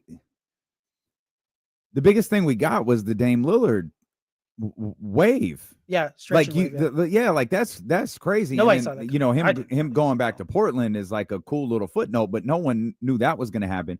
Shams might have gotten tipped off to, that being on the way. And then I'm sure he got tipped off to Rich Paul not being happy with what was going on with the Los Angeles Lakers, but that's ultimately led to nothing. It's not a story. It's nothing. Like, I mean, it's something we're watching. It's something we're monitoring. It's something to pay attention to. But right now, it's just chatter. Yeah.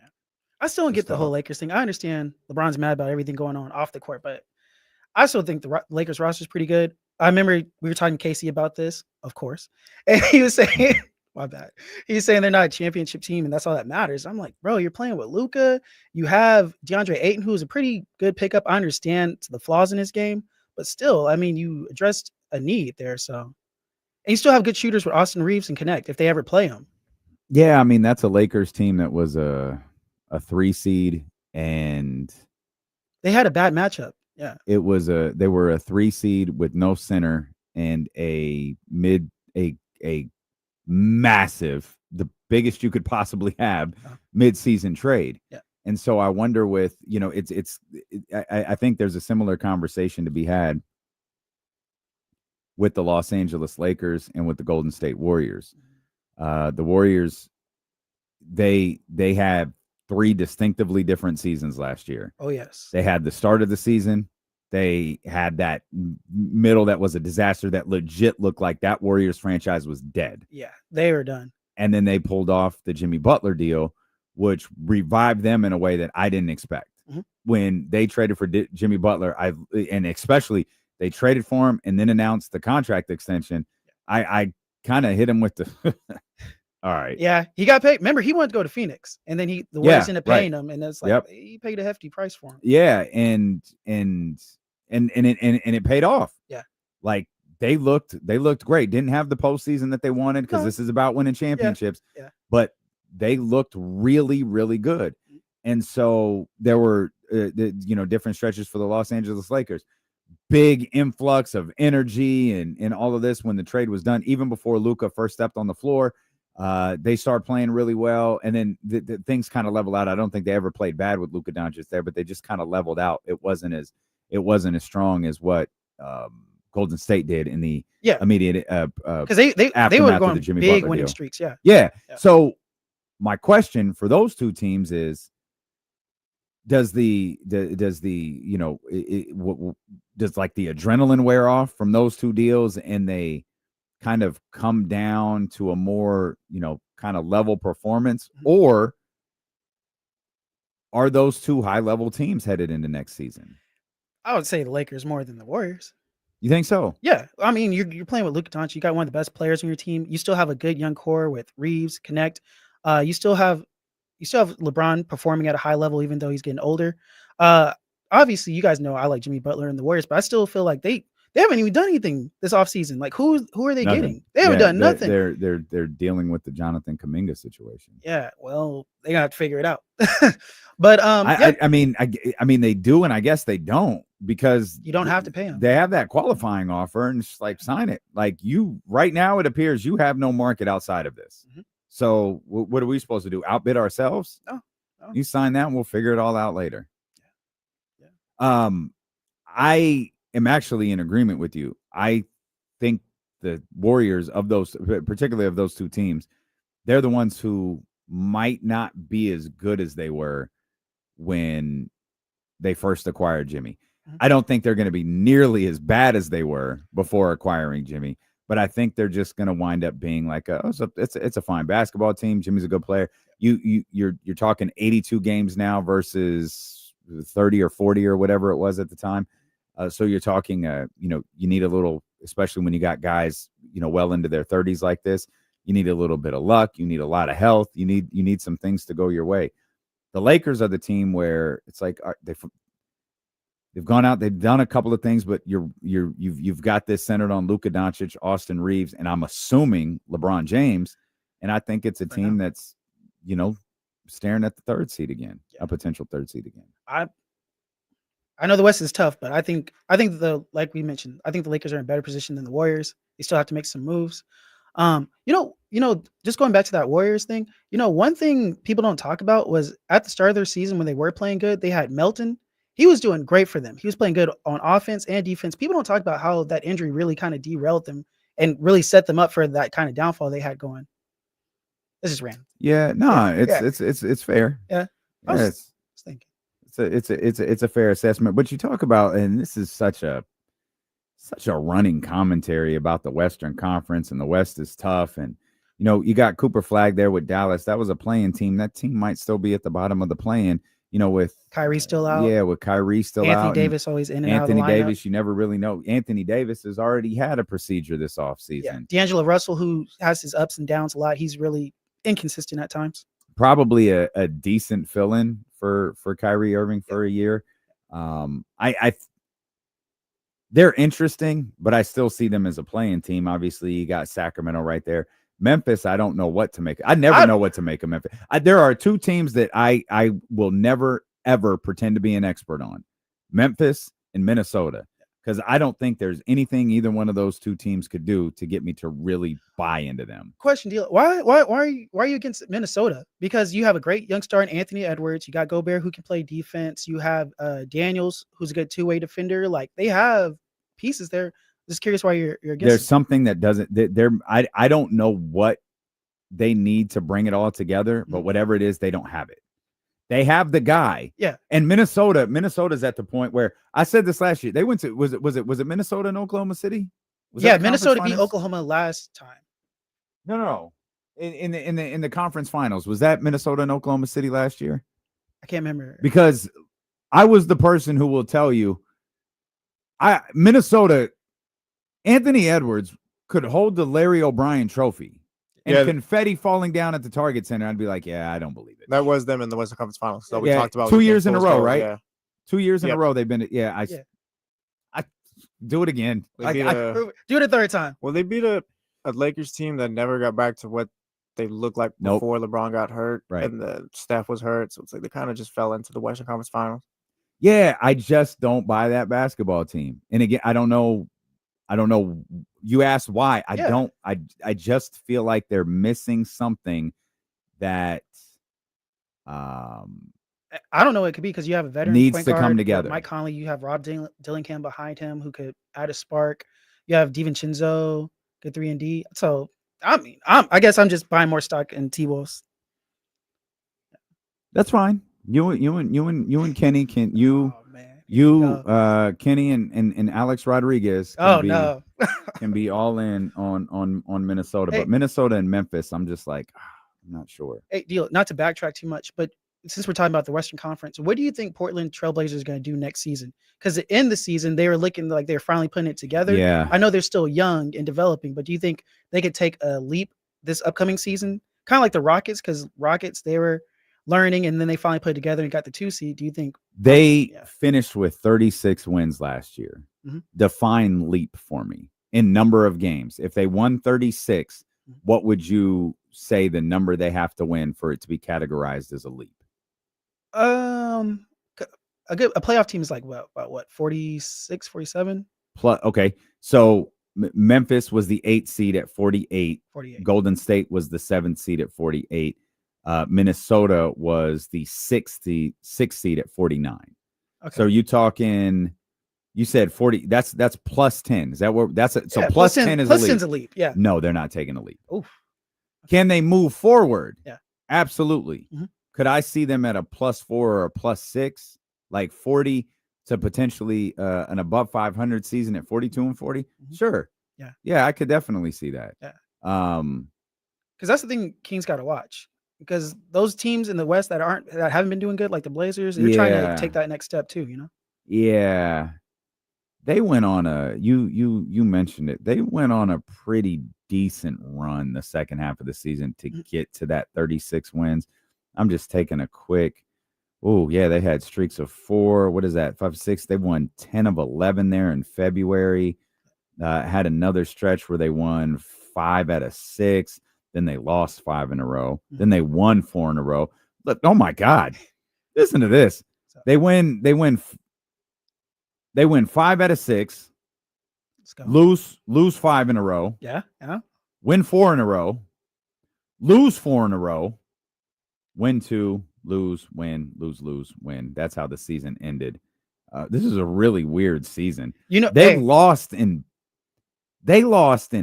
bunches. Like they would lose 6 games in a row, come back, win 1, lose 2 more, lose 5 games in a row. Yeah.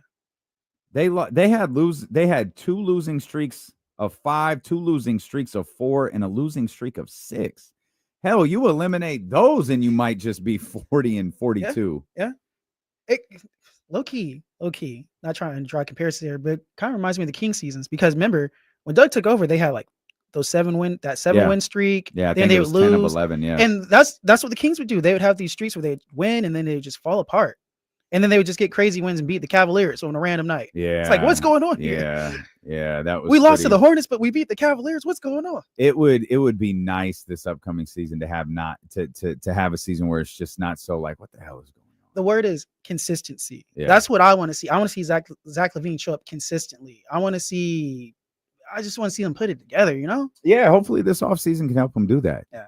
Hopefully this offseason and in this training camp can help them find that level of consistency together. Do you think going into this season, Zach LaVine might play better? Because obviously he had his issues Yeah. and stuff. Yeah, that's what I want to see. I understand Zach LaVine is I'll go back to the words you just said. I expect them to play more consistent. There we go. Yeah. Because I understand people don't like Zach LaVine's contract. That's understandable. I understand he's not this defensive player. That's not his game. But he is great on offense. And last year he was inconsistent. I want to see him put it all back together, you know? Because he is a good 3-point shooter. He can get to the line.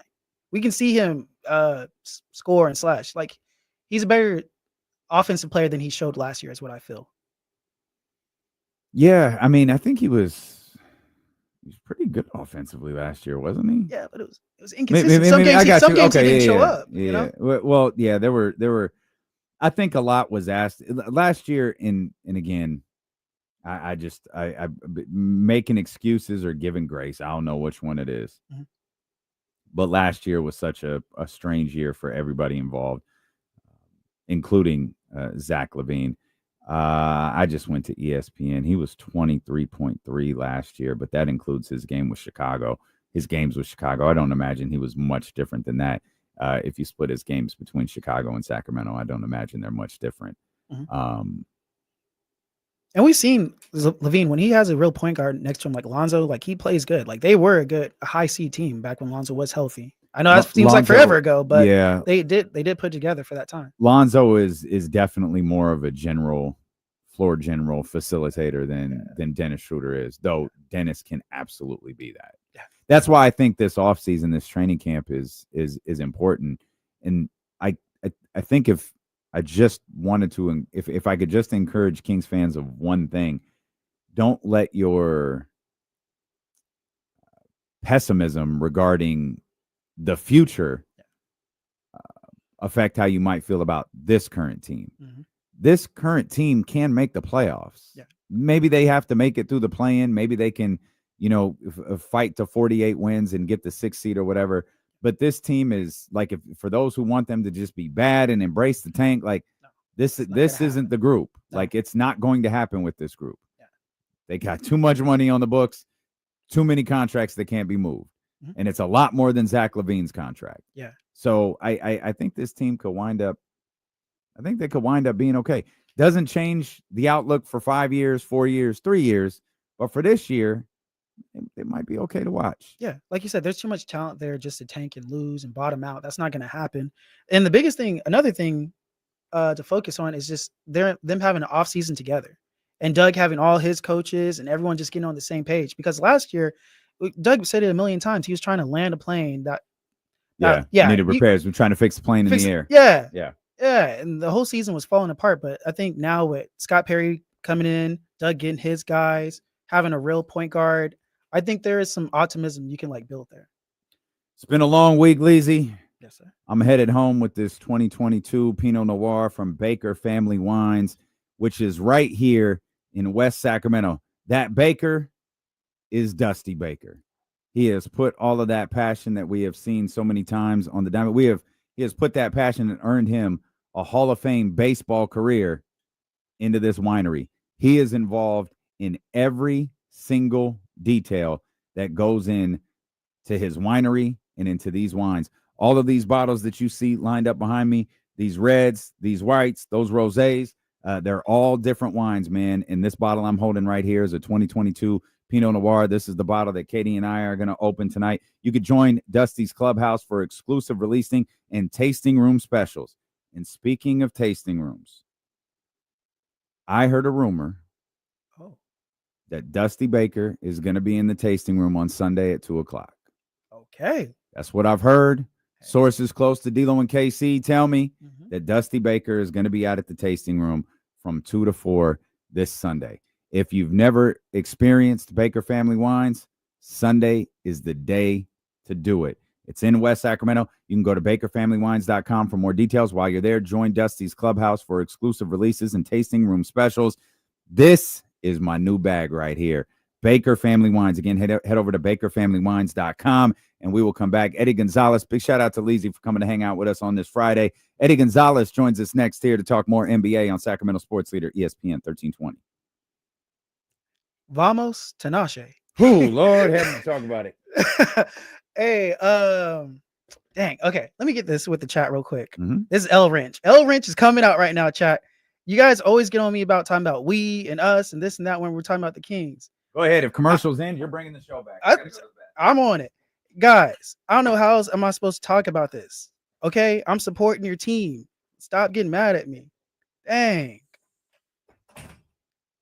I'm supporting y'all. I'm rooting for y'all. Everybody's rooting for you. We want you to win. Hey, thank you, Filthy McNasty. I see you. Buddha's my guy. Buddha, I want you to call in more, Buddha. You be on it, man. Come on, Buddha. Buddha's moving up in the rankings, man. You come in one of my favorite callers. TC, look out. It's a joke. Okay, thank you, Kyle. Yeah, I can't tell what I'm reading it, brother. I don't know if you're saying it in a mean way or happy way. It's good, bro. Oh yeah, Katrina. Yeah. Hey, Mrs. Mac 10. Shout out. I see you, chat. Leave my boy Leezy. Thank you, Scooter. Hey, Scooter's hella nice, man. I met him at Sky River. That's my dude. Hey, Aldrin J. Hey, people think me and Aldrin J don't get along. He's one of my favorite people in the chat, man. He be saying some funny stuff. And it's all good, man. I know you're a Niners fan. It's good, bro. Or whoever your team is. What else we got up in here? My boy Zabo. Dragon Tales, yeah. We're not mad. It sounds like it, Norm. I look over and y'all be giving me the business, man.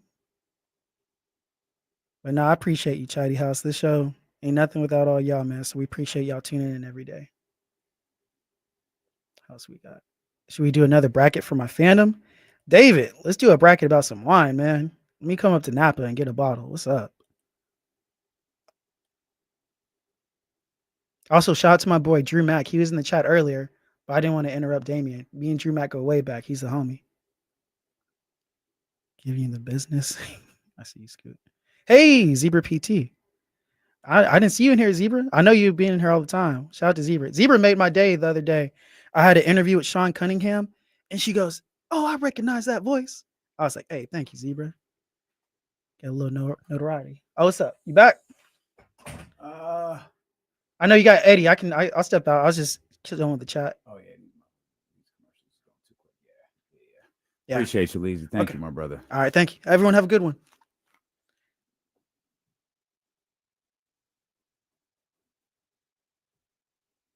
Leads us, the notorious just. Oh, after that, he tried to come over and dap me up. Give me the little fist bump, man. Oh, I appreciate you, brother. Thanks, man.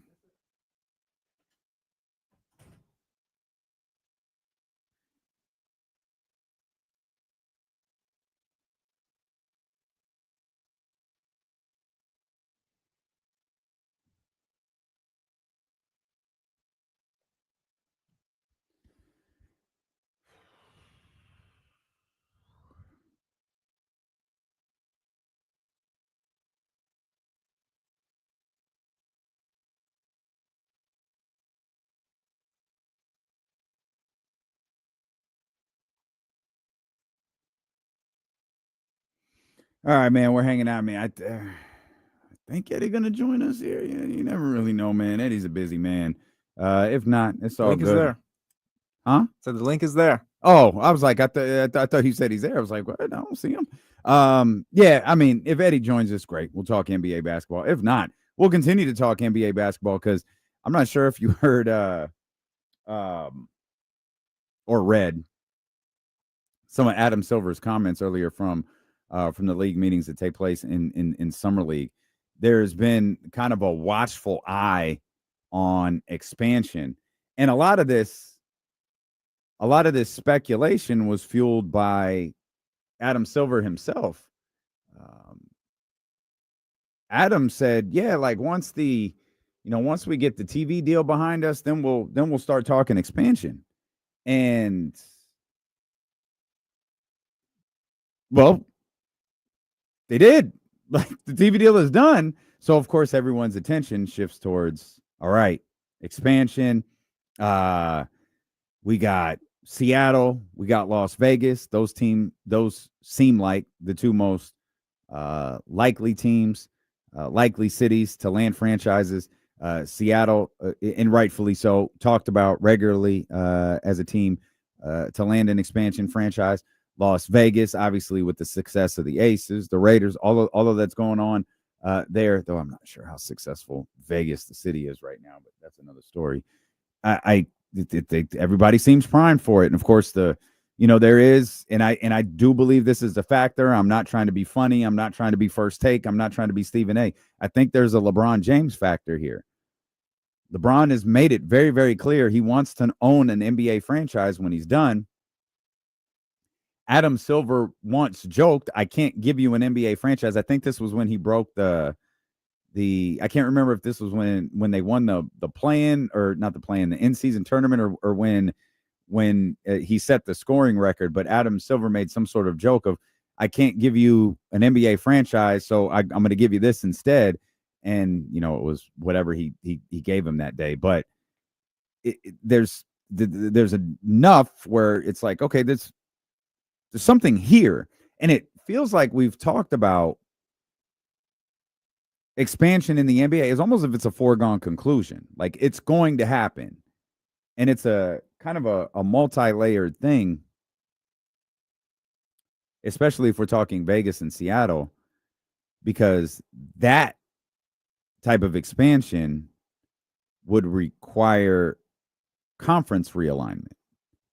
And there's multiple ways. Like, it's not that difficult. You move Minnesota and probably New Orleans, or you move Minnesota and Memphis to the east. Like, it's not that difficult.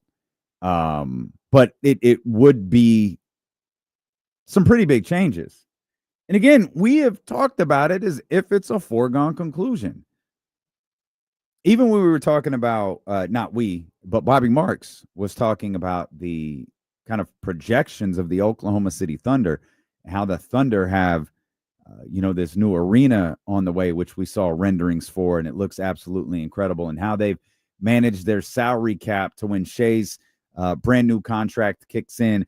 They got about $70-something million falling off of the books that same year, how they're going to be able to manage the first years of these extensions with their big three relatively easy, at least for the time being. And one of the things that Bobby noted as a potential influx of cash to the Oklahoma City Thunder is expansion. And again, it's something we have just talked about as if it was a matter-of-fact thing for like 2 years at this point, maybe even longer. And Adam Silver did say the league is taking significant steps towards evaluating expansion. But I'll say this. My man Adam Silver didn't say that with a ton of confidence. Now, I believe 100% of what he said. Like, the NBA is taking steps to evaluate expansion. He said there's no teams locked in. He said there's nothing locked in. I believe him that there's nothing locked in, but I believe that they are looking at Seattle very, very closely, perhaps before they're looking at anyone else, or keeping an eye on, or while keeping an eye on Las Vegas. And maybe there's Nashville, maybe there's something or someone else out there, some other city that I haven't heard as much about. But I look at this current period that we're in with the NBA, this current free agency period, the things that we have learned in the last couple of weeks. The escrow account that the players set aside for non-basketball related revenue that didn't hit its projected number. And as a matter of fact, the players pretty much lost all of it. Like, a total of, I think it was like $500 million. It's a percentage of each player's contract that goes into this escrow account. Normally they get all of that back. In Steph Curry's case, Steph Curry, who was the highest paid player in the NBA last year, again, it's a percentage of your contract. Steph lost like $5 million of that. $5 million went to an escrow account that he never got back. Normally you get that back. Sometimes you'll get $1 million or $2 million or whatever it may be, more depending on the type of year you had. So you have that, which in itself is a little unusual. But then you have the news that we got right before the new league year started, right before free agency got underway, which has clearly had a direct impact on the way this free agency period has gone. And it's, instead of the cap going up its usual and maximum 10%, it only went up 7%.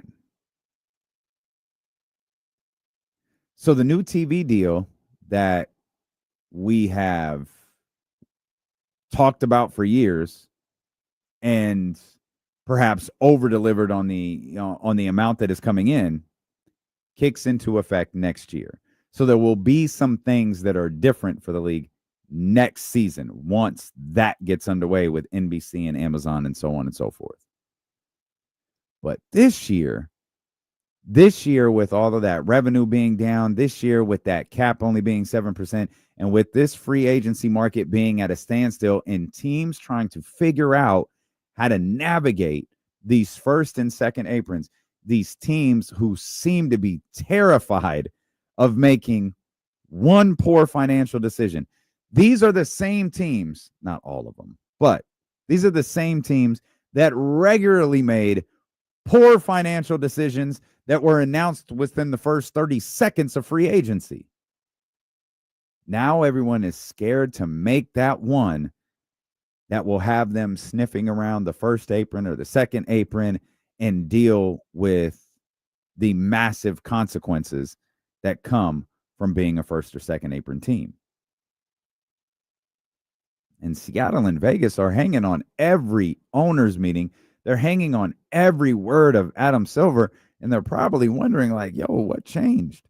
Now, maybe not much. Maybe Adam starts this, maybe the NBA starts this exploratory process headed into next year where they expect the financial revenue to be back up. And there was a couple there were a couple of other things that I'm watching that I thought were really funny that Adam Silver said coming out of these league meetings during this press conference. One of them was he talked about Portland. Now, Portland is in the news for a variety of different reasons, mostly right now because Dame Lillard is headed home. I think that's a great story. Dame was clearly miserable in Milwaukee. That stretch he had hopes of being traded from Portland to Miami. That didn't wind up happening. The Bucks come get him. He's under that long contract that he signed with Portland essentially right before asking out and suffers the Achilles tear. The Bucks make the incredible decision to waive him, pay out his salary, stretch provision, all of that stuff, and allow him to sign wherever he wants to. As Shams Charania reported yesterday, there were a variety of different contenders. One of them probably being Jesse's Boston Celtics, who offered league minimum or near league minimum deals to grab Dame's services for the next couple of years. Portland came back with something much stronger. I mean, Dame, I can't remember the number. I think it was like $131, $141 million over the next 2 years because of the money that he's getting from Milwaukee and now the money that he's also getting from Portland. Portland willingly paying him this year to not step foot on their floor just to bring him back home. And when the league year starts, when the regular season starts, you don't think they're going to introduce Dame Lillard at that first game in Portland? Even though he ain't going to be playing. Oh, yeah, they absolutely going to do that. So that's all within the last 24 hours. But you rewind back to Tuesday, and Adam Silver, following these league meetings, says in a press conference that Portland is in desperate need of an updated arena. Now, Portland is going through, they aren't going through, but will likely be going through a sale process and all of these different things. And he's pointed out part of that, one of the factors going into this process is going to be the fact that Portland needs an updated arena. They either need to do something about this one or they need a brand new arena. That same day, just hours earlier, the WNBA announced that the Portland Fire are returning. For those who don't remember the long, prestigious run of the Portland Fire, and Trista, I apologize for going at your city. This isn't about your city. It's just about business. For those that don't remember the long, 2-year run of the Portland Fire, well, good news, they're coming back to the W. Because in addition to Seattle, the Pacific Northwest needs a Portland team. Hours later, Adam Silver says the Portland arena needs to be updated. Now, I'm not sure if the Fire are playing in the Blazers arena, but I couldn't help but find that fascinating. I'm absolutely not rooting for any franchise in the WNBA to fail. But I'm watching this Portland thing closely because I can't figure out how you would be so quick to reward a team to a city who just did not show out for their franchise the first time they had them. We've talked about rerunning Houston. Houston, we learned after the selection, was one of the finalists. And that the Rockets owner, Fertitta, he was behind the pitch to bring the Comets back. I don't know. That's a no-brainer to me. I'm fascinated by how you went with Portland over Houston. And I'm fascinated how the commissioner of the NBA would just say hours later that, yeah, Portland's going to have to figure out its arena situation.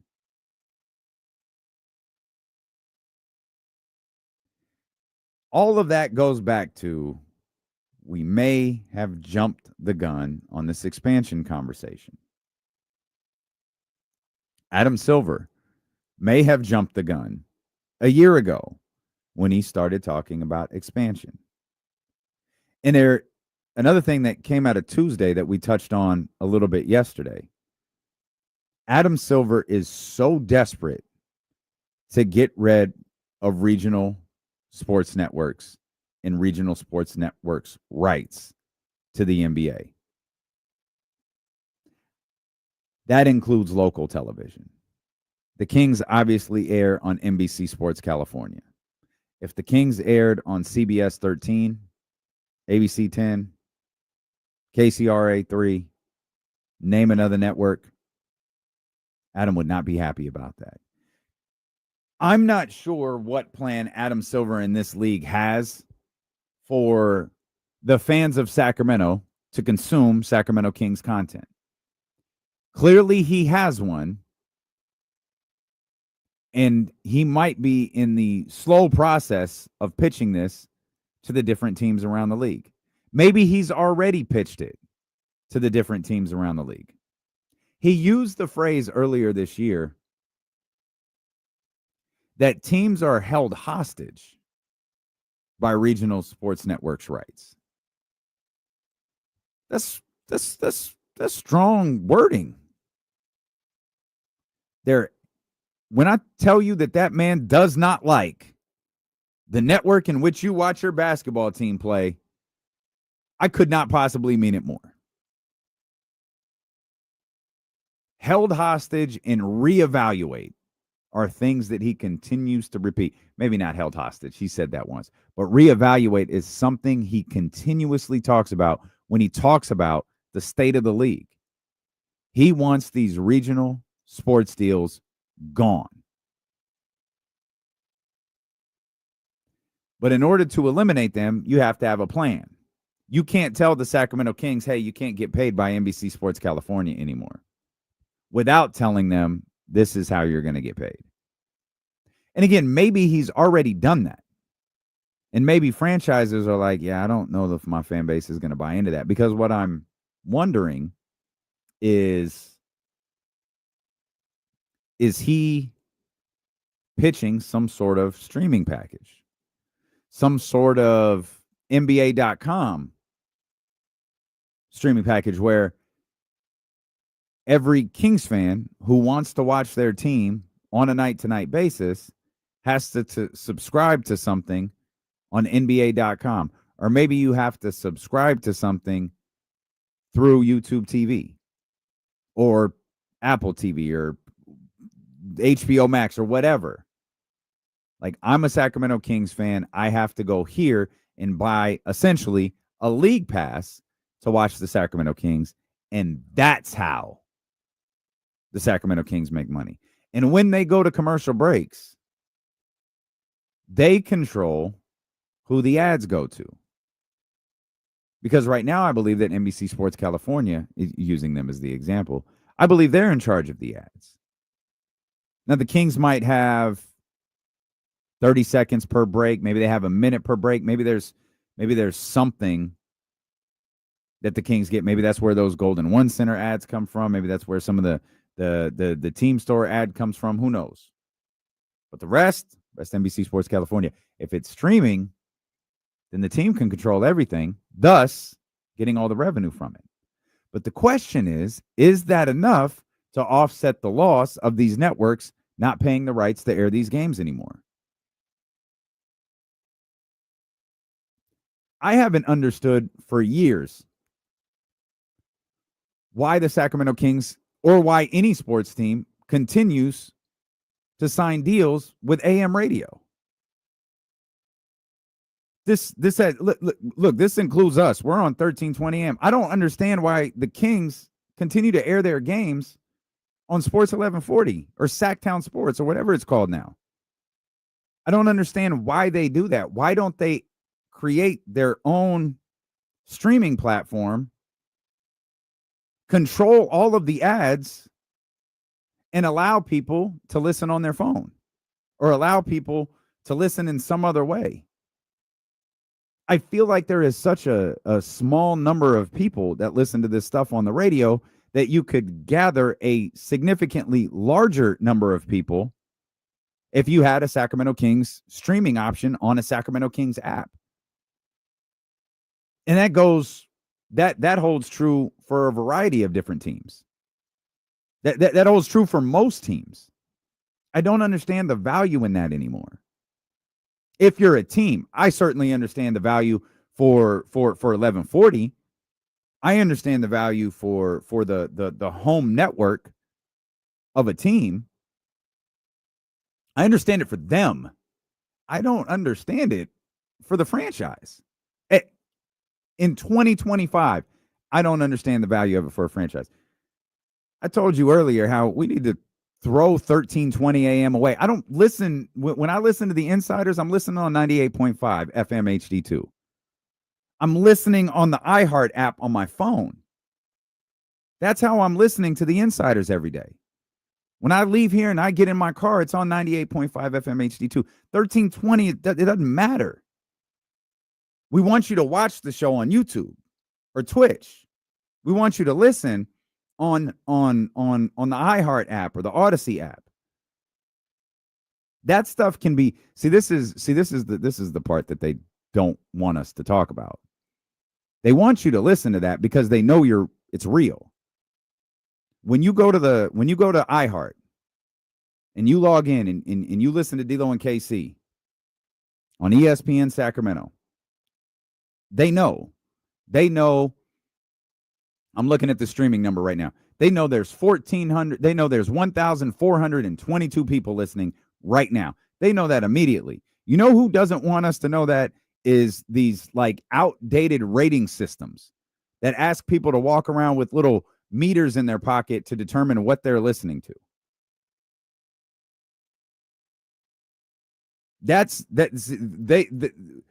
You start listening through the apps. You start watching through YouTube. Those businesses become irrelevant. For the first time in recent memory in media, they become irrelevant. Because you're measurable people. And some people are scared to find out, hey man, not as many people listen to this entity. Like when the rating system switched in radio, they're like, man, I think it appears more people listen in the afternoon drive than the morning drive. Now, that's not universal across markets, but there's always been this morning drive. It's like, yeah, I think afternoon drive is bigger. And that's something they figured out when they switched. You imagine how many things they'd figure out if everyone started listening through some sort of app that just determined, wait, one phone logged in, two phones logged in, 1,400 phones are logged in, 15,000 phones are logged in to this show at this time in this moment. Sacramento Kings find out, hey, there's 20,000 people listening to our game right now through this app. through the Sacramento Kings app. Now you have real numbers that you can sell to the pizza guys. You want to reach 20,000 people 82 times a year? That's what you sell to the pizza guys. Some people are scared of real numbers. I think that's what Adam Silver is talking about when he's talking about these regional rights things. Some people are scared to death of real numbers. Because you could tell them, oh, Sacramento Kings fans, man, we're the most passionate fan base, but you can't give them a number. You can't tell them how many people are watching on NBC Sports California. But you could tell them exactly how many people are watching on NBA.com. You can't tell them how many people are watching a game on DVR. You can guess. You have a fairly accurate guess. You can get in the ballpark, maybe. Maybe you're just way off. But if you go to the Peacock app, which, by the way, is raising their prices, you know exactly how many people are watching. WWE couldn't wait to tell you how many people watched that show on Netflix on January 6th earlier this year. They couldn't wait to tell you 5-6 million people. Oh, this isn't those old Nielsen raising. These are real people watching our show. They ain't put out a press release since because those real people left. About 3 to 4 million of them just said, that was a cool first show. I'm out. Shout out to my man Spicy P916. He says, D-Lo, I'm a truck driver and I listen on 1320 AM. A local truck driver. We appreciate you, Spicy P. Look, there's absolutely people that listen on AM radio. And we love you no matter where you listen. I don't care. We'd air on AM forever and I'll be as happy as could be. Just know there's multiple ways that you can listen to us. Just because we're on 1320 AM doesn't mean you can't listen to us on 98.5 FM HD2. Just because we're on 1320 AM doesn't mean that you can't watch on YouTube. But for Adam Silver in the NBA, because you're on NBC Sports California, you can't watch on NBA.com if you live in Sacramento. You can't watch through League Pass. As a matter of fact, if you live in Sacramento, you can't watch for 3 days on League Pass. That's what Adam Silver's talking about.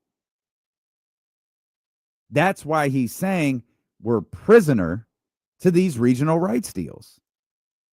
And Adam's 100% right. But if he's going to ask teams to give up revenue from their local markets, he better have a hell of a plan for him.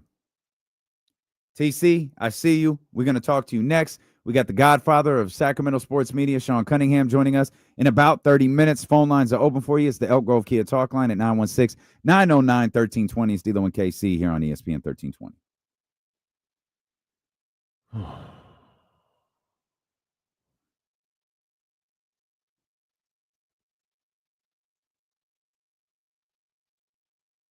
Oh, right on, Chris. FedEx driver, we see you. Shout out to all the drivers out there, man. Shout out to all the drivers out there.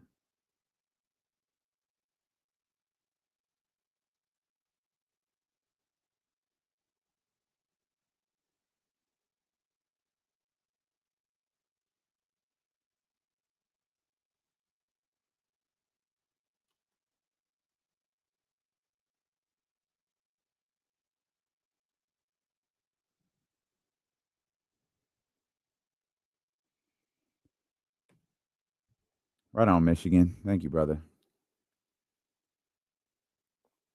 Luger Brett 94. Andrew, that's a hell of a random question. Yeah, I think everyone involved. Oh, shoot. Give me 1 second, guys. I'll be right back, and then I'll answer the Royal Rumble question. Hang on. Be right back.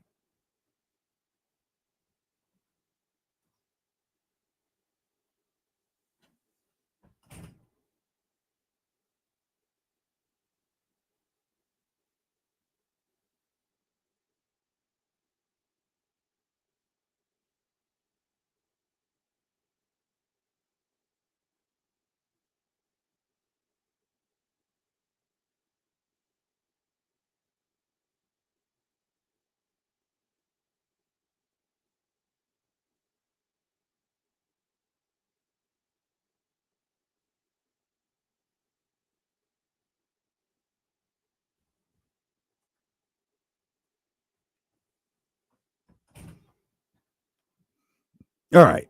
Excellent finish. And I think everyone has credited that, including Luger, to Brett. Saying Brett wrapped them up and they fell over the top rope for perfect timing. It was a great finish. I mean, it wasn't great. It was dumb because they just couldn't make up their mind on what they wanted to do with Lex or Brett. But, oh, my dearest brother. If I pop that bottle, I will drink the whole thing. You don't leave any wine in the bottle. You gotta drink the whole thing. Yeah, that's funny, Will. I definitely think we have created an experience where when you go to commercial on the radio, it feels like you are missing something. I definitely think that's the case. Oh, Katrina tuning in for wrestling. Shout out to the White Sox hat. I saw that bit on the show the other day. Maybe we'll work on. Oh, you know what? I don't know if we can. It's a good question, Afro. Let me look into that. I'm not sure. That'd be great.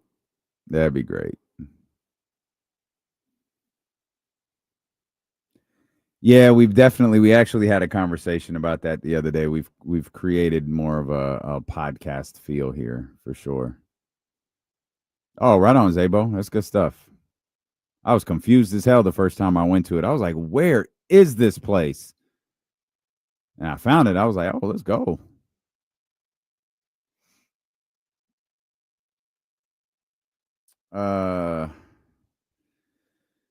What's MCR, Bryce? MCR? What is that?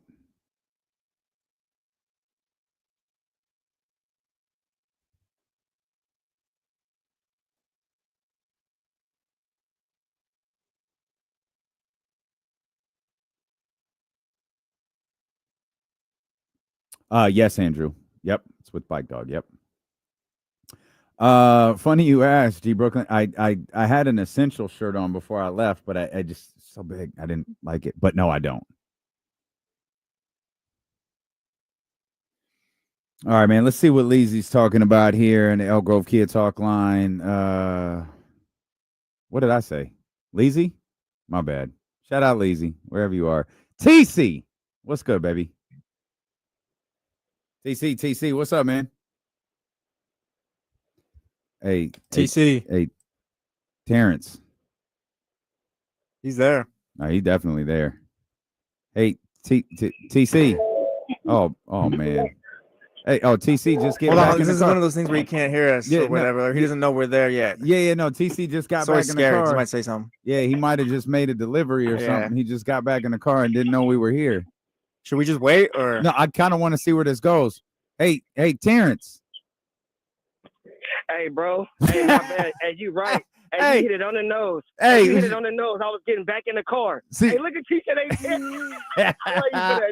TC, you're my TC, I love you, brother. You're my boy, man. Yes.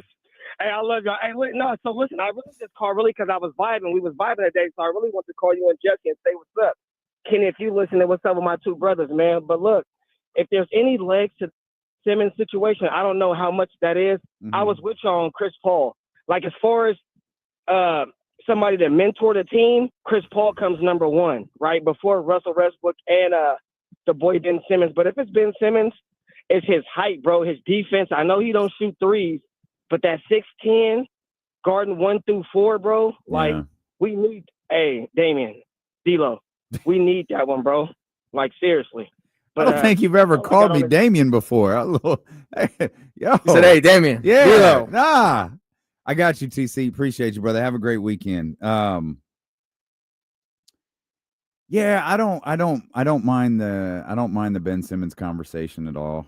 I'm sure a lot of fans are tired of hearing his name, but in reality, it won't cost much. Clearly, there's not a massive market for him,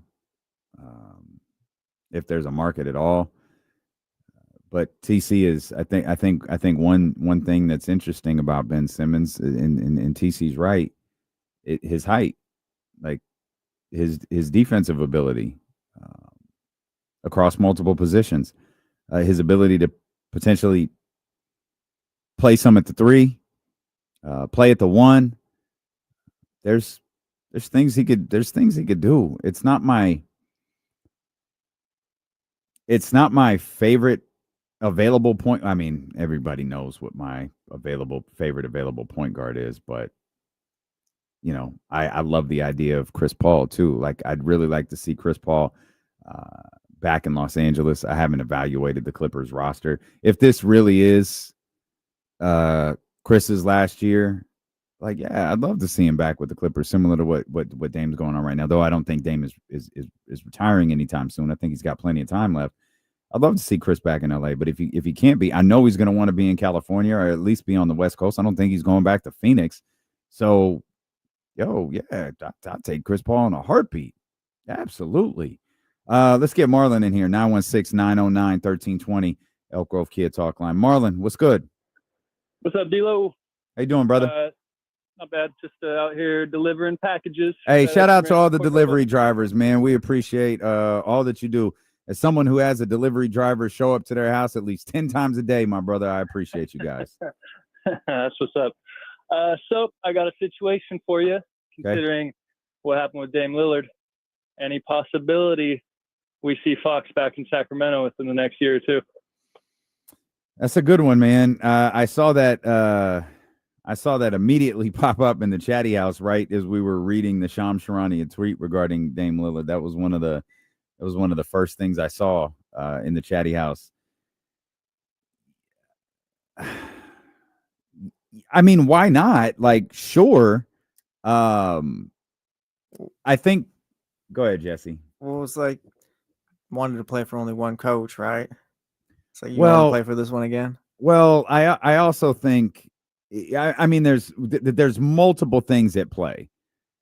One, the circumstances behind Dame getting back to Portland are pretty extraordinary. He has a ton of years left on his deal.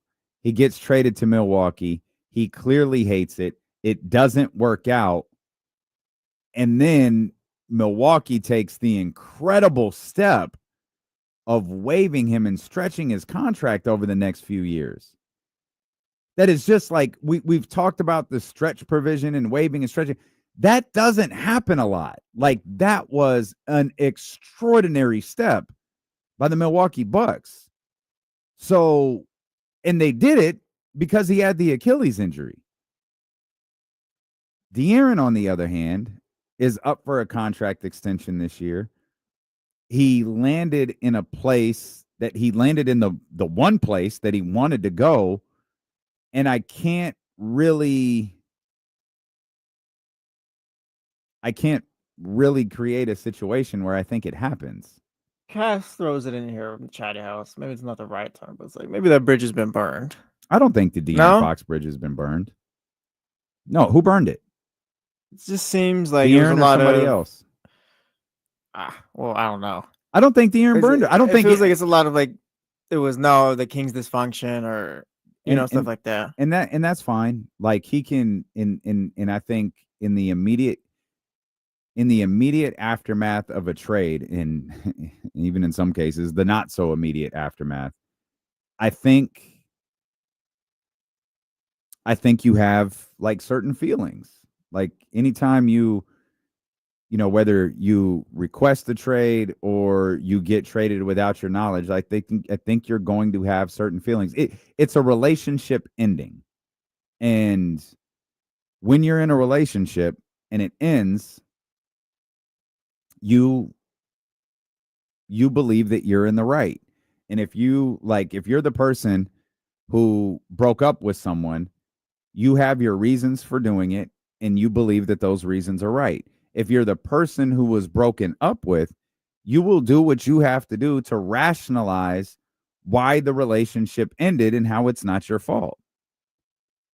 Like, rarely do both entities take responsibility for why a relationship ended.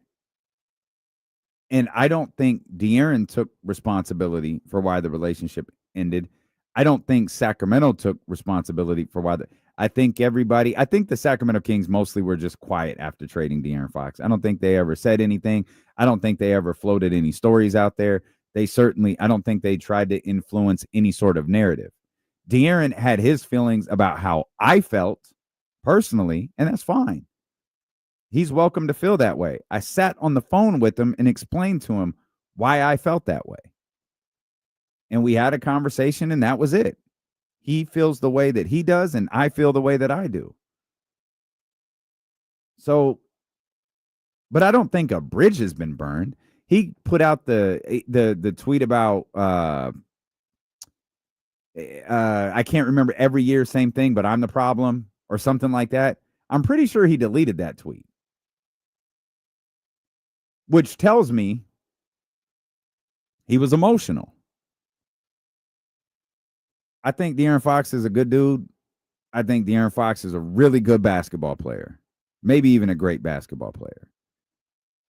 I'd love for him to be back in Sacramento. But again, let's not forget the extraordinary extraordinary circumstances that led to Dame going back to Portland. That's not repeatable. That's not repeatable. So that's a long way, Marlon, of probably answering your question with a no. I don't see a situation where anything like that happens. The only time it would is if Scott Perry's back in charge and goes, yeah, I want De'Aaron Fox on this team, and if I can acquire him through a trade, that's what I'll do. There's nothing stopping that from happening. But I don't see it. RH said he also deleted his tweet thanking the fans. I didn't know that. I did not know that. But I like De'Aaron. If San Antonio is if San Antonio is truly where he plays next year, I think it'll be a blast to watch him and Steph and Dylan Harper, and then of course, Wemby. They said the week prior, Wemby's been cleared. Yeah, like I don't. It's such a weird thing. Like he had those blood clots that I think they shut Wemby down as a precaution, but I'm glad he's good. I mean, and certainly the Spurs are interesting. I think the next couple of weeks will be interesting. Do we get news that the San Antonio Spurs offered De'Aaron Fox a contract on August 2nd when he's eligible? I think De'Aaron knows if that contract is coming. I think Rich Paul knows if that contract is coming. I think San Antonio knows if they're offering that contract on August 2nd. I wonder how much changed. My feeling is you absolutely signed De'Aaron to that contract.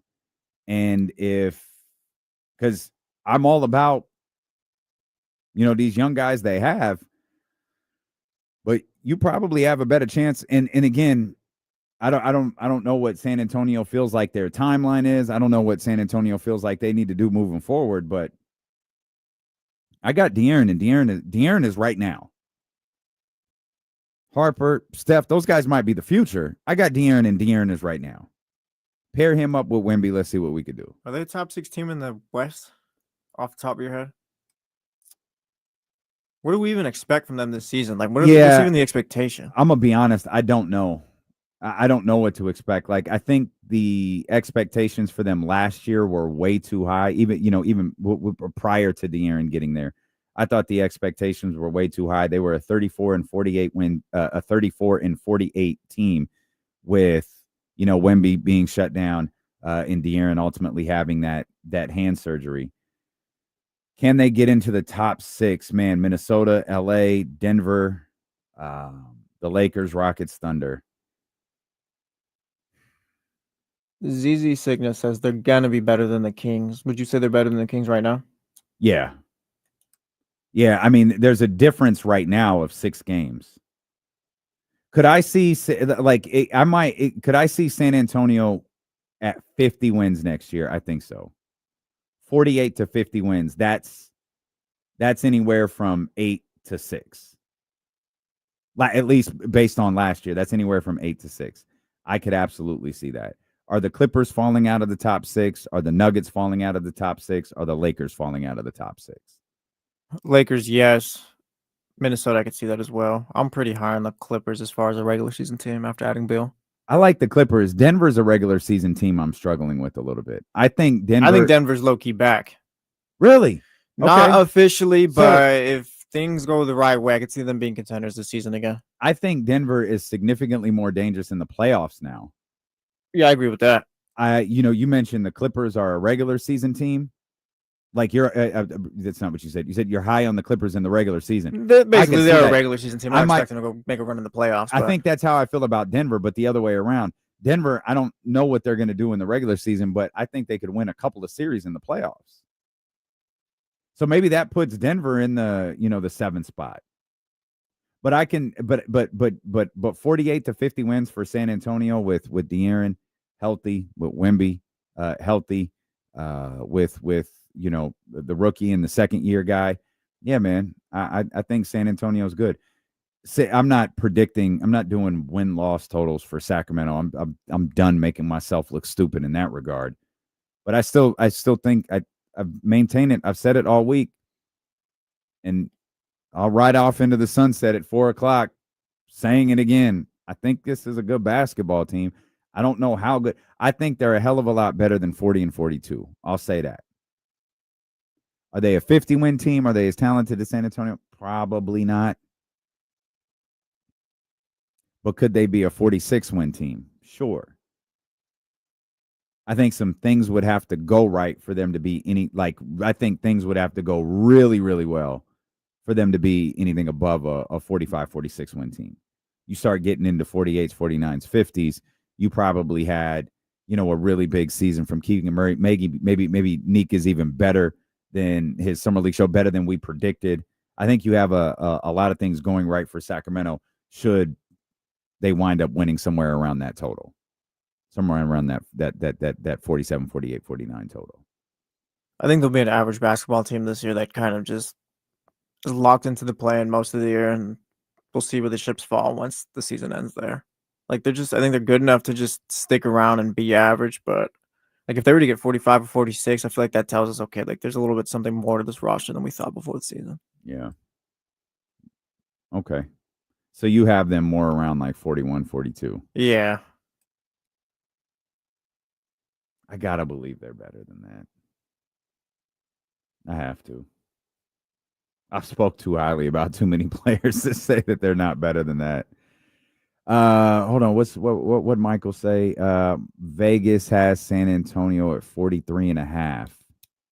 Man, I went way over that. Goodness gracious. Well, I don't know ball like Las Vegas does. Wemby's ready to go. I take the over on that. Do we believe Wemby's ready? He's here, he's a top player in this league now? Or is he just all not potential because he's really good now, but just more so, is he ready to be the guy now, ready to lead the Spurs to wins with De'Aaron Fox? Are we ready for that? I think so. If that's the case, then I think, they'll hit more than 43.5. Yeah, I think he is. As long as there's no setbacks, yeah, I think San Antonio has handled this. I think San Antonio has handled the Wemby situation, and truth be told, I think they handled the De'Aaron Fox situation really, really well. They have their rookie year, they kind of eased Wemby into things. The second year, a little bit more. When something was off, they shut it down. They allowed De'Aaron to play a little bit with the Spurs. It always made sense for Fox to shut down in San Antonio. They were obviously going nowhere, and he was playing through the hand issues. It always made sense to shut him down, and he ultimately did. But I think they handled him, allowing him to get there, kind of get his feet wet as a San Antonio Spur. I think that was the perfect move for that organization. I think it was a great move for De'Aaron Fox. I did wonder if when the Spurs won the lottery, did their thoughts on De'Aaron change? And maybe they did.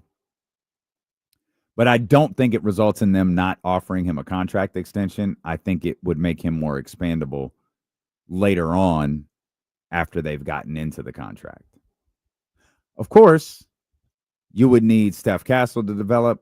You would need your rookie to be the star that you think that he is. Like, you would need a lot of things to happen. You would need a couple of things to happen before you were just willing to move on from De'Aaron Fox. De'Aaron Fox is a really, really high-level scorer, and I think he is incredibly suited for the role that he is in now with the San Antonio Spurs. Allow Wemby to have all of the attention, do all of that stuff, and just go out there and play ball. It's interesting you're not high on the Lakers. The Lakers roster isn't that much different. Plus, you have Luka Doncic for the entire year. Yeah. Of course, there is. I'm pretty out on DeAndre Ayton, though, and I think the rest of the league is. Like, DeAndre Ayton's a good player, but I wonder how much of it is not empty calories, which is there's not a real true impact there. It's a collection of guys with talent. I feel that's DeAndre. They won't go far in the postseason or anything like that.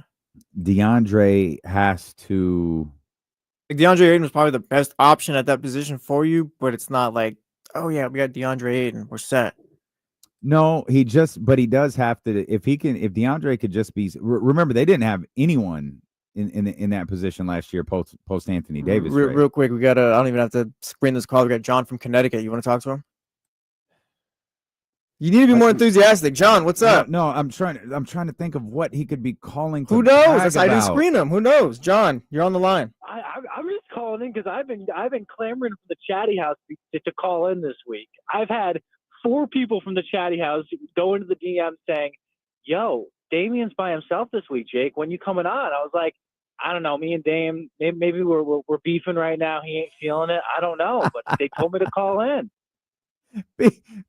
Beef with Jake Gaden is crazy. Like just me and Jake Gaden aren't vibing with each other is amazing. What's up, man? I was afraid you were calling to say something about the Yankees or UConn or something. Well, there's nothing going on with them. You know, it's been the easiest, chillest week of sports. Like, okay, by the way, the fact that Kenny left you this week on the week when there's like nothing to talk about sports-wise, that's cold. Okay, Jake, real quick, Jake, what if I told you that Damian was leaving Kenny next week? Okay, I would still not feel bad. See, I'm rooting for Kenny to have the worst week of his life next week. Just the absolute worst. Because what he won't have to deal with next week is that meeting that Jesse and I had to deal with. What he won't have to deal with, in addition to me being out, is the big event I had to show up to last night. He don't have to worry about none of that. So I hope he sits here in this seat scrambling for something. At least he'll have baseball back. Jake, I didn't even have baseball. It was. I'll be honest with you. The past 2 days has been the quietest days in sports because nothing happened. You got WNBA, but like, what, we going to talk about Caitlin Clark for 4 hours? Like, what's going on with it? Yeah, she's not even playing, man. That was a bummer. I was kind of happy that the Dame Lillard story hit because that was like, hey, that's a good little story. Then I realized, there's not really much legs to that because Dame Lillard isn't playing next year. Well, you kept on talking about LeBron and Kobe the whole entire week, or MJ, or whatever it was. And I think that conversation got talked about a lot this week. Let's just put it that way. Yeah, that was an unintentional conversation that got completely out of control. That we realized, well, the next time we're struggling for something, just bring up LeBron. Because I didn't know people didn't know. I thought LeBron was the greatest player of all time. That sparked a whole thing that I wasn't even remotely prepared for. No, neither was I, because I think that the conversation for both are very good. It's just some people are just not informed. Let's just put it that way. We'll leave it at that. Jake, what are you up to this week, man? Are you working? Well, are you traveling? What are you doing? No, I'm chilling. We're in Sac. We just got done with a little quick 9 holes over in Elk Grove. Shout out to Emerald Lake. Sorry if anybody's been down there. You know, it's the perfect little easy 9-hole course that we rock with it. Watching a lot of Summer League. Man, My guy, Nate Clifford, all right? Can we talk about how ridiculous this kid has been the past week? And the fact that ESPN came out and said he's been the best player in Summer League, it's not surprising. He's always risen to the occasion, but the fact that he's doing it now on the biggest stage, I'm excited to see it. The question I have for you, which I think is a good one, is this. Okay. Who's starting? What's the starting 5 for the Kings this year, right? Like, are we really comfortable with Keon coming off the bench and playing limited minutes off the bench because of the amount of salary that you have in that starting lineup? Or is there a conversation to be had with maybe DeMar or Zach about coming off the bench? And what does that second unit look like? I definitely don't think DeMar or Zach comes off the bench. I think the starting lineup is pretty easy. It's Dennis, it's DeMar, it's Zach, it's Keegan, and it's Domas. Simple. And then what do you do in the backup? You're looking for a backup point guard, right? Ben Simmons, I'll pass. That's between me and you. Sure. But like you have Malik at the shooting guard. Well, you put Keon at the 3 and switch him back off with Malik, and then you put Neek at the 4, and then whoever your 5 is, if that's Max or Drew Eubanks. Sure. What does that look like? Who was your backup point guard? Who's my backup? I feel like you skipped the point guard and went straight to the shooting guard, the 2 forwards, and the centers. The big question is, who's your backup point guard? I think Russ ends up being here. I really do. I just think that he wants to be in California, and the fact that he could be 45 minutes away from his home in LA, I think he'd be very happy about that. I'm with you. Ben Simmons, I don't know if I like that fit. The difference is what I'm intrigued by is like, I think Russ, correct me if I'm wrong, guys, was averaging like 20 minutes a game last year for the Nuggets. And that was, split duty, of course, a lot throughout the season. But like, is Russ okay with playing like 16 minutes a game, right? Or an 18 minutes a game? Or do we really think this is going to be a split duty type thing with Dennis? Like, that's the questions you have. I think Russ is far more interested in being closer to his family than he is worrying about the amount of minutes he'll play. And I think he'll comfortably play 15 to 20. But ultimately, and I'm with you, I think Russell Westbrook does, because it's a dream I will not let go. I think Russell Westbrook does wind up on this team, but ultimately I think what might see is Malik Monk as the backup point guard, Keon Ellis is the 2 guard, Neek is the backup 3, maybe Max is either the backup 4, maybe Isaac Jones runs some of the backup 4, and then depending on where Max is at, if he's not the 4, he's the 5, and then you have whether it's Eubanks, Sarge, whatever, playing in that other role. And then that leaves us with our former first-round pick at Devin Carter, and how he fits into the mix. Like that's the question. He could sit in his stupid little outfit at the end of the bench. Okay. I'm not yeah. I mean, I'm a hit. He might have time to go to Turkey now. Then that sounds better. Well, all right. Maybe he does. I don't know. I can't find, and it's not Devin's fault. I've tried to say that Devin should not have been drafted here. There's just no place to work him into this rotation, Jake. That's the crazy thing about it, though, Dame. Like, you look at Devin, and Devin targeted the Kings last year. Like, he was high on them coming out of the draft. He was like, yeah, this is the spot I want to be at.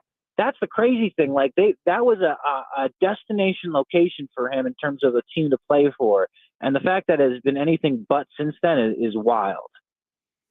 Yeah, it's there's a variety of reasons why this was just a tough spot for Devin. But Jake, I love you, brother. I appreciate you. Thanks for calling and chatting with me for a few minutes. I'm confident you're going to get a call to be in these studios next week.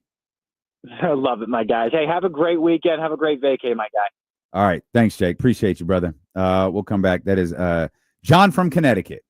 We'll come back. Sean Cunningham. KCR3, the godfather of sports media here in Sacramento. He joins us next on Sacramento Sports Leader, ESPN 1320. Scout, I don't like his hair. That man can. We all got decisions to make when it comes to our hair. I'm going to have my own decisions to make some point soon, but it's just, I don't know. There's just his. One, admittedly, the Trista story bugs me. 2, his just overall demeanor. I think and 3, I think his game just lacks. We're being honest. I think the Trista story, like since then, you were pretty out. Yeah, like there was no other side. I can't stand people who treat other people that way. Like, who the fuck are you to talk down to her? Yeah, I'm not a fan of that. Not from anyone in any position of life. Treat people with respect. My man, Sean Cunningham. What's up, buddy? What's up, sir? Can you hear me okay? Because I'm a little in an odd situation. No, that's cool. Where are you?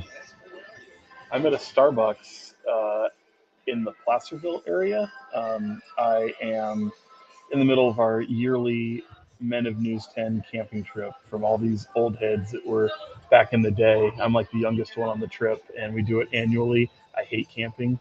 Camping to me is a hotel room, but my buddy Nick Monticelli, who now he was at Channel 10 when I was there. He now works out in the Detroit area. He comes all the way back for this camping trip, and here I am, buddy. Thank you for explaining that, because I was very confused at the Men of News 10, because, sir, that is not where you work anymore. Why are you still retreating with the, like, okay, got it. Full context. Love it. That's pretty dope, though. That's fun. It is cool. And Nick, I brought him up because he lets me crash in an RV, which is about the closest thing to a hotel room as it gets. So I'm not the outdoorsy type. As much as I love the outdoors, I don't want to get dirty. Yeah, you and I are very similar in that regard. Like, yes, I will camp at the Four Seasons. That's perfectly fine. Perfect. Count me in. Yeah, no doubt. Thanks for making time for us, man. I appreciate it. No problem. Appreciate it. We're in commercial. We should wrap up in about a minute and a half. Oh, cool. Let me see these comments here. It looks okay though. It's not like choppy or anything. Yeah, I'm on the Wi-Fi. Great. Yeah, looks great. Love that shirt too. That shirt is tremendous. Oh, thanks. Yeah, that's awesome. It's a little weird because Karl Malone is on there, and I didn't know how I felt about that. But yeah, understood. Understood. You grew up in this area, right? So like Brian May, Yamamoto, Brian Yamamoto, George Warren, Dave Marquis, Mark Hedlund. I think that's Dale Shornack, of course. So he's up there. It's fun. I got to know Brian a lot because he was covering the Monarchs in 05, 06, 07, and all of that. So Brian was around a lot. Got to know him. I remember Brian was on the finals trip to Detroit. Kara had an incredible game too, and he pulls me aside and reads me all of these. This is the most 3-pointers ever made in a finals game. Like, they set so many records in that game too before ultimately losing. But remember Brian well. They get their franchise before Sacramento did. That's crazy. Man. Cleveland too. What is up with that? Absolutely frustrating. How long are you out there? I'm gonna one more. I went up last night. I stay overnight. I'll get tonight, and then I'm coming back Saturday after they do this. We're coming back here.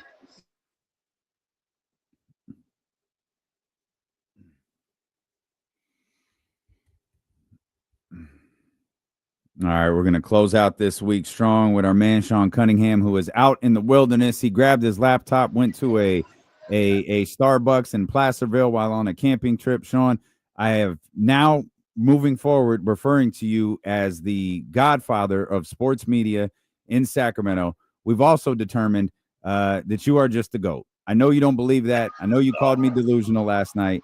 You are the best to do it in this market when it comes to covering sports. So those are your titles moving forward. You may accept them or you may not, but that's how we will be referring to you from now on. It may be a delusional compliment, but it's a compliment nonetheless. So to have someone like you say that, it means a lot. And I'm not worthy of such praise, but I'll take it. Oh, you very much are. And speaking of delusional, let's talk Summer League. Because there's a lot of us that are delusional right now as the Sacramento Kings are headed into the semifinals of the Summer League against the Toronto Raptors tomorrow afternoon.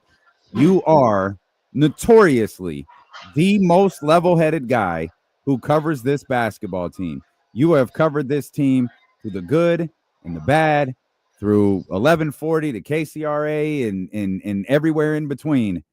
But you have always covered them with a very level head. There are a lot of Kings fans excited about these two young players that we've been watching for the last week or so, Nick Clifford and Maxime Reynaud. What is your impression of these guys at first glance? I think I said this even on draft day. I think I'm probably a bigger fan of them as people than I am as them as athletes, because we're still learning about them as athletes. I've spent a lot of time over these past few weeks getting to know them as people, be it directly with those people, with them themselves, their families, their coaches, people who've been along the ride, their agents, and there's not much that you're going to find that you're not going to like about these two guys in particular, Nick Clifford and Maxime Reynaud. And it's very infectious personalities. So you can see that box being checked right off the bat. And then, of course, on the basketball side, I mean, I was honest, like, don't spend a whole lot of time watching Colorado State basketball. Stanford didn't really give you much reason to watch over these past few years.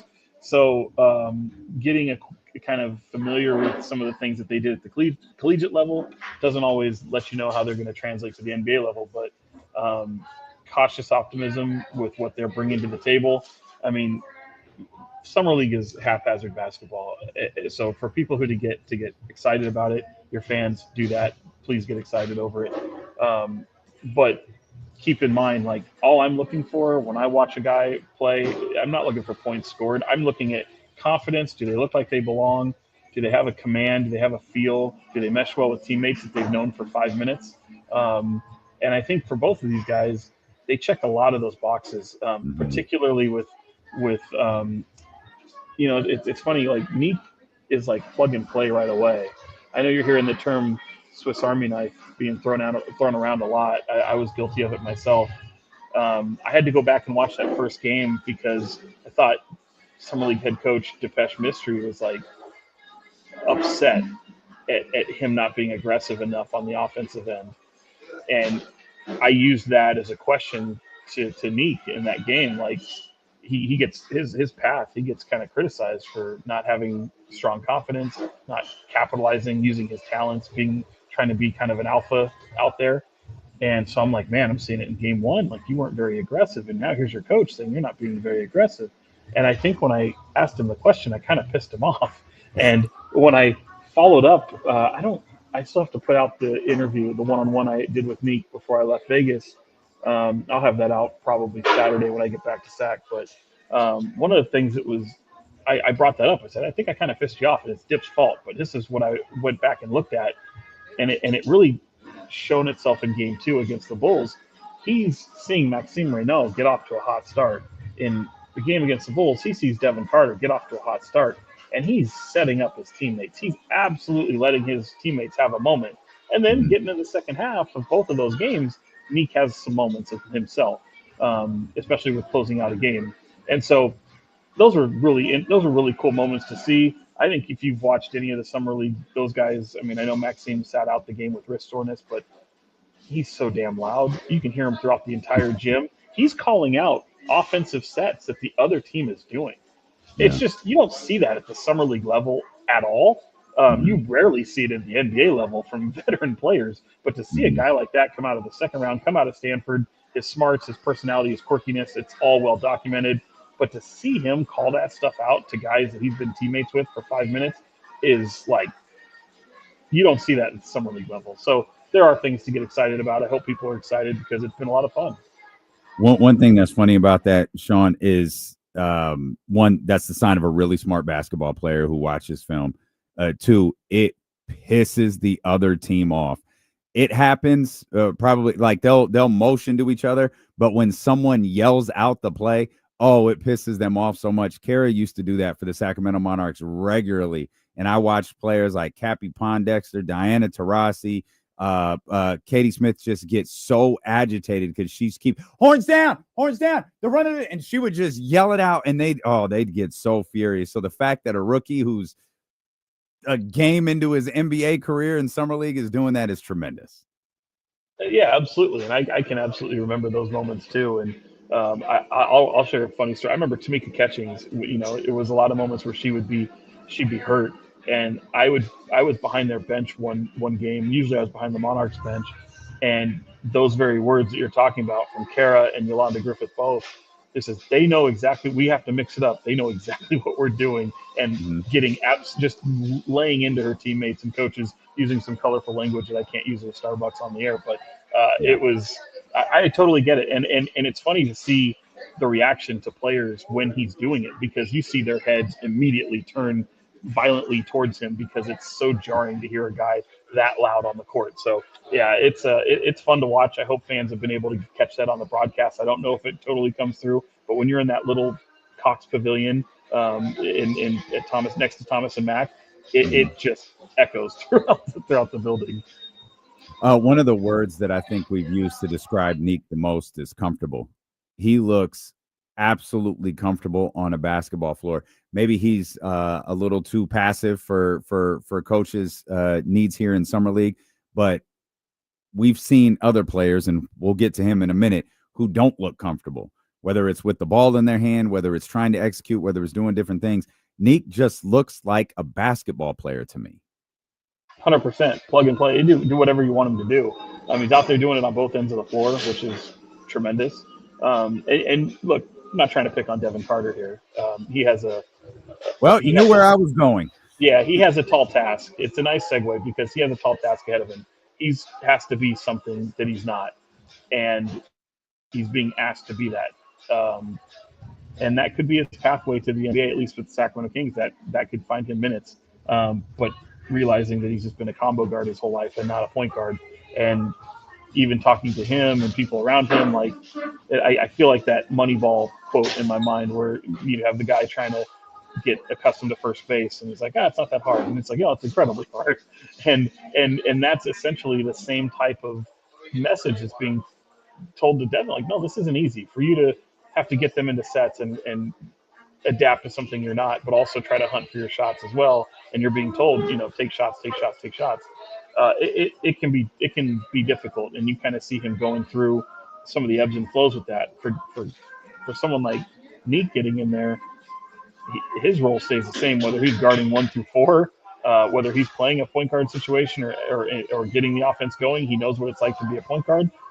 He looks so much. I know I hate comparisons at this time, but like it reminds me of like a point forward, like a Grant Hill, like a Scottie Pippen, especially for what they do defensively on the glass as well. I mean, they just fill up a stat sheet, and they don't have to go out there and have these 20-point ball games to see how much they're impacting winning, impacting so many of the second chance opportunities, hockey assists, going out there especially and just playing solid defense. And we know what they can do on the glass, him and Devin both. So he gets to do what he does. Devin's being asked to do something radically different, and you kind of see some of the ebbs and flows to that, and hopefully he's still going to continue to play in these games. A lot of guys who played last year and were high draft picks and have played a little bit in the season get to this point in summer league and they might sit out a game or two, and that doesn't seem to be the case. Sean, I can't see his place on the team. I just can't. I can't figure it out. Like I don't like the backup point guard thing. I don't like any sort of point guard thing for him. I think if the Kings truly need a backup point guard, they need to go sign one.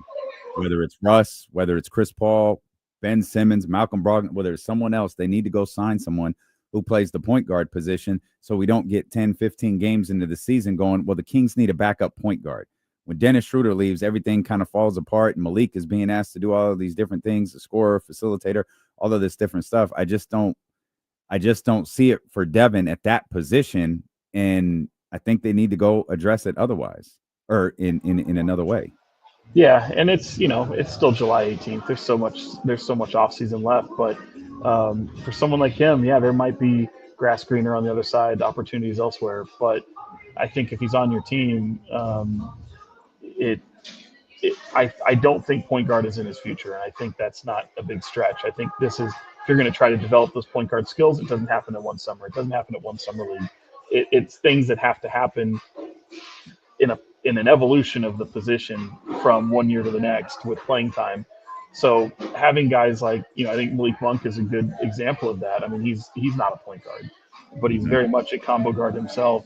Zach LaVine, some may scoff at this, but he considers himself to be a combo guard, somebody who is capable of being able to set up the offense and be a primary ball handler in spurts. And I think those are good examples of what he can maybe be. Now, you're right, he's going to be buried in this rotation as the roster is currently situated, but how can he come in and impact winning? How can he come in and light a spark? I think it's funny because I feel I think I heard you talking the other day, you're not totally out on what this team is. Like, this is a very talented team. And the way the West is, I'm not really looking at them as being, the most competitive team necessarily from a 1 through 5, 1 through 6 or 7 standpoint, but like, they can win games. They can be a very competitive group, and get them in a series. Who knows what can happen? They didn't have a point guard last year, and I was talking to Scott Perry about that. Like, there's a genuine curiosity of what this team is capable of with a point guard in mind. They have that now with Dennis Schroeder. You've got some pieces that you've been able to add to the roster. Training camp will sort out a lot of these things. Obviously, health is paramount. But, like, you get into December, you get into January, if you can keep your head above water, maybe there's a move or two out there where you can dramatically shift your roster, and maybe that involves somebody like Devin Carter, maybe it involves somebody like Malik Monk, but decisions will be made, and this is going to be an ongoing process for them. So yeah, you've got a few pieces that might be stopgap in the meantime, and you might have some people that are buried on the depth chart, but there's still a little bit of a roster imbalance in my mind, and I kind of side to you a little bit on this, where I'm not as discouraged as maybe a lot of people are for some of the moves that they haven't made and some of the changes that they want to see made. Well, you again exemplifying why you are the GOAT. You brought up Scott Perry, and I wanted to ask you about your conversation with Scott Perry. He said a couple of things that really stood out to me. One, and this is where I really commend Scott, and I don't know if he knows this, he did not use the word patience. I don't think any Sacramento Kings fan should ever be told to be patient, given what they've had to go through for the better part of the last 2 decades. But he did say, when you asked him, and I believe your question was, what does this team need the most? And Scott said, this team needs time together. And he said that, and I had 2 big takeaways. One, he's not down on this team. Maybe it's not perfect. Maybe it's not exactly what he wants. Maybe he's tried to execute a few things over the course of, his first, 70-something, 80-something days as the general manager that he hasn't been able to execute. But he recognizes what we were just talking about. There's talent on this basketball team here. And it's going to take time to put this team together exactly the way that he wants to. And those were the 2 things that stood out to me the most in your conversation with him. Was there anything in particular that stood out to you? Well, yeah, and I'm glad you mentioned that question too, because that's coming off the heels. When I spoke to him, that was after Game 1. And if you remember, he joined the NBA TV broadcast, and he let it be known that he's still looking at point guard play. And so my very simple, basic question was, what do you need? Thinking he was going to say the same thing, and he pivoted completely different to your point, to talk about, time together. And I think that was telling, because I remember talking to Agent before the season ended, and the notion of now having Zach LaVine on your team, whoever the front office may be, and in this case now it's Scott Perry, but at that time it's like looking at getting value for somebody like Zach LaVine, and the near impossible task not only of trading him, but being able to trade him to get yourself better, and reminding people that that's a multi-team trade. Like, Chicago didn't get De'Aaron Fox, somebody else did, right? Yeah. Chicago got Kevin Huerter. Are you going to say that they got better? No, they lost talent. They got better by maybe removing a awful contract, and I'll be the first to admit there. And that signifies something different for Chicago, because they're going through a rebuild. But Bulls fans who also have had to remain patient and having a lot of talent on their team and not necessarily equating to wins, like, now they're going through another rebuild. And so I have them in mind when I think of Sacramento, because they do have the likes of both DeMar DeRozan and Zach LaVine. And I say this all the time. It sounds a little bit like a broken record, but the goal was never to trade to acquire Zach LaVine and pair DeMar DeRozan together. The goal was to get value, winning talent for De'Aaron Fox, because you essentially had a gun to your head and were making this type of trade, feeling the need that you had to do it before the season ends. I would argue otherwise. You should have probably waited to the end of the season. I say that in a long-winded way just to say that you ended up with this because based off of talent, and I think there was a desire to move off of DeRozan, realizing then the market plays itself out, and much like Zach LaVine, there's nothing in the market where you feel you can move someone of the talent of DeMar DeRozan to get better in the now. And that's what they're trying to do, is get better in the now. You can argue whether they should or they shouldn't, but this is the pieces that they have. And these 2 pieces with some roster behind them were able to win 50 games in Chicago. And I know people don't like to acknowledge that as a success, but it is true. I know they're longer in the tooth, but there is a belief that you can have a winning product with this. And it's not championship level and probably can't sustain playoff success. But if you can just get into the season when teams all of a sudden in the market changes a little bit, these contracts aren't as bad, and they're both very, very movable. And you just have to make sure you get the right move as opposed to the move that doesn't make you better. So, I understand what Scott Perry is talking about. I think he knows the market value of every piece on his roster. And sometimes the best moves that you make are the ones you don't make. What do you? Scott told you what he thinks this team is missing, or what this team needs specifically. Time together. What do you think this team needs?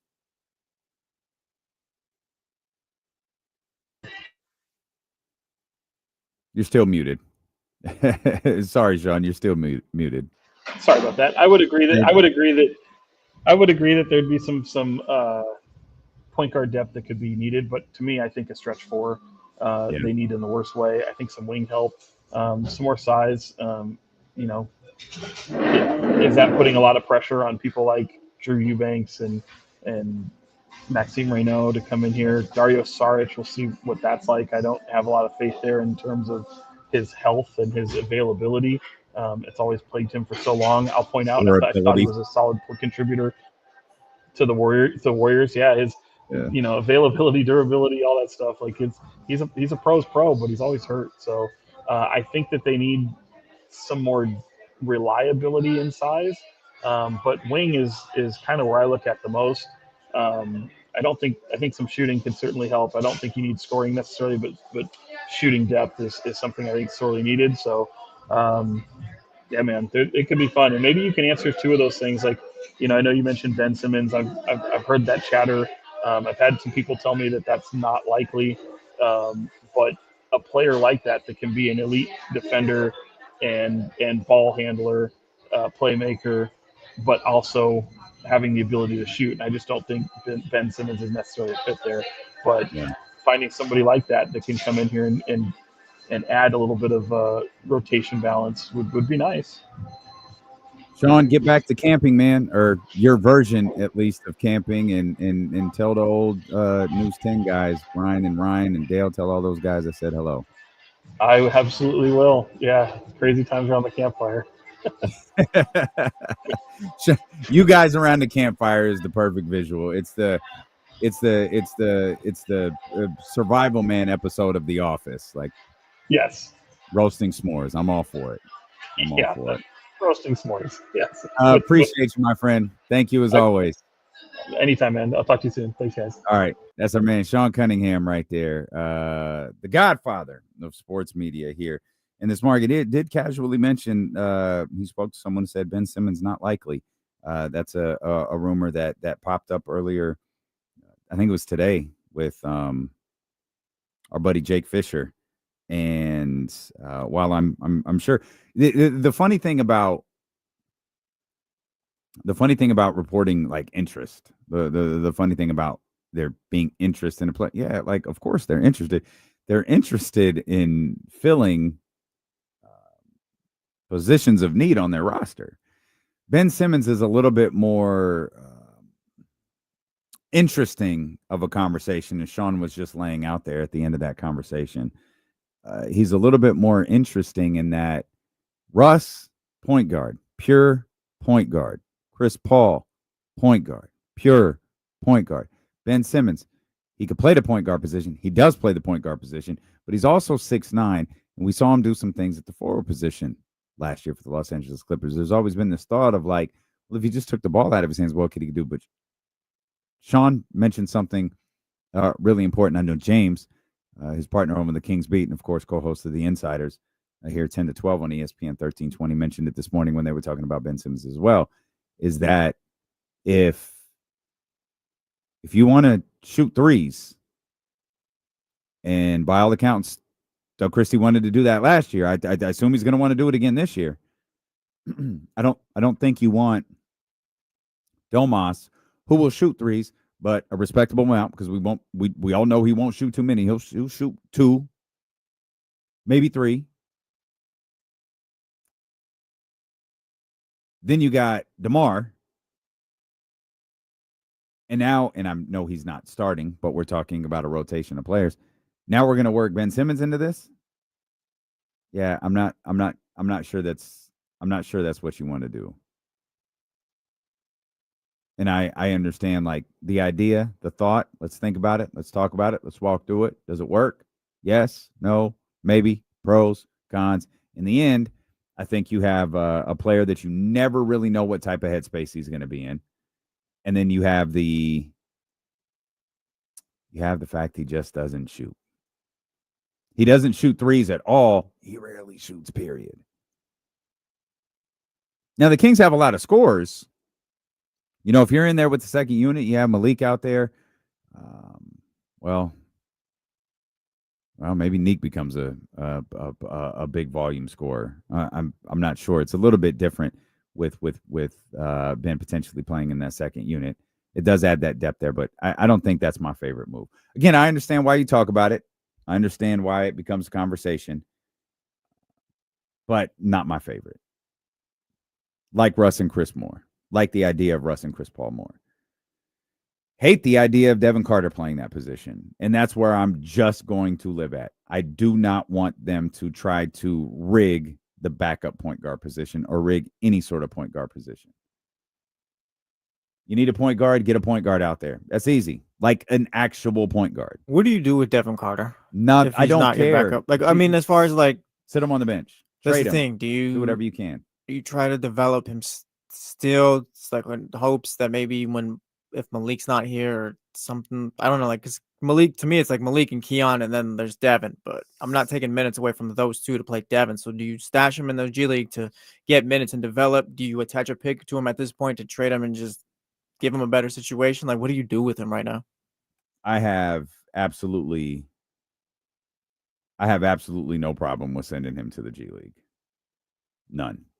Because he's not, like, when we talk about Devin, like, he's not a bad basketball player or anything like that. He's simply just been drafted to a team where it just doesn't fit at all, and it doesn't work, and it hasn't worked since he's been drafted. So it's just a matter of, like, maybe you don't want to cut loose on him so early because there might be something there. But again, there's just nothing here where it seems like it fits or it works. Well, so I don't think that he's a bad basketball player. Well, that's what I mean. There's still something there you can possibly work with. I don't think the Kings have even scratched the surface with him. It's like last year he just got thrown into the fire and it didn't look great, and then this year you're trying him at a position that he doesn't even play. Yeah, and maybe like to go back to your question of what do you do with him? Maybe you either set him on the bench or send him to the G League. I just don't see what his place is on this roster. I mean, I understand that he is a lottery pick from a year ago, but if the reports are true and the Sacramento Kings have attempted to trade him and just can't, I don't know what you're supposed to do. Like, if you don't have a place on this team, you don't have a place on the team.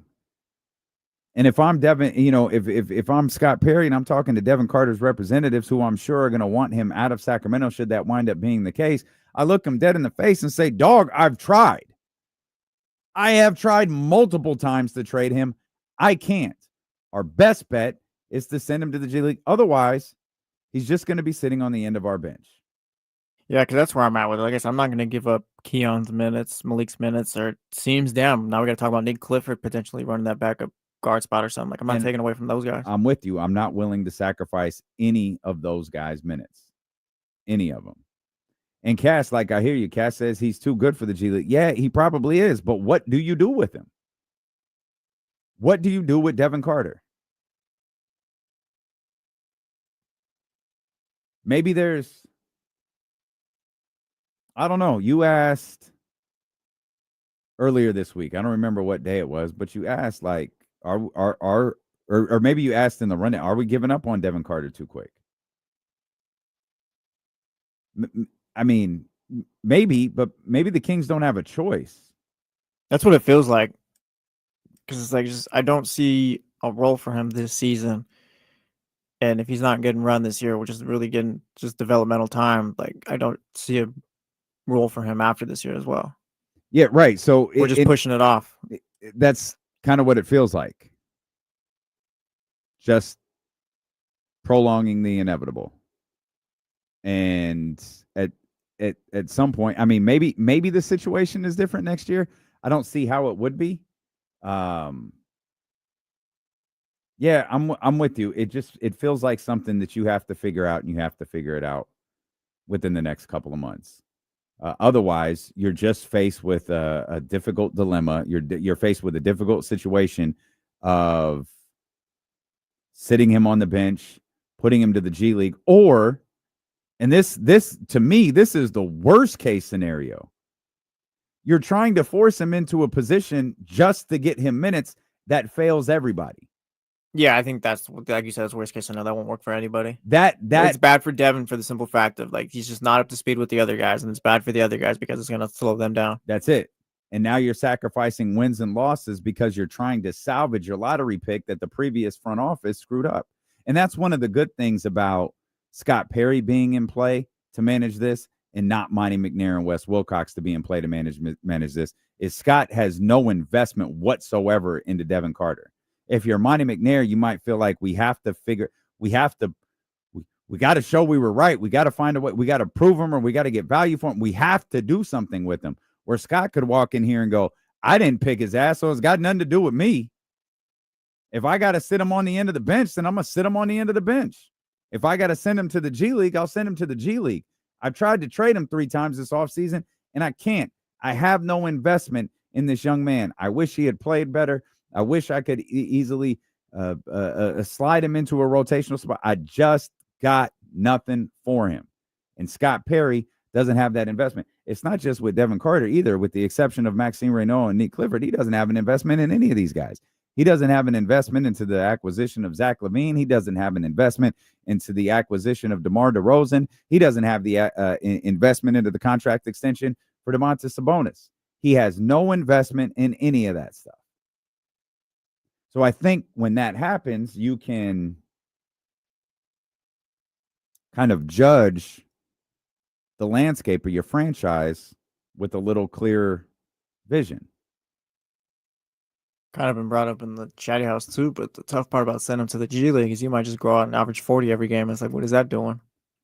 Well, what it's not doing is it's not costing the Sacramento Kings victories.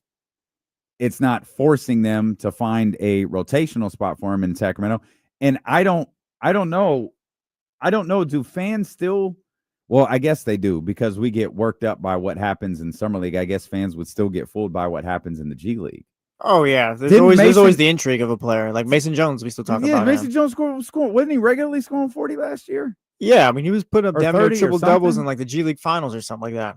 Hey, Mason Jones is a good dude, but he's never been able to really crack a rotational spot here in Sacramento. I think in baseball they call him a 4A player, always good enough to be better than AAA, but never good enough to be an MLB. And I don't think that's what Devin is. Yeah, no. I just think Devin doesn't fit on this basketball team. That's it. It's not that Devin doesn't fit in the NBA. It's that Devin doesn't fit on this current version of the Sacramento Kings. And that's all Scott Perry can worry about. That's all that Doug Christie can worry about. Doug's got a team to coach. Scott Perry's got a team to manage. And if that doesn't include Devin Carter, then it doesn't include Devin Carter. And I know it's easier for me to talk about kind of go back to burning an asset or sinking a cost. I know it's easier for me to do that than for them. But again, Scott Perry didn't invest in this. He inherited it.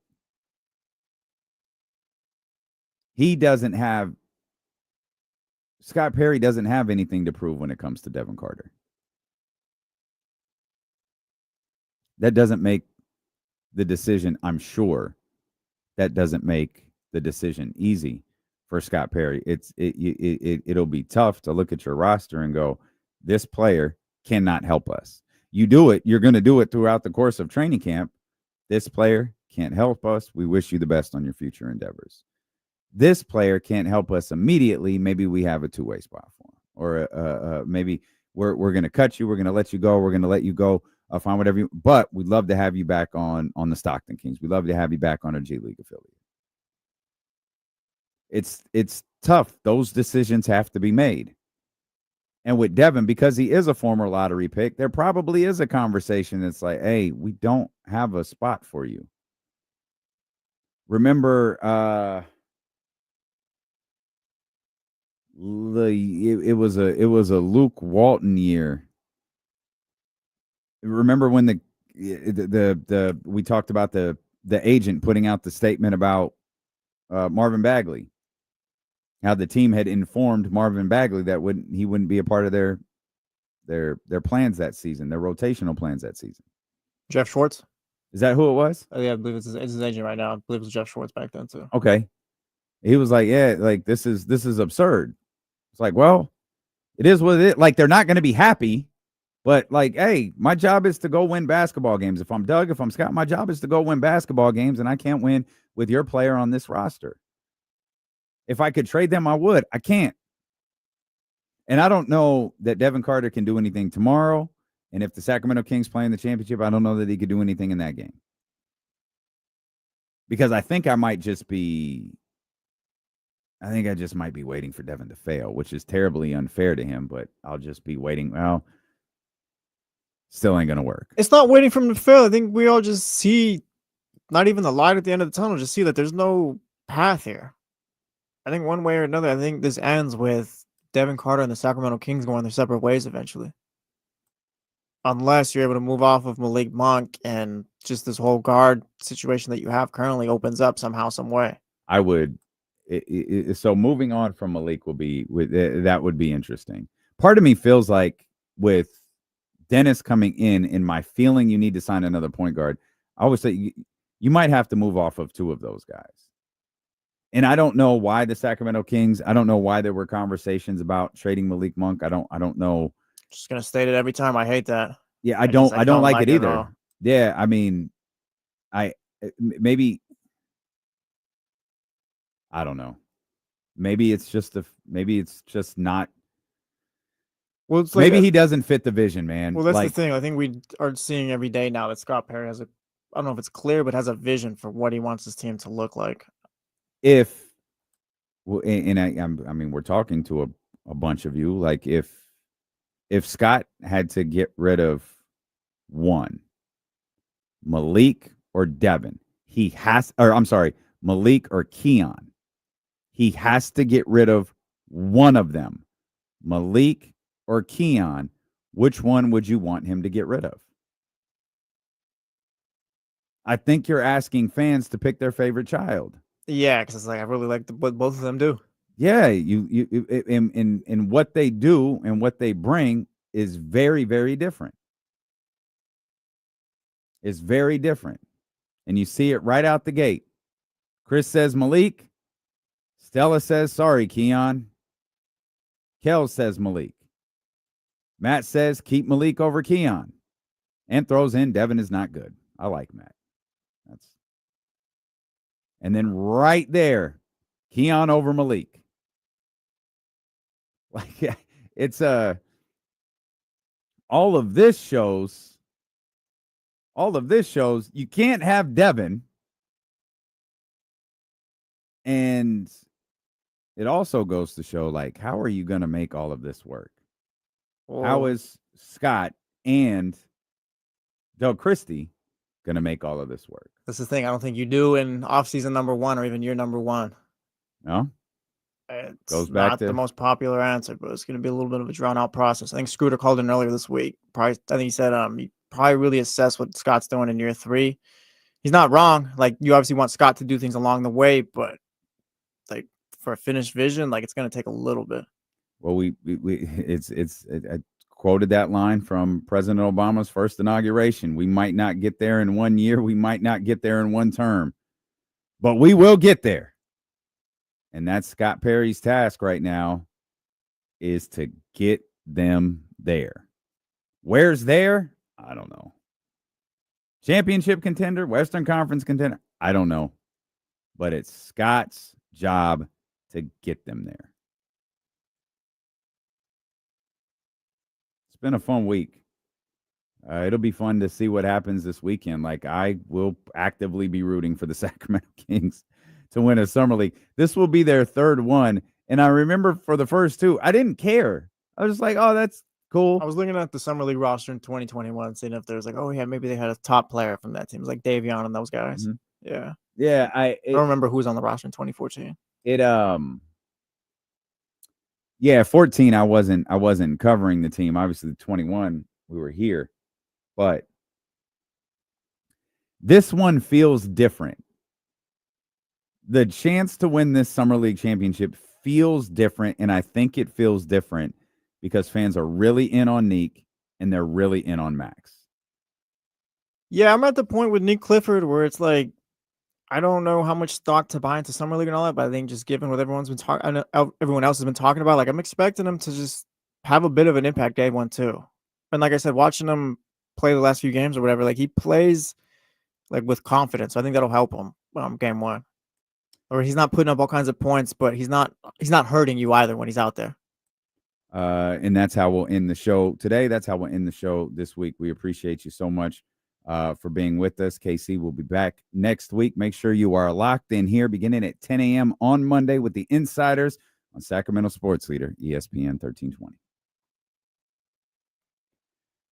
We did it. We did it.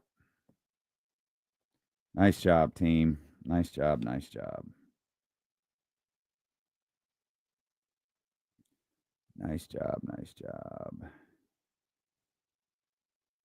Y'all got any plans this weekend?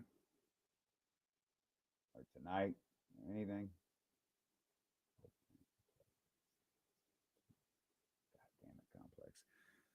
Oh, I gotta go chase down Complex. Appreciate you guys. Thanks, Kyle. Yep. That's Spectre. That's exactly what I did. Simply survived. Let's go, Scooter. Get it done, baby. Get it done. Appreciate you guys, man. Thank you as always.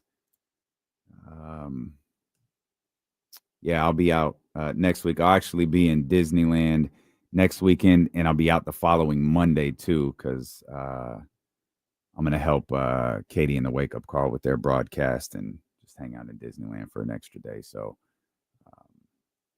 I'll be back that Tuesday. So y'all have a good time, man. Give Kenny hell, and I'll see y'all then.